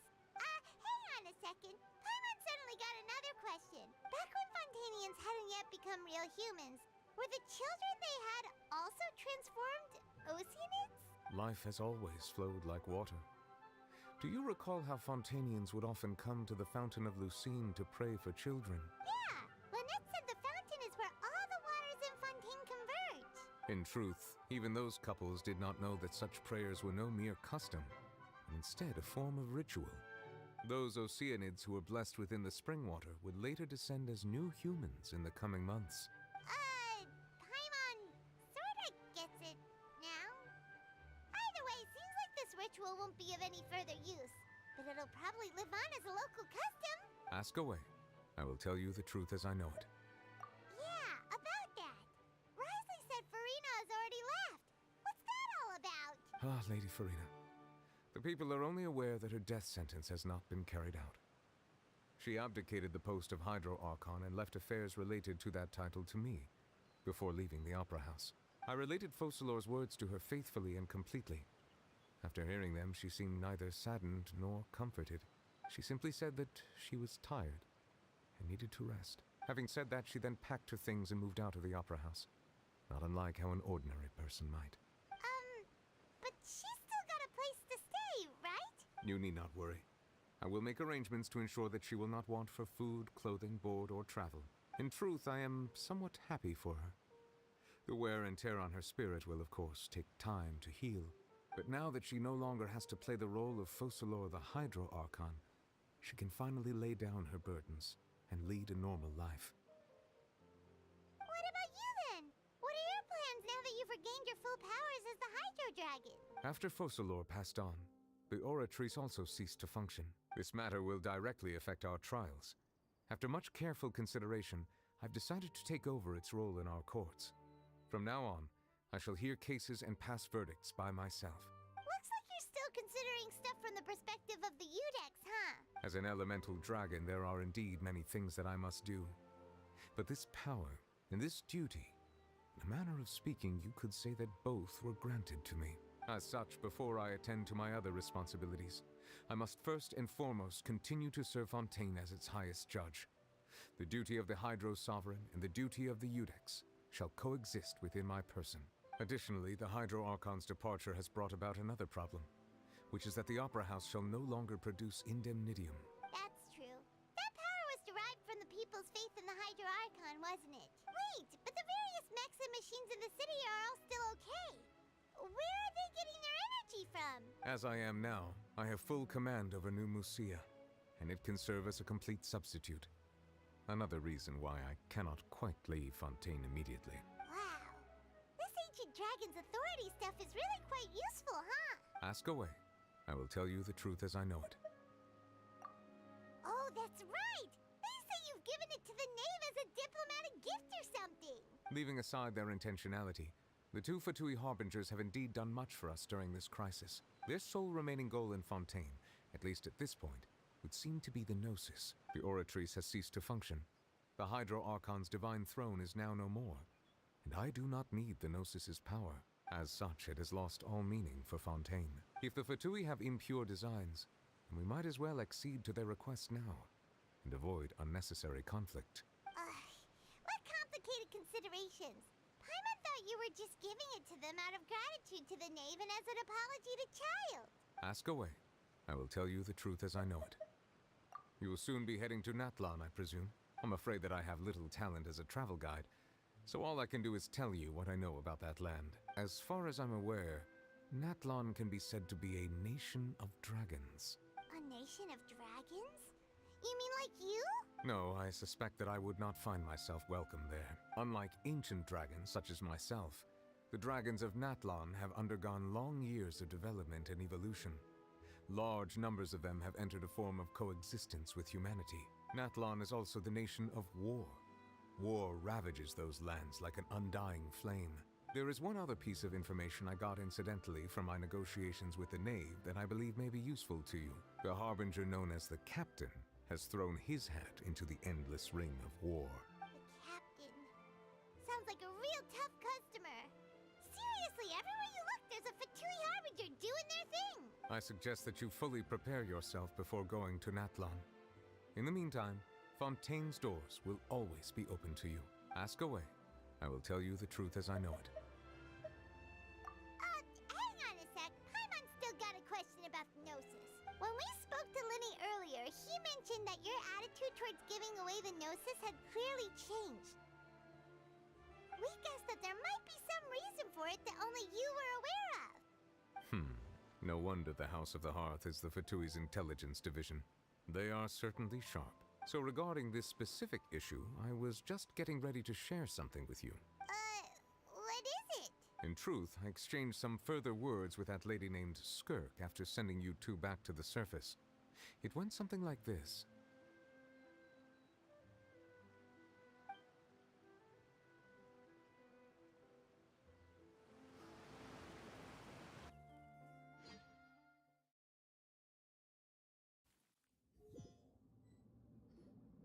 Well, we're going to head topside to see what's going on. You hurry over soon as well, all right, Nervalet? What next? The all-devouring narwhal isn't here, so I'm no longer getting any interference. I can finally catch the scent of your power, what it's made of. It is the authority of the planet's primordial dragons, but with something very similar to a god's curse mixed in. It's quite a novel blend. I'm sure I've encountered something like this before. What was it again? I do not know what you speak of. Of course. How could I forget? You should have the remains of the third descender on your person, yes? Remains? I've never heard of any such thing. According to your parlance, I believe it may be called a gnosis. Well, that much is true. After Focalor's divinity faded, she handed her gnosis to me. But I fear I have never heard of it described in the manner that you just did. I've been training with my master, the Foul, ever since I was young, and I have never returned to the surface since. So most of the information I possess, I got from him. It is only natural for those who are greater than humanity to possess a different sort of common sense, which is why there are so many problems in our attempts to communicate with humans. Regardless, you should probably get rid of objects of misfortune to prevent any disasters from befalling you. To live in itself is a blessing. But once a person dies, the bonds he once had with this world shall all turn to curses. What do you mean by that? No need to fret. These are just my personal thoughts, and my reason for no longer wishing to return to the surface. This third descender you refer to, who are they? And when did they die? Master never mentioned them to me. Perhaps it just wasn't that important for me to know. If you're interested, though, I could ask him. I'll be sure to pass the answer on to you next time. Next time? You believe we will meet again? I do. Wait. I have a disciple of my own, don't I? He can be the messenger then.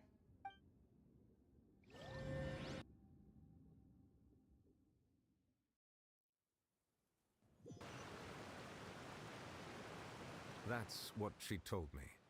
Whether it would prove useful or not, I wanted to pass that information on to you. The remains of the third descender?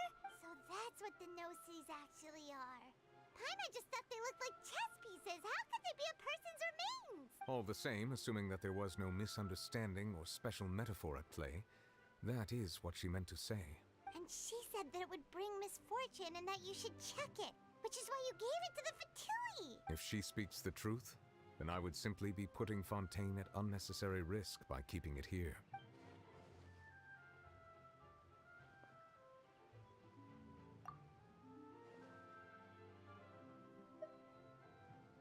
I had guessed that you might already be familiar with this concept, but I did not expect you to be one of them.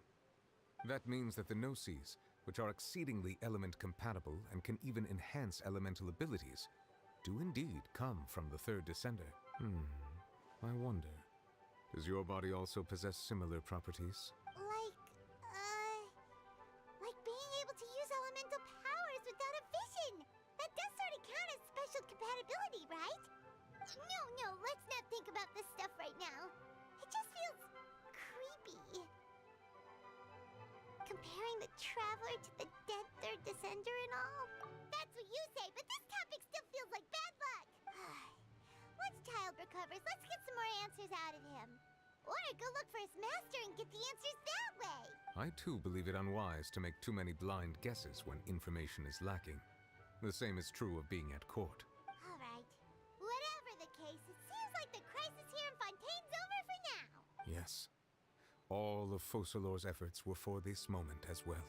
But she sacrificed herself in the end as a god, and she suffered through all those years as a human. Was that really what she wanted? I suppose that would be the mystery of a god's will. I suspect not.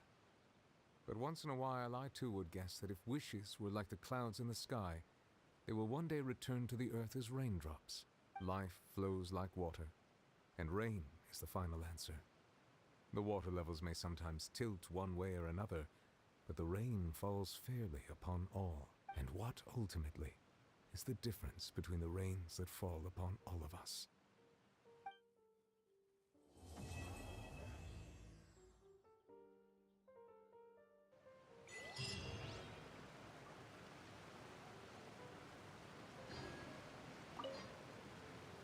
It seems from your expressions that you still have more things you wish to ask. Ask away.